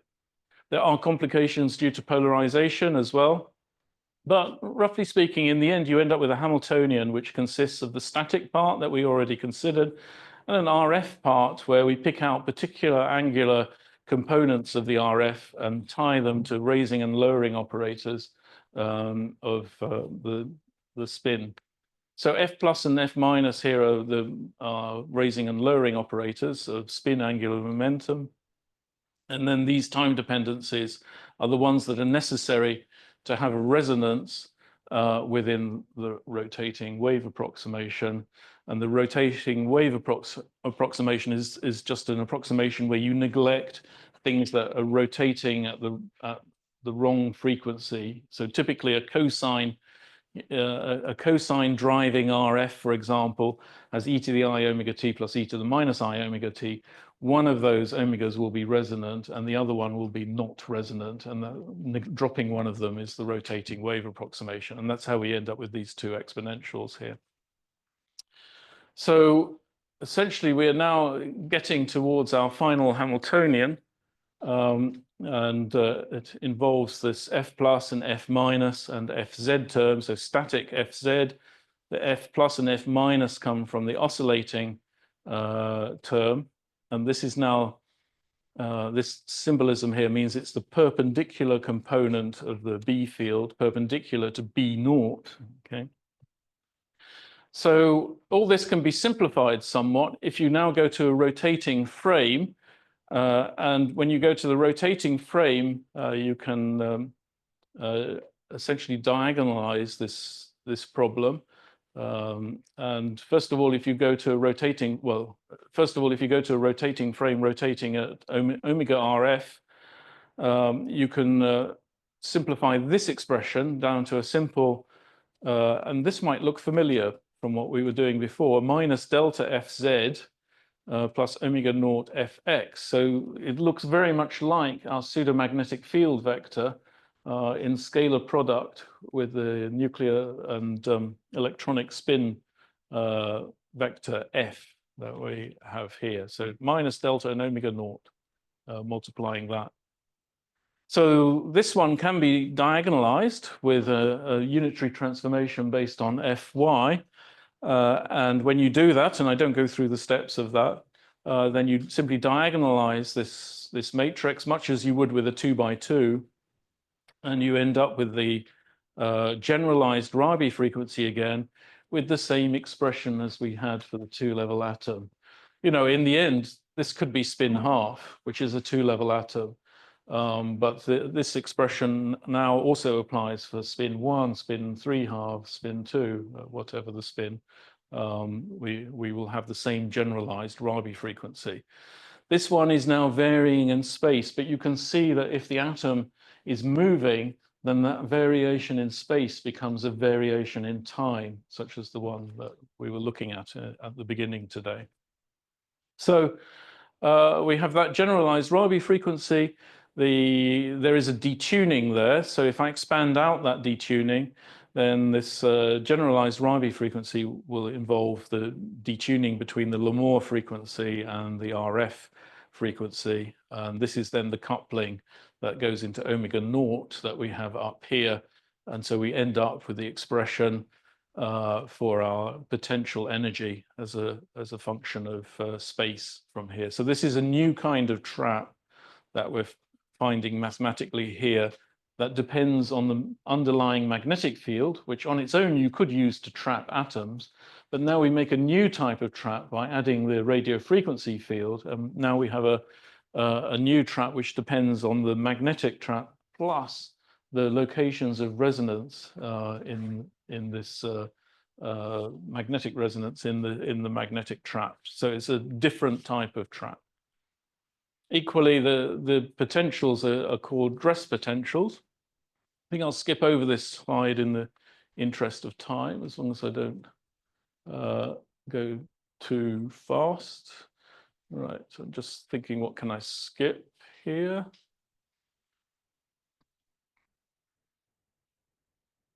Okay, so this is essentially a statement that, you know, given this potential that we've just derived more or less from first principle. So here you see the detuning and here you see the Rabi frequency squared, but now they're all expressed in terms of parameters that are relevant to the magnetic trap. If you find this expression now, you have minima which are existing in the trap. I think the pictures that we will see later on are more convincing about where you have minima, but basically you have a minimum at the locations of resonance for the same reason that we were discussing earlier. So when this detuning here goes to 0, that's a minimum in this potential, or at least it's one way of getting a minimum in the potential, and that forms the minimum of the trap in the end. Okay. So Yeah. So this actually was a very early image from this type of trap, which we call radio frequency trap. So you have a magnetic field. There's no scale bar on this, but this would typically be several hundred micrometers in size. And the atoms in this case are not trapped in this sort of blob, which is very common for cold atom traps, but they're actually trapped in the resonance region, which is further out from the center of the trap, at the locations of magnetic resonance. And essentially, this is sort of mapping out where you have the resonance region, but it's also creating a new type of trap. And this is really advertising what comes in the last lecture. So ultimately, this kind of trap is difficult to fill with atoms if you're on the surface of the planet, because it's a big trap typically, and gravity pulls the atoms to the bottom. So you can see in this picture it's darker down here, and that's because the atoms are being pulled by gravity to the bottom of this, this trapping surface. So for that reason, this trap design was launched into space to the International Space Station a few years ago, and they installed it in the cold atom laboratory on the space station for doing some science experiments with it, and did experiments with it there. But now that you can see here, this is also not a symmetric trap, and there are reasons for that, which I can discuss next time, and I hope I remember to. But this was a picture taken in space of exactly the same kind of trap. This was a picture taken on Earth maybe 15 years ago. And the space pictures were taken just perhaps about 3 years ago or something like that. And I'll have more of those images in the last lecture. So here at last, I draw a picture of this trap as a function of space. Okay, so we've seen Landau-Zenner in time. Now we see Landau-Zenner in space. Why? Because basically the atoms are warm. We can talk about hot and warm atoms, but we are talking about temperatures of microkelvin and below. So it's, you know, relative to what you expect in these kinds of experiments. So although we have like microkelvin temperature atoms, they are moving around a bit still. And when they move around in this trap, and especially when they go over the resonance region, then if they're moving slowly, they go over on these adiabatic potentials. So this is the diagonalized potentials for the Earth, because this tilt tells me that there is gravity here, and that tilts everything. So we're taking a cross section vertically through part of the trap. So putting it another way, that section is going through here vertically, and we are seeing the underlying spin states or Zeeman states and what they are doing. So thank you for the comment. I can just about read it there. Does it have parallels to? And it went. So it didn't.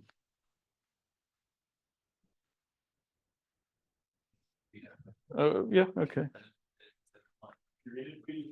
Yeah. It said, does it have parallels to? It says, Tando says the shell trapping is really interesting. Does it have parallels to spectroscopy in formulations, particularly with regard to interference pattern? Really fun lecture. I'm enjoying it. Oh, well, thank you. Does it have? Well, you could regard it as a kind of spectroscopy where the atoms find the resonance position, you know, because those atoms, when they're cold, and if they're kept cold, they will locate the magnetic resonance location. So I don't know, that aspect might be a bit like spectroscopy. Actually, we have done spectroscopies experimentally with these kinds of traps by adding in a second RF field, which is weaker, and then probing these structures with the second RF at a different frequency and seeing where, you know, at what positions the atoms escape and so on. It's also used as a method to cool with radio frequency electromagnetism the trap, which itself is built from radio frequency waves. So that was an interesting test that you actually could use 2 radio frequencies in the traps. But otherwise, I'm not sure. I mean, there are in this dressing location here, where you have the you have the strongest coupling because it's resonant in the middle of the trap here. In that location, of course, there are kind of multi-photon processes going on under the hood. At least you could expand everything in terms of a multi-photon picture. And we also know that, a bit like a high-order spectroscopy, there can be multi-photon radio frequency processes, especially if you probe with another radio frequency. So plenty of complications for thinking about multi-photon radio frequency spectroscopy for sure, but it's by no means simple, that sort of thing. But possible. So in that sense, you could think that there's spectroscopy. Right, so a few extra comments then. So the atoms are moving, and so they generate the Landau-Zenner crossing themselves by moving. It creates the time dependence of the Landau-Zenner crossing. That means if the atoms are moving slowly, the trap works very well. If the atom would move very fast, then there would be non-adiabatic effects, as we've discussed, and the atoms would not, for example, follow on this upper curve here and go up. On the other side, if it went too fast, it would actually go straight through, and that would not be trapped in that case. Now, you can estimate, at what speeds will it go straight through, and at what speeds is it going to be trapped, just by using the Landau-Zenner formula. What you have to do is convert the speed of the atom into the chirp rate on the bare potentials, basically get it modeled by lambda t, as I had before, but account for the fact that you have a velocity which is connected to the old time that you had in the previous case. On Earth, next comment is that gravity tilts these potentials on Earth if we're taking a section vertically, but fortunately, Landau-Zenner, when you look at it carefully, it only depends on the difference between the slopes here. So to a first order, it doesn't cause any problems that you have that tilting. And the original Landau-Zenner was done with 2 energy levels, but it's this Landau-Zenner result, e to the minus pi lambda, is easily generalized to n levels in a bow tie configuration. Again, actually, I think without solving parabolic cylinder functions or Weber functions, you don't need to go to that level of complication. It's been solved, and I can provide the reference. And this is the general formula, but you can see it's rather similar to the original formula. And in fact, you can set n equal to 2 here to get the original formula. So you can worry about a lot of things, but actually, Landau-Zenner works very well if you have a strong enough RF going through there. Now, I mentioned kinetic energy. I want to speed up a bit, so I'll just touch on this and say that you can add in the kinetic energy term. So the complication of doing that is that when you diagonalize the problem, because you want to go to the adiabatic states, if you add in the kinetic energy here, then there is an effect of having that term present, because the momentum operator doesn't commute with the spatial variation of these other operators, the things that vary in space. So any space variation is a complication there. You can attempt to diagonalize it with these kinds of transformations. So you see here we have a diagonalization angle which depends on the z direction, or the z operator, and that will not commute with p operator.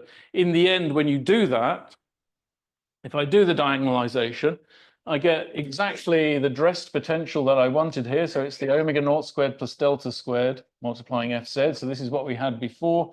You have the gravity term in this case here as well. And rather nicely, the kinetic term part, when diagonalized, can be rewritten in terms of an effective magnetic vector potential. It's not a real magnetic field added on top, but it's effectively a magnetic vector potential. And I think not given here, we have an expression for that vector potential. So for fun, we've had a look at this in detail. And as we expect the corrections to be small, we did a perturbation theory of the effect of this term. And I won't go into details, except to say that our conclusion was that the Landau-Zenner approximation worked very well as a description of what's going on. I'll just mention briefly that I appear to have a lot of slides in this section, but I think I don't have to go too deep into this because I'll have some slide. I think I have a slide about it in the next lecture. But just to add that there's another level of complexity possible, which makes even more complex traps for whatever applications you're interested in. And this next level of complexity, and remember, we started with a magnetic trap, which is already a workhorse for cold atoms and ultra cold atoms. So you can use that for trapping atoms at a point, at a blob. But by adding the RF, we went to a shell trap, essentially a trap defined by a magnetic resonance region, which can have other points of interest where the atoms are in a large shell potential. And now there's a new feature, which is that having added a radio frequency field, you can now actually take the whole bubble field, because it's a bubble potential as well, and shake it around in some motion. Okay, and in this particular example here, the motion is just up and down. And you choose your shaking frequency carefully. So the shaking frequency is meant to be fast enough that the atoms see a time averaged potential as the bubble potential sweeps across it. Okay, so you can imagine it's quite complicated, and equations are in the next slides, which I'll just flick through. But just to give you the basic idea, you have the bubble shaking. So these dashed lines here show the extreme positions of the bubble. It's a squashed bubble for the reasons we discussed, needing to satisfy the div B equals 0 in the Maxwell equations. That means that you have that factor of 2 with quadrupoles. And these are the extreme positions. So it goes up to this upper position, down to this lower position, and it's shaking up and down. Fast enough for the atom to see an average potential. And in this particular case, the average potential is in fact a ring trap. And so you can make a ring trap for atoms by this method, and it is very reliable and also very large. And I know I have a slide on that in the next lecture, so I won't dwell more on it, save to say that they exist, and probably this is the mathematics of it here, and I will not dwell on that. It'll no doubt be uploaded to the website for anybody who wants to repeat the calculation. Let's see if we can get to the crunch. So here are the actual, one of the rings made from a shaking bubble, which is filled with atoms in this case. And then what are these two pictures? These two pictures are done by another layer of control in this case, which is to tilt the shaking bubble as well.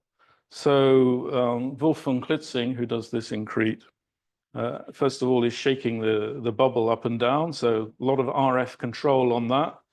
And then he tilts it to one side and the atoms fall to one side. And then the next thing he does is with the tilted ring, he starts rotating it. Okay, so just think of programming all of that into MATLAB or something to get it to happen. And he rotates the shaking tilted thing so that he can speed up these atoms in the ring and do experiments where he gets them whizzing around the ring. And he basically has a sort of little accelerator here where they can go flying around, and then he can release them and see what happens to them dynamically. And I do think that is pretty much the last slide. So that closes, perhaps a little bit late, the second lecture. The third lecture is going to be, we've done, I think, a lot of all of the background needed now. And I think the third lecture will be more relaxing from your point of view. And I'll just talk about the recent developments and show more pictures of the experiments in that lecture tomorrow morning. Thank you.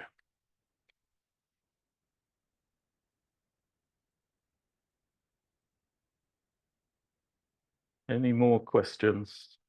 Thank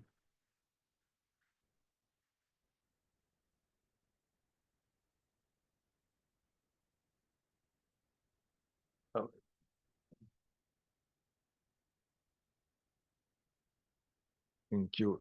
Yeah, no, I should just wanted to ask what is the so the spin F is the spin of the electron plus nucleus. So Yeah. okay.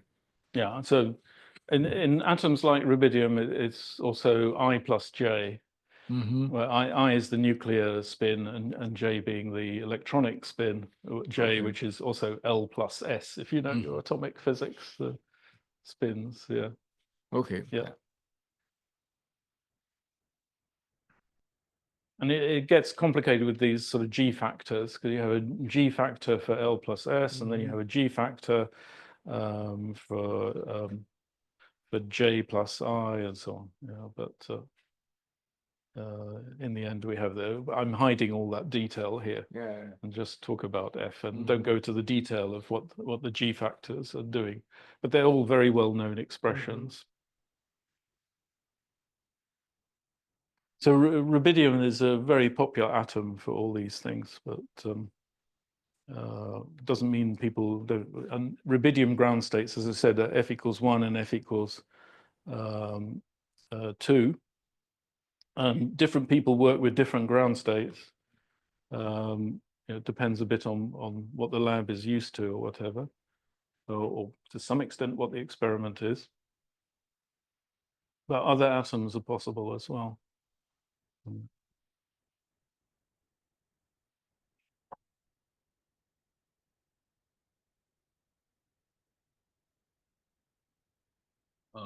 Thank you very much for your presentation. But you did say that you would cover it. But could you perhaps maybe just brush on the detail where the trap was not symmetric in space? Can you just repeat? The trap that you said, it's not symmetric. It wasn't completely symmetric in space. Yes. That's the space environment kind of like has right, yes. conditions for. So when they put the trap into space, so this, I mean, I have many more pictures I can show tomorrow, but you mean this picture is also not symmetric, even though we got rid of the gravity. Yes. Okay, so maybe I can shorten tomorrow's talk a little bit if I talk about it now. And I know there's a little question about shortening talks tomorrow. So yes, this is a bit asymmetric. There are a number of factors which are going into that. So one small factor is maybe the camera angle. So if the camera, so what you see in a picture like this, okay, is not light reflected over the atoms at all. It's actually an absorption image. So they apply light to the atoms in many of these experiments, not just this particular one. And then they see where is the light absorbed by atoms, and that pattern of absorption can give a figure like this. So for that reason, what you see here is a column density. A column, that represents the number of atoms per unit area at each location. And so it's a column density. So then if the camera angle is not aligned in the most perfect way with the thing you're filming, you can get some artifacts. Okay, so it's possible. However, there are actually more complicated reasons why there is this asymmetry, and I was going to talk about it tomorrow, as I was saying, but I'll do some of it now. And one of the issues in the space station setup is that they had an experiment where they didn't, for very good reasons, they didn't make the magnetic fields from big anti-Helmholtz coils. So normally you can have, well, maybe more this size coils around your experiment, and you use the magnetic field from that. Instead, they use an atom chip. And an atom chip is a microfabricated layer of materials, maybe 2 centimeters by 2 centimeters square, but the sizes vary. So it's bigger than, say, an Intel CPU or something. And it's also built on a larger scale, the wires in it. And it's just a pattern of wires which produce a magnetic field. So they have wires in just the right directions that they can make a magnetic field, which is then used for the first magnetic trap. And then they add an RF coil to that for producing the radio frequency, and there happens to be another coil for microwaves as well. Well, due to the design of it, the chip, of course, has to be on one side of the atom. So on Earth, you can imagine this thing as a sort of small tower. It's maybe about that high and that wide, and it's made of all glass and everything. And on Earth, the atoms would hang underneath the atom chip when they're trapped. And then they put the coils on top here. They have a diameter of maybe 1 centimeter or 2. And because the coils are just on top here, the magnetic field coming from the coils is sort of spreading out. You know how with any circular coil, the magnetic field spreads out like that.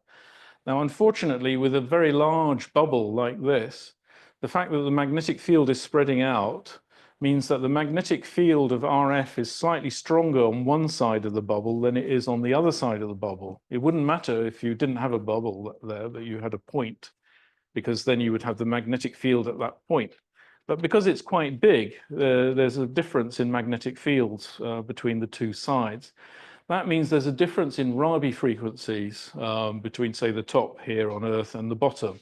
If there's a difference in Rabi frequencies, then you end up with a difference in those avoided crossings. I'm trying to look here. So this is the avoided crossing. So you have a difference in the size of this gap, which means then that this potential is higher on one side than it is on the other side of the bubble. And that means, of course, that the atoms are sort of wanting to go to the lower side of the potential. So that's one factor, and there's some other details as well in that.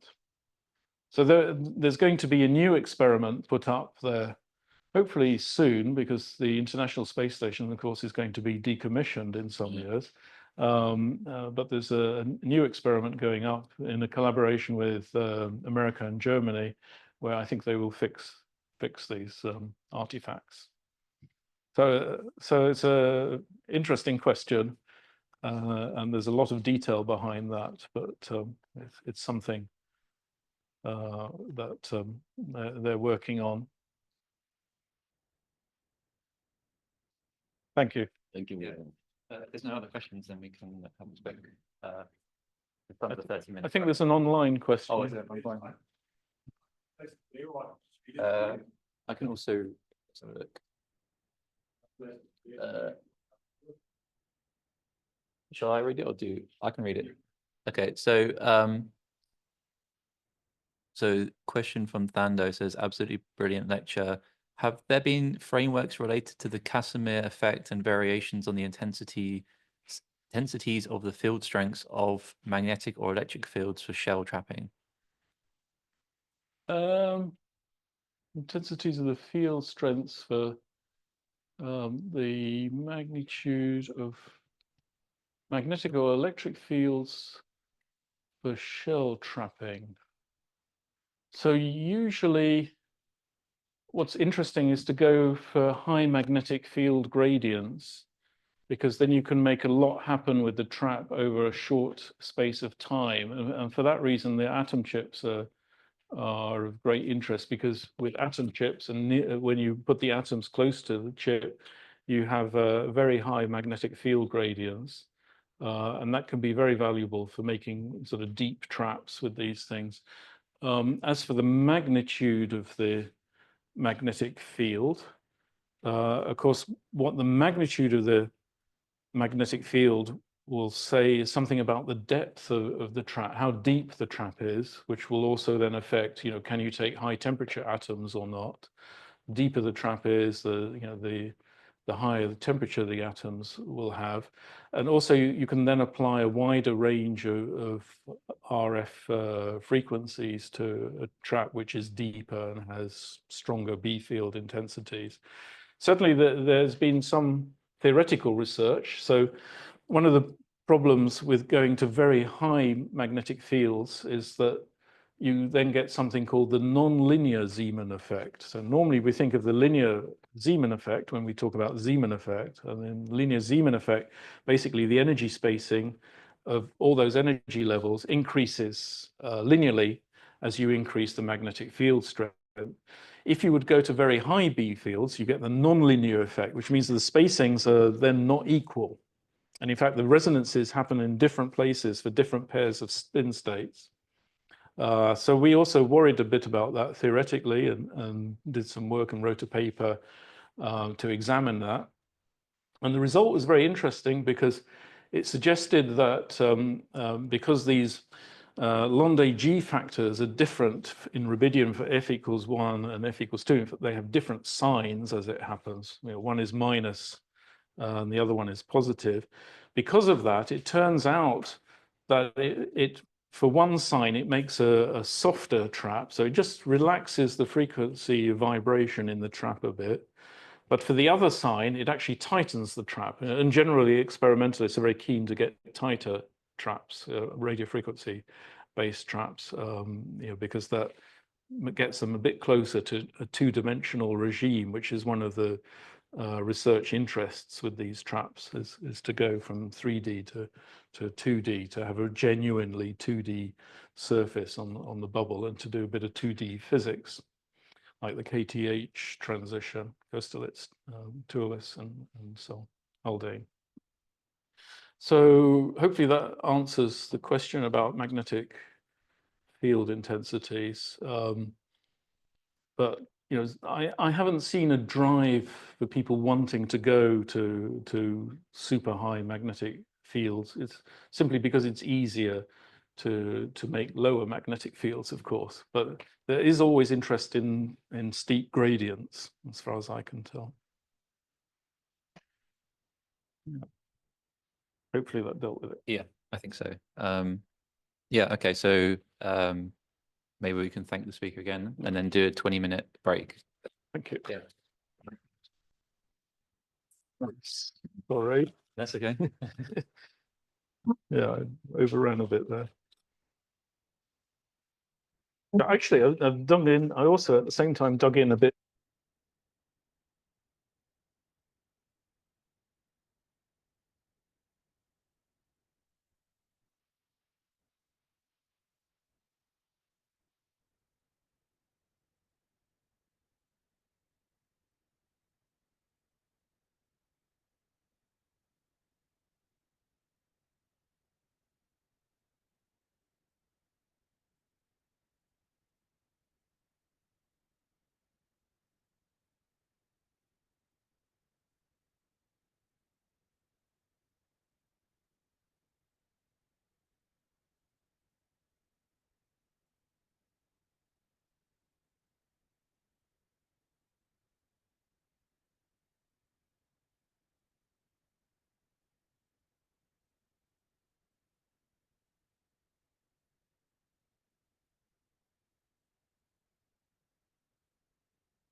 Okay, maybe we can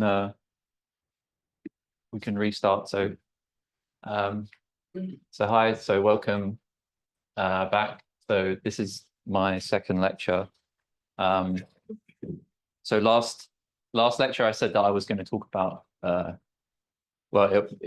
the content I was presenting was intended to be kind of an extension of some of the basic ideas that Marco introduced in his lecture. So specifically things connected to the idea of completely positive and trace preserving maps, which is like a quite important tool when we talk about open quantum systems. I said also that I was going to speak about non-Markovian open systems and then spent most of the lecture just talking about Markovian open systems. But really I think to understand what we mean by Markovian and non-Markovian in the context of open quantum systems, a good starting point is to kind of introduce a heuristic idea about what we mean when we say Markovian. And so what we did was to do this, what we did was went kind of through a derivation of what's called the microscopic derivation of what people call the Lambert master equation or GKSL master equation. And so the derivation of this master equation invokes this so-called Markov approximation, which is essentially an approximation where we say that there's a large separation of timescales between the system's evolution and the bath's evolution. And this is satisfied, then we can kind of say that we can expect that the time evolution of our open system under the action of the bath will be Markovian in the sense of it will have only a relatively weak dependence on the history of its evolution. Okay, but again, this is a kind of heuristic. It's not a particularly formal characterization of Markovianity. It's kind of a heuristic derivation, heuristic introduction of the idea of Markovianity. So what we did was, so this master equation that I mentioned, this is specifically this master equation here. So it's essentially an equation of motion for the reduced density operator of your system. So basically it tells you that if we have a system in contact with an environment, generally there'll be some kind of interaction between the two of them. The open system will undergo some kind of time evolution due to fluctuations in the environment. And this equation tells us is if these fluctuations in the environment decay on a particular timescale, and there's also other well-satisfied approximations like the Born approximation, so there's only weak interactions between the system and environment, then our system will evolve approximately in a way that is described by this equation. So here, these gammas, this has kind of been covered by other people, so I won't go into too much detail again, but these gammas are decay rates, so they describe kind of transitions that happen between various energy eigenstates of our system. So I gave an example last time of a two-level system that's just in contact with an environment that has no initial excitation. So essentially the same model that was discussed in Marco's lectures. In that model, if your system starts in excited state and there's no photons in the environment, the only thing that can really happen is that your two-level system just loses the excitation into the reservoir, and that process happens at a characteristic rate gamma. And so that type of evolution is described by this equation. So importantly, like this kind of Markovian master equation or GKSL master equation we have is time local, which kind of implies this the fact that it describes a Markovian time evolution, although we have to be kind of careful. We can't really use this kind of time locality of master equation as a strict implication of Markovianity, because as I'll hopefully get onto in this lecture, we can in fact derive master equations which are time local, but describe potentially highly non-Markovian dynamics. So this kind of idea of time locality, the connection between this idea, I mean, it's a nice rubric to think of time locality and Markovianity being connected, but it's not a really rigorous connection. Okay. So yeah, as I said, we looked at this example of a two-level atom. Essentially what this equation describes is just spontaneous emission that happens at a rate. And yeah, like basically, if we divide up our time interval into lots of discrete time steps, the probability that some emission event will happen is given by gamma times delta t, such that if we just look at the probability after a certain number of iterations of our or if we look over, that if we observe the atom over a certain number of time intervals, the probability that it will remain in the excited state is given by this 1 minus dp to the power of n, where n is the number of time intervals. If this n is, if we define a time step in this way, then as time step goes to 0, so when we look at the continuous limit, then this basically just goes to an exponential decay. So that's what's just numerically plotted here. Okay, so I think this is where I basically ended last time, where so we introduced this kind of master equation which describes a Markovian dynamics. Okay, and so we can examine now a little bit more deeply the kind of the properties or the kind of the structure of this equation and what it implies. So formally, we can write this equation in this form where this L is sometimes known as what's called the generator of the dynamics. So basically, this L is a kind of formally it's a super operator, and so it can be so from this relation it can be basically defined in a usual. So if I can maybe use the board. I should pull this forward a little bit. So this L super operator can be defined as the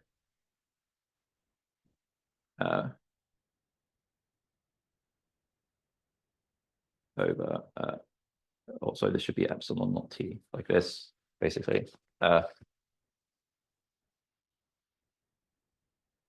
So you can see here from this equation in the top left, this just trivially the solution to the if it comes back up on the, there we go. So if we write this master equation in this way, then we can see that this is just a differential equation which is in the form of like d dx equals ax. That kind of just describes a trivially that has a solution which is like an exponential. So this is just the formal solution of this master equation written in terms of this generator. And what this object here describes is, we can from this write this, or we can write down an expression for this so-called dynamical map. So this is the object that Marco introduced in his lectures, which is this thing here that I call phi of t. Formally defines a map from this set of states of our system onto itself. And so so maybe I just included a slight side note in this slide, which kind of recaps some of the material from Marco's lecture. So in open quantum systems theory, we can describe the time evolution of reduced system density operators in terms of this dynamical map. So the dynamical map is basically a completely impositive trace preserving, or a sequence of completely positive and trace preserving maps that depend on this parameter t, which just represents time. And so generally we can construct them in this way. So basically, if we have a system that interacts with an environment, if both of these are initially uncorrelated, so this has kind of been mentioned in previous lectures, that this initial factorization approximation is like kind of crucial in open systems theory. So if we assume that the state of our, so okay, just to say here, I've dropped this in this slide, I've dropped this subscript s just to make things a little bit neater in terms of notation. But here, this row always refers to the density operator of just our open system. Okay, so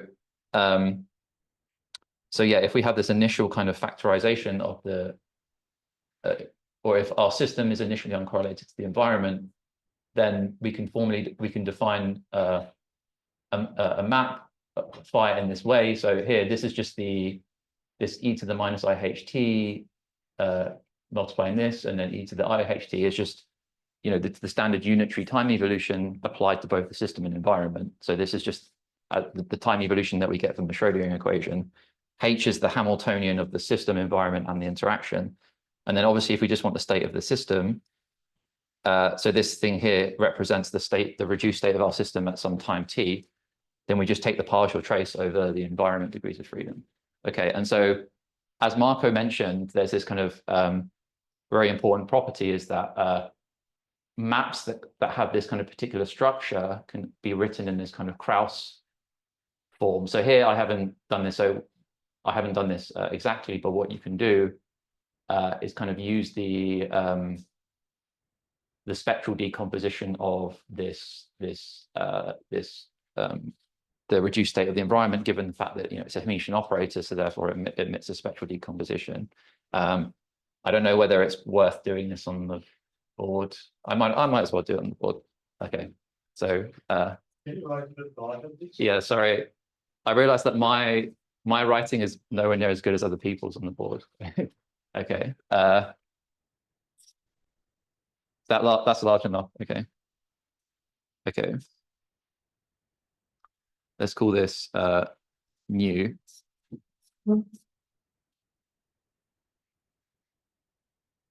Okay, so basically the spectral theorem tells us that every Hermitian operator, or more specifically every normal operator, Hermitian operators being a kind of subset of those, are diagonalizable. So basically we can always write them in this form where these things here are the eigenvalues of our density matrix, rho E, and these are the eigenvectors. So because this is Hermitian, these eigenvectors are always real and positive. Oh, okay, it's positive operator, so they're also always positive.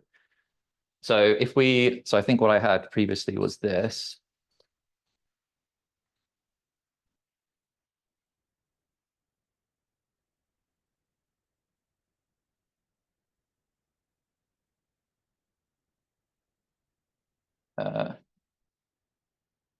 Sorry, I'm writing a little bit small again. Okay, okay. So what we can do is basically substitute this into here, and then we can take this partial trace using the fact that these objects here form an orthonormal basis of the environment space. So unless I make some mistake, this should be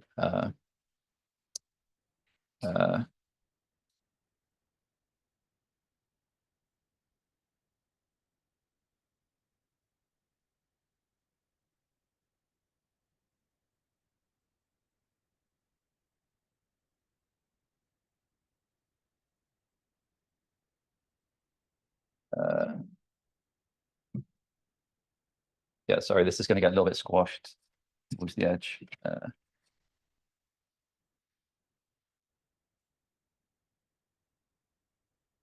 Okay, hopefully that's kind of understandable. So I should also here put there should be a lambda like this. Okay, so all I've done here is I've just substituted this into this expression. You can then use the fact that these lambdas are always positive, so therefore we can take their square root like this. So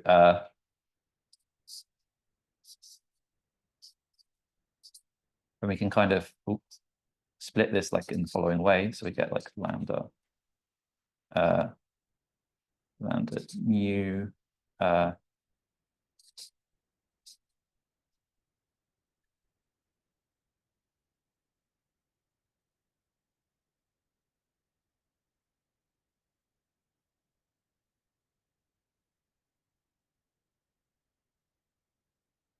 times by square root. Okay. But the idea here is that we can kind of split this lambda here into two square roots multiplied, and then we can attach them to each of these two things here. So basically each of these two things here form our Krauss operators in the Krauss decomposition that I had up there. I don't think I have enough room to actually, maybe I can go to the next. Let me use the red pen.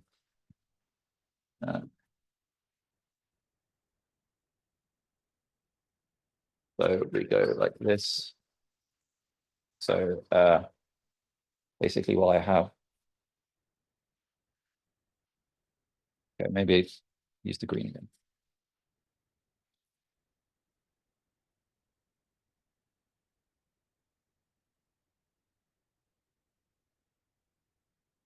So what we get is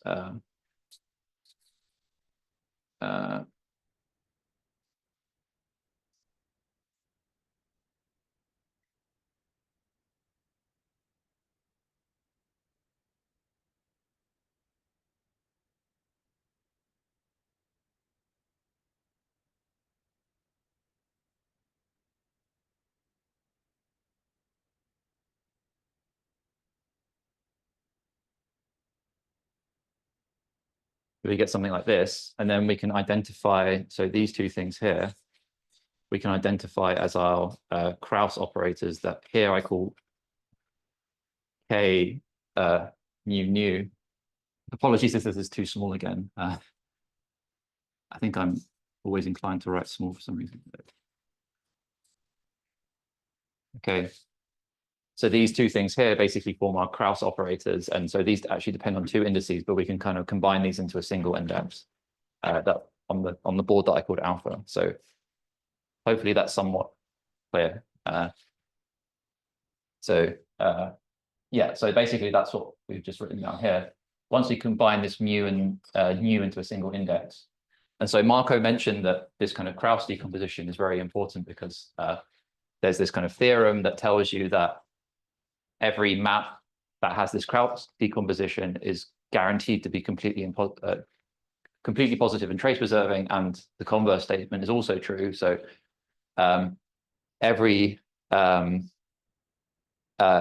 any map, so yeah, I said any map that has this Krauss decomposition is completely positive and trace preserving. Equivalently, every completely positive and trace preserving map can be written in this form. Okay. And so this is just essentially the definition of what a CPT map, so completely positive and trace preserving map is that if we basically combine this map on some kind of ancillary space, which then acts on a state of this kind of combined system and ancillary space, it forms a positive operator, assuming that the dimension of this ancilla is at least the dimension of our system. So this is essentially a lot of what's contained in Marco's lecture, but I just wanted to quickly recap it. Okay, so with this, so from up here, we basically, in the case that we have, we can write down a solution for our reduced density operator of our open system, which is in this form. And so the map, this map phi of t basically has this kind of exponential form. And in fact, we can show that, so in this special case, our map forms what's called a semigroup or a Markov semigroup. So it basically obeys this particular type of composition law, and you can kind of see that trivially in the sense of, you know, if you take two exponentials and you multiply them together, their exponents as. So that's essentially what I've written on the slide here. And so so essentially in the special case that our open system, its time evolution is described by this equation of motion, formally what it's describing is a Markov semigroup dynamics. Okay. And so the reason it's kind of called well, actually, okay, I'll get on a little bit onto why it's called a Markov semigroup, but basically there's also this kind of special theorem that tells us that if we have a completely impositive trace preserving map that depends on some parameter t that can be written in this exponential form with this generator, then we can ask this question: what's the most general form that this generator can have that guarantees that it always describes a completely positive and trace preserving time evolution? And there's this kind of very well-known theorem in open systems which tells us that essentially for a CPTP map that has this, that obeys this semigroup relation, then the most general form of this that this generator can have looks like this, which, you know, as you can see, is identical to this structure up here. So this kind of property is very important because basically it tells us that if we use this equation of motion to describe the dynamics of a system, it's always guaranteed to generate a physical dynamics. So in other words, if we solve this equation and then look at the time evolution of the matrix elements of the reduced density operator, we'll never have a case where it will have negative probabilities or anything like that. And so, you know, as was talked about in Towan's lecture, people use other types of master equations, so Markovian master equations to describe systems. Like he mentioned the Redfield equation, which has a very similar structure to this equation, but it doesn't have exactly the same. So those types of equations can in fact produce unphysical solutions in certain situations. So they do have these kind of additional pathologies that you have to be careful about. Okay, and so the reason why it's called a kind of Markov semigroup is that it kind of, this semigroup property kind of encodes a memoryless feature of the time evolution in the following sense. So say, for example, we have a system that at some initial time is described by this density matrix, and then we evolve it for some time t1. We get back its state looks like this at times t1, and then we do a second evolution to get to time t. And so what this kind of semi-group relation tells us is that this evolution where we start at some initial time, go up to some later time t1, and then carry on again to another time t, is basically the same as if we started at t is equal to 0 and went all the way to t. So essentially what's contained in this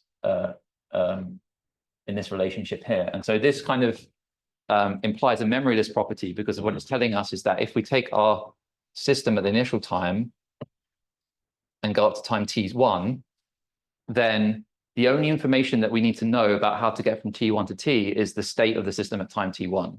If we have that information, then we can always take this state and map it to the state at the later time t. And so what that kind of implies is that we don't need to know anything about what happened prior to t1. As long as we know what the state is at t1, then that gives us enough information to get from t1 to t.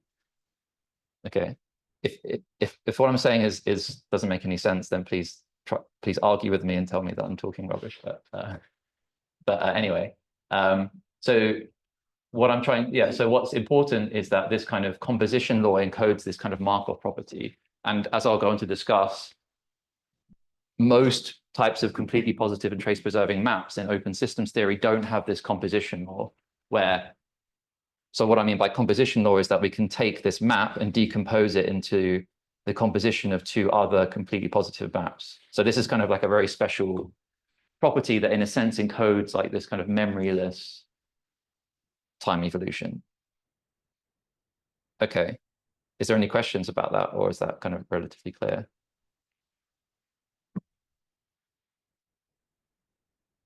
Okay. Okay, so this slide is meant to just be a kind of recap of everything that I spoke about. So I won't spend too long because this has already been covered by other people, but the idea is that the important point to note is that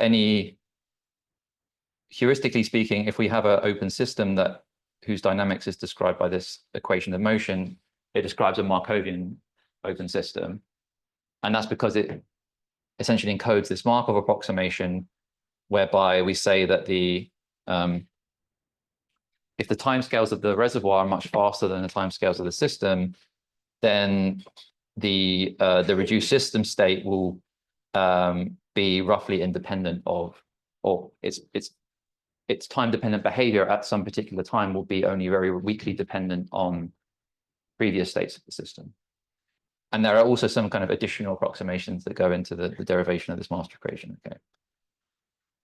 And so, just the important thing to point out here is that, as I said, this Markov approximation is to do with kind of separation of timescales argument, and it encodes this memoryless property, which is kind of, for this type of master equation, is reflected in the fact that it's local in time.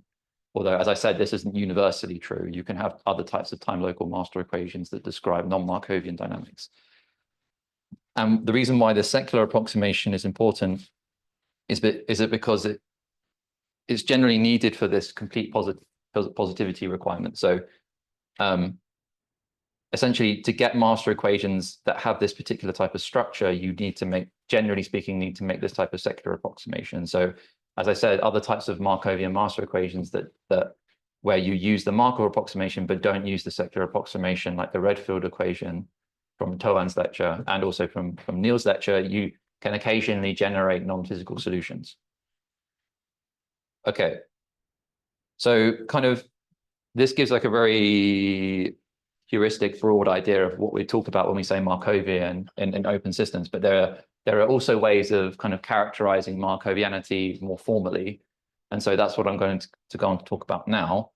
So a good starting point for that is to talk about firstly, obviously Markovianity as a concept is well defined for classical stochastic processes. And so if we want to talk about Markovianity for quantum processes, then I guess the classical place is a good place to start.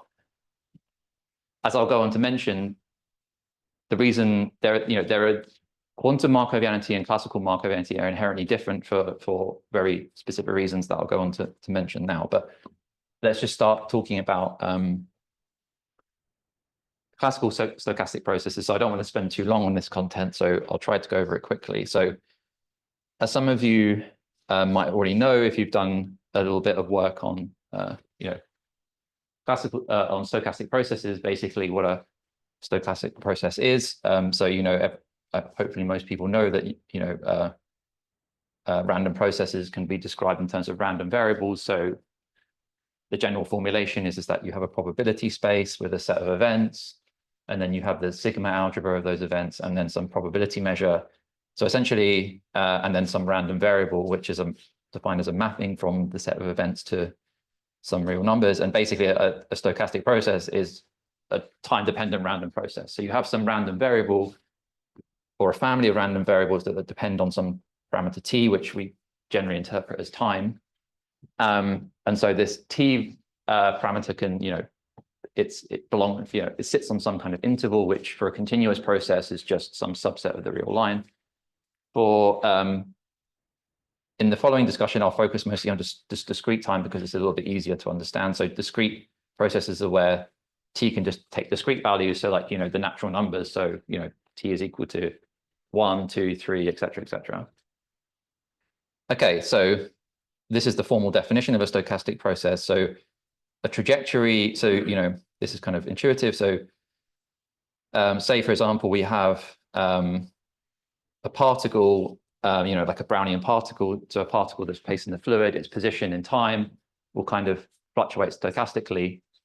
So I think in Towan's lecture, he mentioned that, you have like, I think you have the position of the can't remember exactly. I remember what the diagram looked like, and I remember something was fluctuating.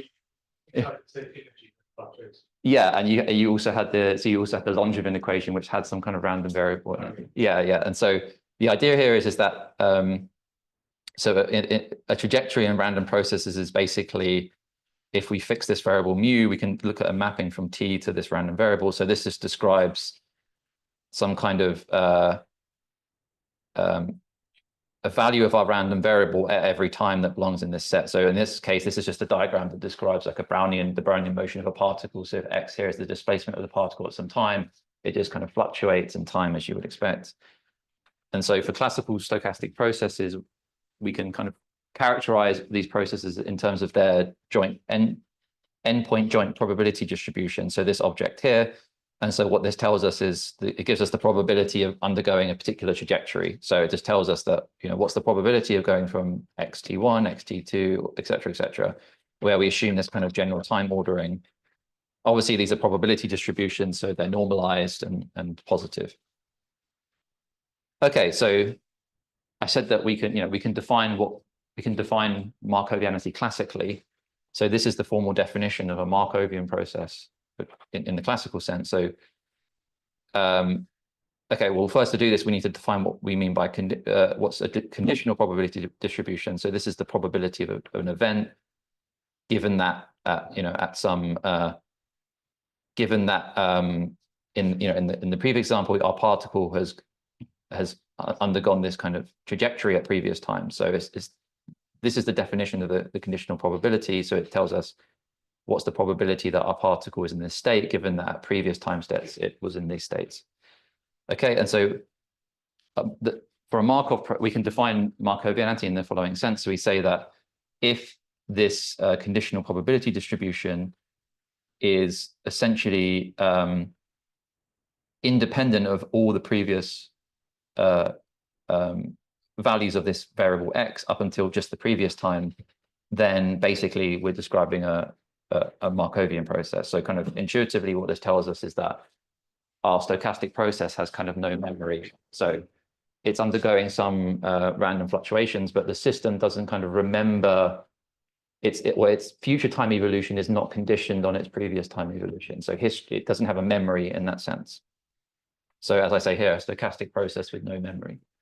And so kind of with this property, it allows us to, a general consequence of this definition is that it allows us to factorize any endpoint probability distribution into just these conditional probability distributions, multiplying the initial some initial probability distribution at time t1. Okay, and so we can also formulate this, what's called this Chapman-Kolmogorov equation.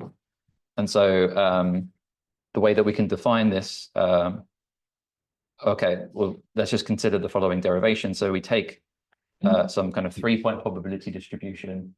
So where these T3, T2, T1 at any 3 consecutive times for a random process. And then we just apply the definition of the conditional probability distribution and then apply the Markov property. If we then kind of sum over this intermediate state, we get basically this equation. And then we can use this, I think, equation here. So we divide both sides by basically PT1. And this allows us to derive this equation, which is known as the Chapman-Kolmogorov equation. So whenever you read a textbook on Markov processes, you almost always see this equation. So basically, it just gives us it defines essentially a kind of composition law that tells us the conditional probability of going from state X at T1 to state X at T3 can be, well, has to satisfy this relation where, you know, if we take the probability of X at T1, or the conditional probability of X at T2, given that it was in X at T1, and then multiply this by this conditional probability distribution and sum over all intermediate states, then we get this. So you can think of this as, this essentially encodes like a kind of composition law for our for these conditional probability distributions. And so sometimes these things here are also called transition probabilities because they, you know, they give us the probability of, if we're in this state, what's the probability that we go to this state at the next time step? And this is kind of what's diagrammatically represented here. So, you know, we start from some x1. If we want to look at how we get to x3, then for this kind of Markov process, we can apply this composition law that's encoded in this Chapman-Kolmogorov equation to tell us what the probability of kind of this process is. Okay, so so also just to mention, like this kind of equation here is kind of somewhat reminiscent, at least for time homogeneous processes. So where for random processes is where this this transition probability only depends on the time difference. This equation is kind of somewhat reminiscent. If you squint hard enough, it's kind of somewhat reminiscent of the semigroup property that I gave so previously I gave this Markov semigroup property for these maps where, you know, the map at time t plus s can be written as the composition of two maps at time t and s. So this is kind of reminiscent in that it describes a similar kind of composition, although you know, you can in the case of, you know, when you look at Markov chains, you can write these distribution as essentially as kind of or these transition probabilities form what are called kind of stochastic matrices.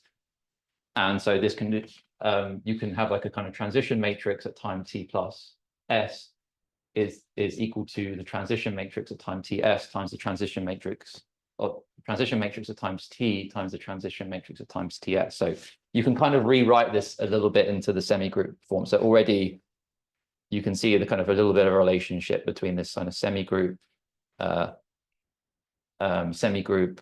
Markov semigroup that I gave for kind of quantum Markov processes and this kind of Chapman-Kolmogorov equation for classical stochastic processes.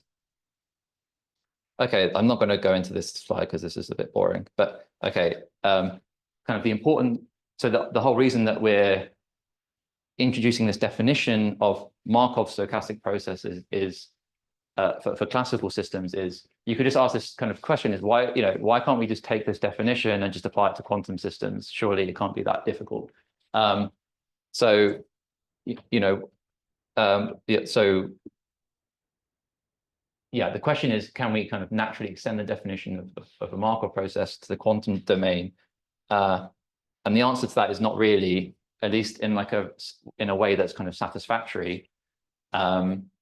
Ultimately, the reason for that is because of the role of measurement in quantum mechanics. So for classical stochastic processes, in principle, we can, classically, we can measure a system as many times as we want without affecting its posterior statistics. So in other words, what we can do is we can construct, we can watch a particle undergo some kind of random process. We can measure its position at every time step without affecting its posterior statistics, use these measurement outcomes to then construct its joint probability distribution, and then look to see if it obeys this kind of, Markov condition.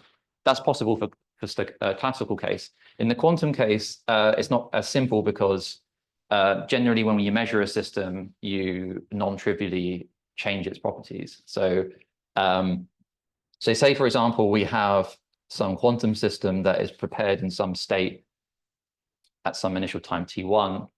Let's just say for simplicity that this state is, is some kind of eigenvector of a complete set of commuting observables. So in that case, what we can do is we can measure this set of observables and construct, from the measurement statistics that we obtain, we can construct a probability distribution at some initial time.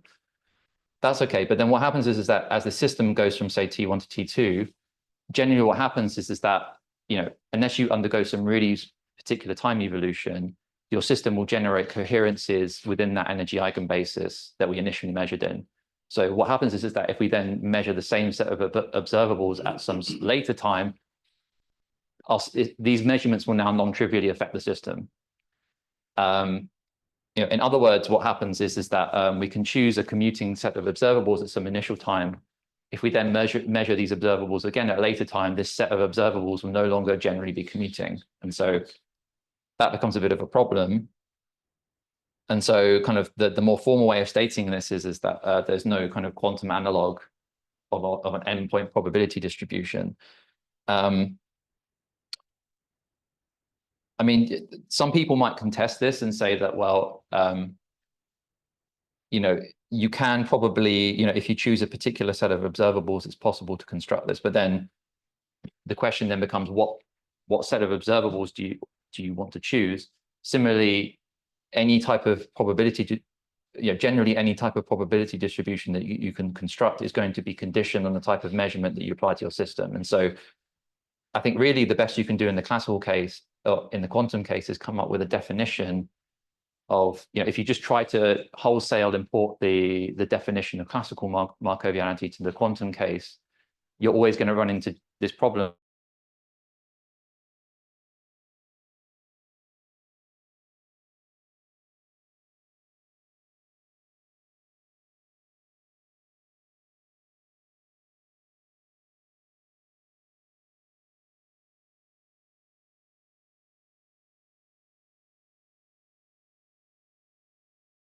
Intrinsic property of the system Markovianity. Yeah.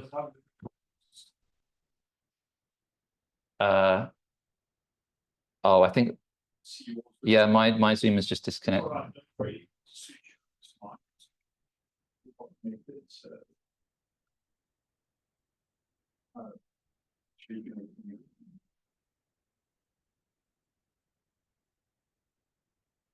I could, yeah, I could try to, yeah, I'll try turning my,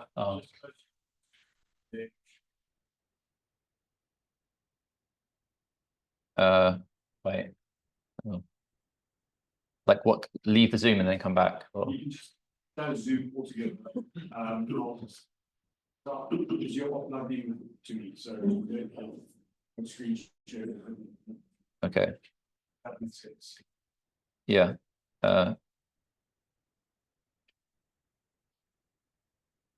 Like this. Yes. Okay. Okay, sure. What's the time? Yeah, are there any kind of questions about what I've mentioned and anything I've mentioned so far, or is that okay? Okay. Yeah, so yeah, so I said that we can't, there's no straightforward way of taking this classical definition of Markovianity into the quantum domain. And so I'd say in like the last 20 years or so, there's been like quite a lot of effort into looking at ways of kind of formally characterizing what we mean by quantum Markov processes. And generally, it's kind of very complicated. So I'm not sure if you can see this picture here very well. I don't know if I can zoom in. No, I can't. Okay, wait. No. Anyway, basically this picture here is from a paper where they kind of introduce a kind of zoology of kind of definitions of quantum Markovianity. And as you can see, so each of these kind of boxes here represents a definition of, or some kind of concept that is related to Markovianity. And there's kind of lots of arrows between them. And so this kind of represents relationships between these different definitions of Markovianity. So for example, up here, they have a kind of quantum white noise definition. And so this quantum white, if something is Markovian according to quantum white noise, it's also Markovian according to this past future independence criteria or whatever. But as you can see, it's kind of very complicated. And there's kind of no one single definition of quantum Markovianity. And so, but roughly speaking, you can kind of categorize them in two ways. So one is kind of what you call a global or extrinsic picture of Markovianity, where the system Markovianity is a property of both the system and the environment. So at least the way I understand it is that these are definitions that require information not just about the reduced state of the system, but also its correlations with the environment or about the environment states. And so an example of this is this definition of past future independence. There are kind of other operational definitions, I think, of kind of Markovianity, which are kind of global.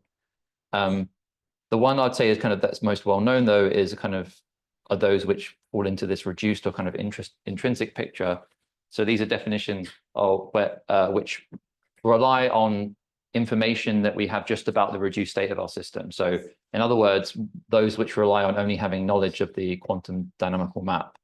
And so one kind of well-known example of this is so-called divisibility that I'll go on to define now.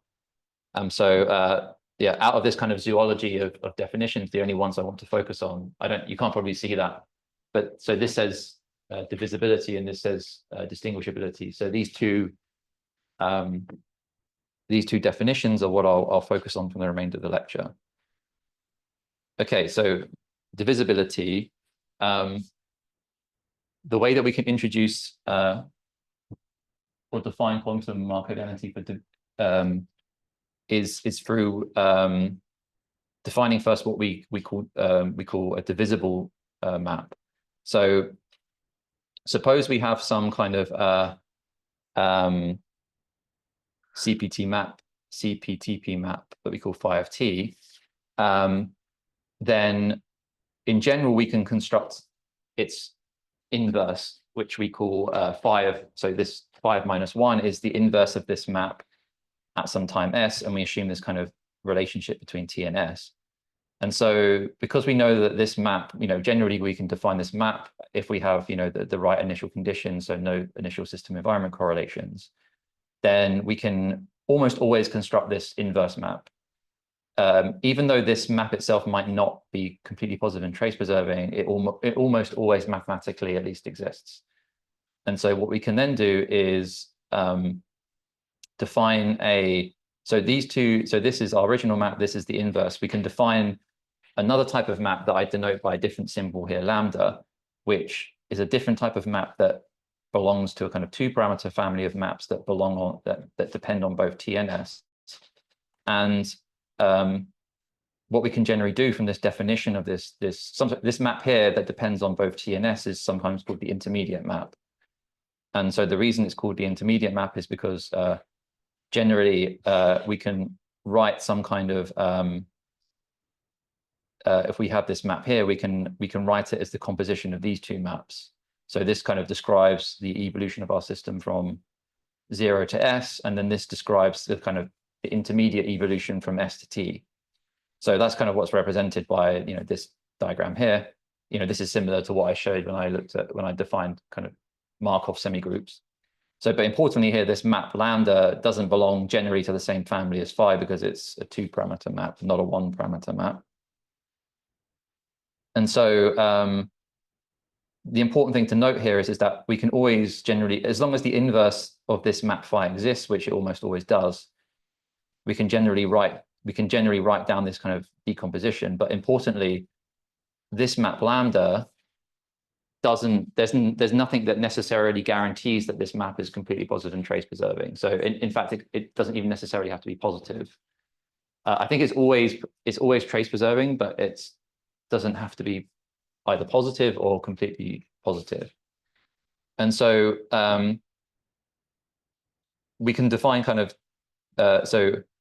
we can define two types of divisible processes. So these are processes where this intermediate map obeys some type of property. So we say a process is P divisible if this intermediate map is a positive map. So basically it's one that if we have some positive operator of our system, this map always sends it on to other positive operators.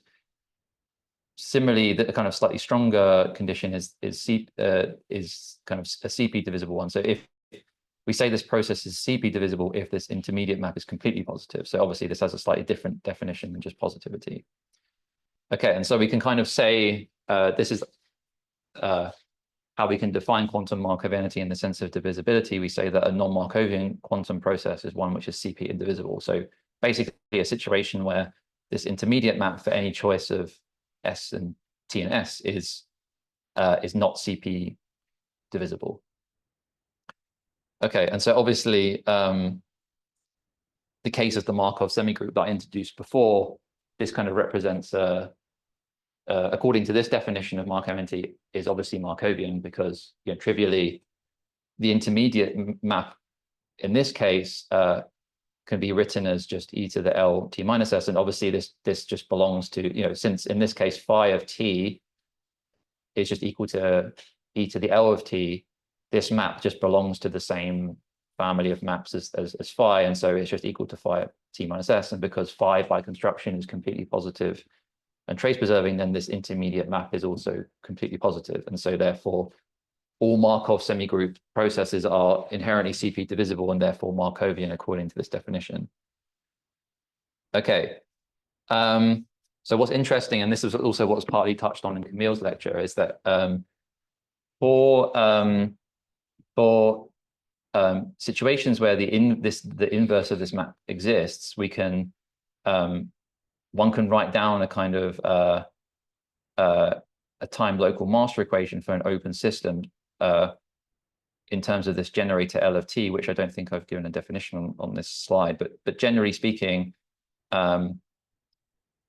using this definition of intermediate map, you can construct, generally speaking, as long as this inverse exists, this time local master equation. Okay, where, just to point out here, this master equation has a structure that looks kind of very reminiscent of the Markovian master equation that I gave at the beginning of the lecture, except now everything kind of is time dependent. So so these represent this here represents a general Hermitian operator of our system that's time dependent.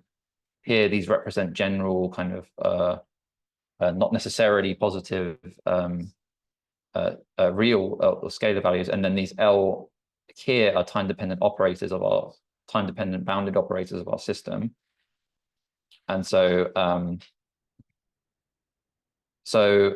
in this case you can formulate conditions that this type of master that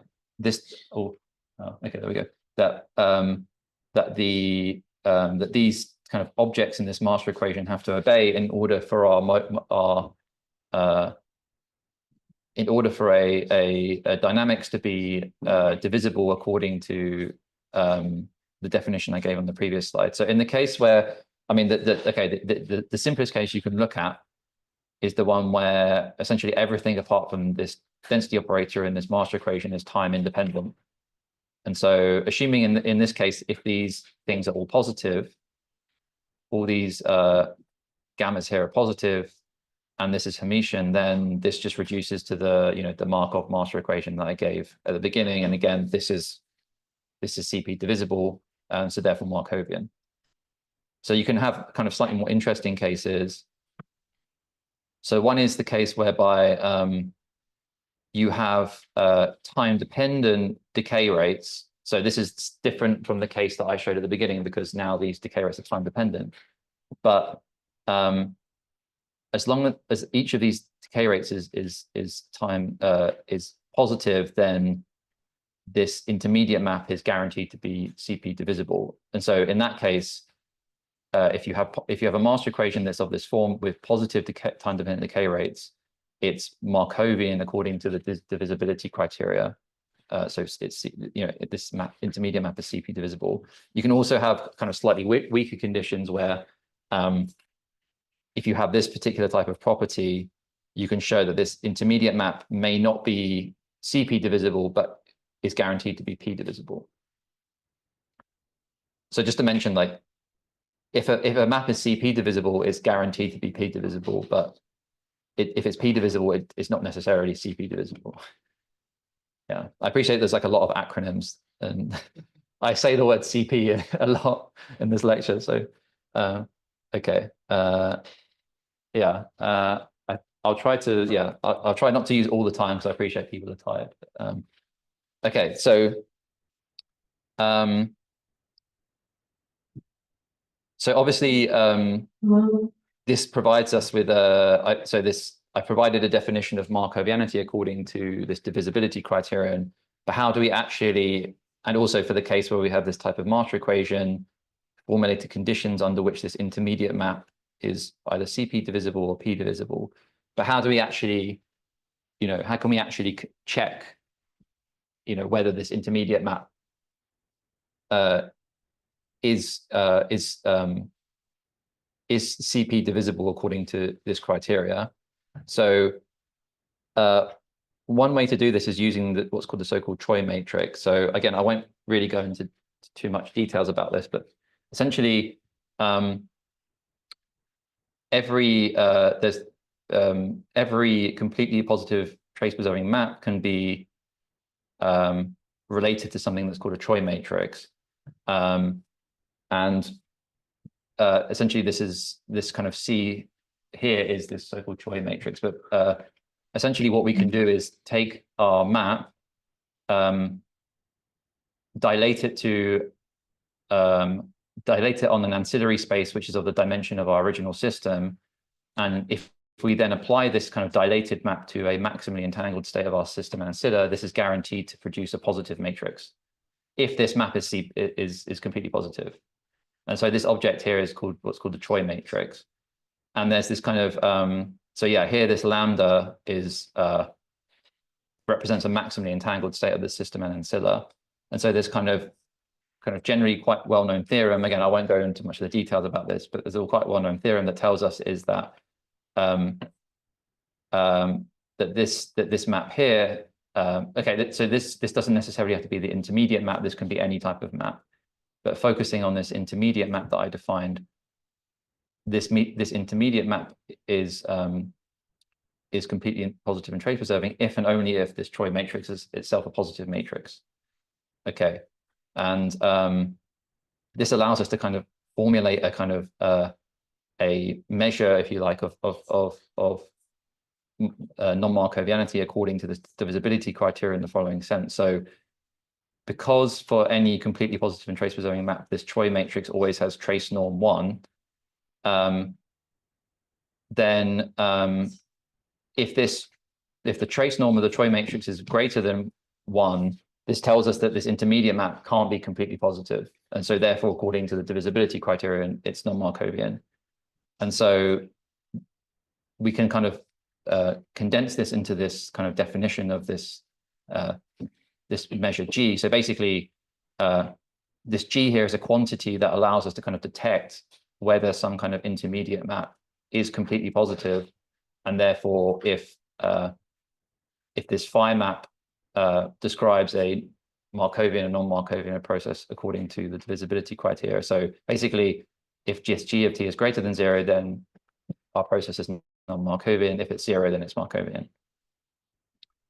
Okay, I'm kind of nearing the end now, so I won't go on for too much longer.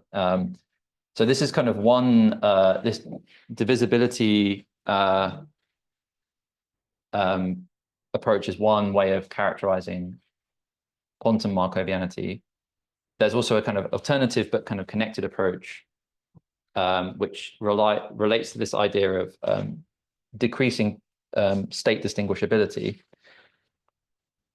And so I can let me introduce that in the following sense. So there's we can introduce a quantity here that we call the trace distance. So the trace distance is a kind of it's a real and positive kind of function of two inputs. So this row here and sigma represent two possible states. So two possible states of our system. The trace distance between these two states is formally defined in this following sense. So it's equal to half times the trace norm, or the difference of these two states. So this can be, I haven't actually given the definition of the trace norm, but okay, maybe people want me to, okay, I won't write it down, but essentially you can write the trace distance in this form. As the kind of name suggests, so this quantity represents a metric on the space of all physical states of our system. And so therefore it kind of represents how, if we take any two states, rho and sigma, if we compute this quantity, the value that we get kind of represents how far away are these two states from each other in this kind of state space, hence the name distance. And so because it's a metric, it's kind of symmetric, you can see that by definition it's symmetric in its arguments. It also satisfies the following properties. So if we have any two states and the trace distance is 0, this always implies that rho has to equal to sigma. Like there's, in other words, naturally there's no distance between a state with itself. I should also mention, okay, that this quantity is kind of it's real and positive, and it's always between 0 and 1, so it's kind of normalized. So so 0, the case of 0 represents, the kind of trivial case where we have a maximally or minimally distant states, which is obviously a state with itself. The other case where we have kind of two maximally distant states is always satisfied in the case where these two states, rho and sigma, kind of have what are called orthogonal supports. So this happens where, so what I mean by orthogonal supports is that if we diagonalize these two matrices, their eigenvectors span a kind of orthogonal subspace with kind of non-vanishing eigenvector. So in the case where these two states are maximally distant, they always have orthogonal support. And so using these kind of properties of the trace distance, one can kind of infer or at least the trace distance has some kind of natural physical meaning in the context of quantum information. And so more specifically, what it relates to is this kind of probability of, it relates to what's called the distinguishability between two states, rho and sigma, in the sense of, say that we have a problem where, somebody generates, say you have like some kind of box that can generate either one of two states, rho or sigma, with probability 50%. And say you press a button and you're given some state, but you don't know whether you've been given the state rho or the state sigma. Can you, with just a single shot measurement, so we just measure the system once, can you basically tell me what state you've been given? And I won't go through the derivation, but you can basically show that the probability, the maximum probability of correctly getting, like with a single shot measurement, of correctly predicting the state that state either rho or sigma is given by this formula. And so it depends on this trace distance quantity. So the trace distance represents the distinguishability of these two states in this sense. So in the case where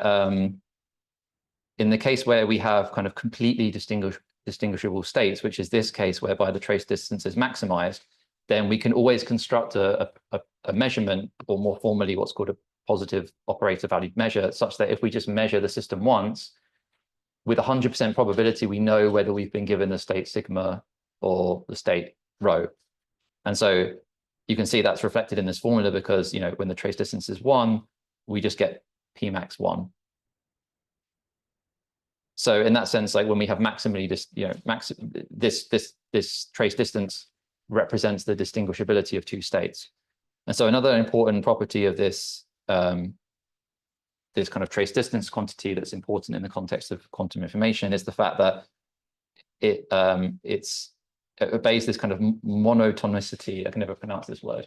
Monotonicity under completely positive trace preserving maps, which basically tells us is that if we have any two physical states, rho and sigma, and then we evolve these under some CPTP map, the trace distance between these two states always decreases. And this kind of has also a kind of interpretation in a quantum information sense, because you know, say we have, say Alice, you know, Alice and Bob. Alice can measure the maximum likelihood of, you know, this problem that I mentioned where you're given a state with a certain state, rho or sigma, with a 50% probability, and you want to tell what state the system's in. Say, you know, that Alice performs such a, you know, an experiment, she can determine the probability of it being in a state, which using this kind of trace distance measure, and then say that these two states are passed through a noisy channel, which is represented by this map phi of t.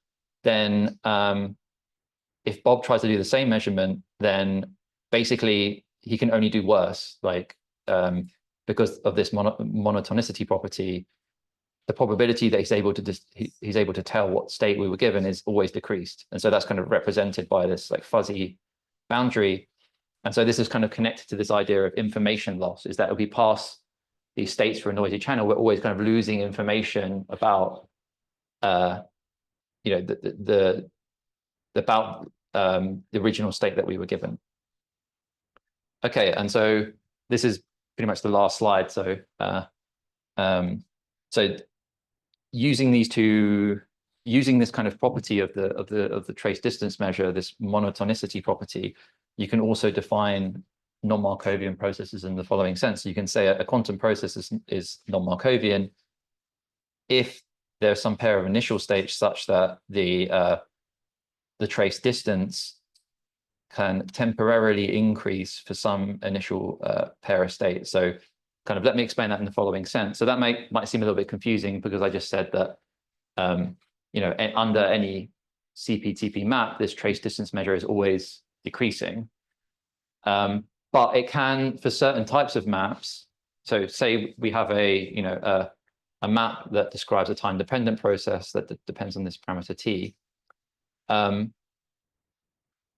Let me just go back to this slide. So say we have two states which are maximally distinguishable at some initial time, and we pass them through this channel that's described by phi of t. This property implies that this trace distance is always going to decrease. But it can, at some intermediate time, depending on the properties of this map, this trace distance can temporarily increase, but still be less than its initial value at the time t equals to 0. So this is kind of what's represented in this diagram here. So the blue line represents the case whereby we have a map that so we have some initial pair of states at some times t equals to 0 that, let's just say for argument, are maximally distinguishable. So this is 1. Then we pass these states through some kind of channel, and the blue line is the case whereby we have a Markovian process. So basically, this trace distance always just decreases for however long we evolve our system. Conversely, that the red line, according to this definition of non-Markovianity, can increase. So basically, you have this red line whereby you start from the same place, and so therefore, when you apply this map, there's a decrease in the trace distance, but there can be some kind of non-monotonic increase of the trace distance at some later time here, t2. But I should mention that this doesn't break this. This doesn't break this condition, because in this diagram here, the trace distance always decreases from its initial value. So basically, you can't have the case, unless you have other types of features, you can't have the case whereby the trace distance decreases and then goes above its initial value, and then goes down again. So if you have a map phi of t that's CPTP, then you can have these two types of processes that are represented in this figure. So the red line is the case where you have a non-Markovian process. The blue line is the case where you have a Markov process. And so again, this is just essentially the last thing I'll mention. So this is kind of connected to the idea. So this definition of non-Markovianity is kind of connected to this idea of information flows. So one can, as I said, the trace distance has this natural interpretation in an information sense, and it kind of gives us it's connected to the maximum likelihood of being able to distinguish any two quantum states with a one-shot measurement protocol. And so say we have some system that's prepared in potentially one of two states, row S1 and row S2, then for a Markov process, for a Markovian process, according to this definition, this information that's kind of reflected in the distinguishability of these two states can only decrease. And so kind of in a system environment picture, this represents the situation whereby information is kind of leaked from the system into the environment. So for a Markov process, you only get a kind of loss of information when our quantum system undergoes a process described by phi of t. But in the non-Markovian case, what can happen is you can kind of get this non-monotonic increase of information back from, and this kind of, I haven't included other details that kind of maybe reflect this more clearly, but basically you can kind of have this non-monotonic revivals in this information, and this can be interpreted as information that's been previously lost into the environment as being kind of returned back to the system at some time. And so you kind of have this non-monotonic this non-monotonic behavior in this measure is interpreted as kind of an information flow back from the environment to the system. Okay, I think that's probably all I wanted to talk about. I'm a little bit under time, but I think people are tired and like they probably had enough of me saying CP over and over again. So yeah, I think I'll probably stop there. So yeah, just do people have any questions?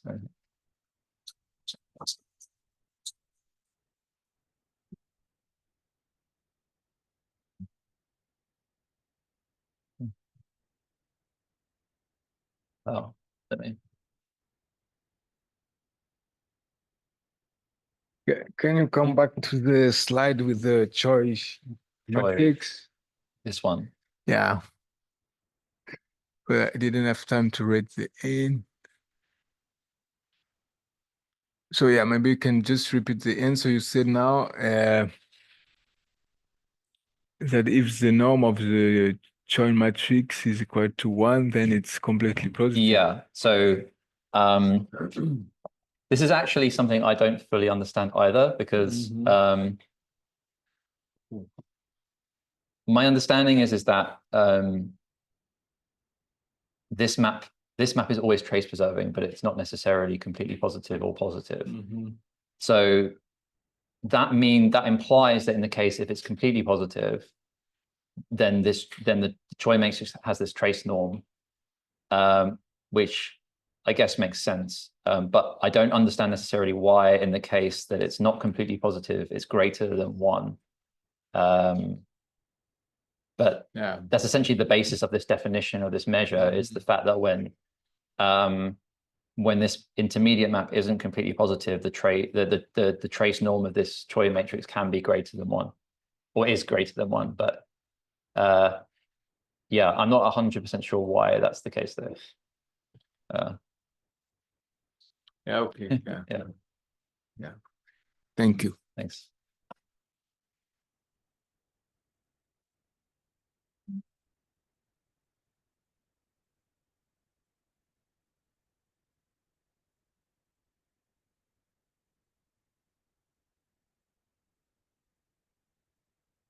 Okay, if there's no more questions, then we can, I think people want to probably finish.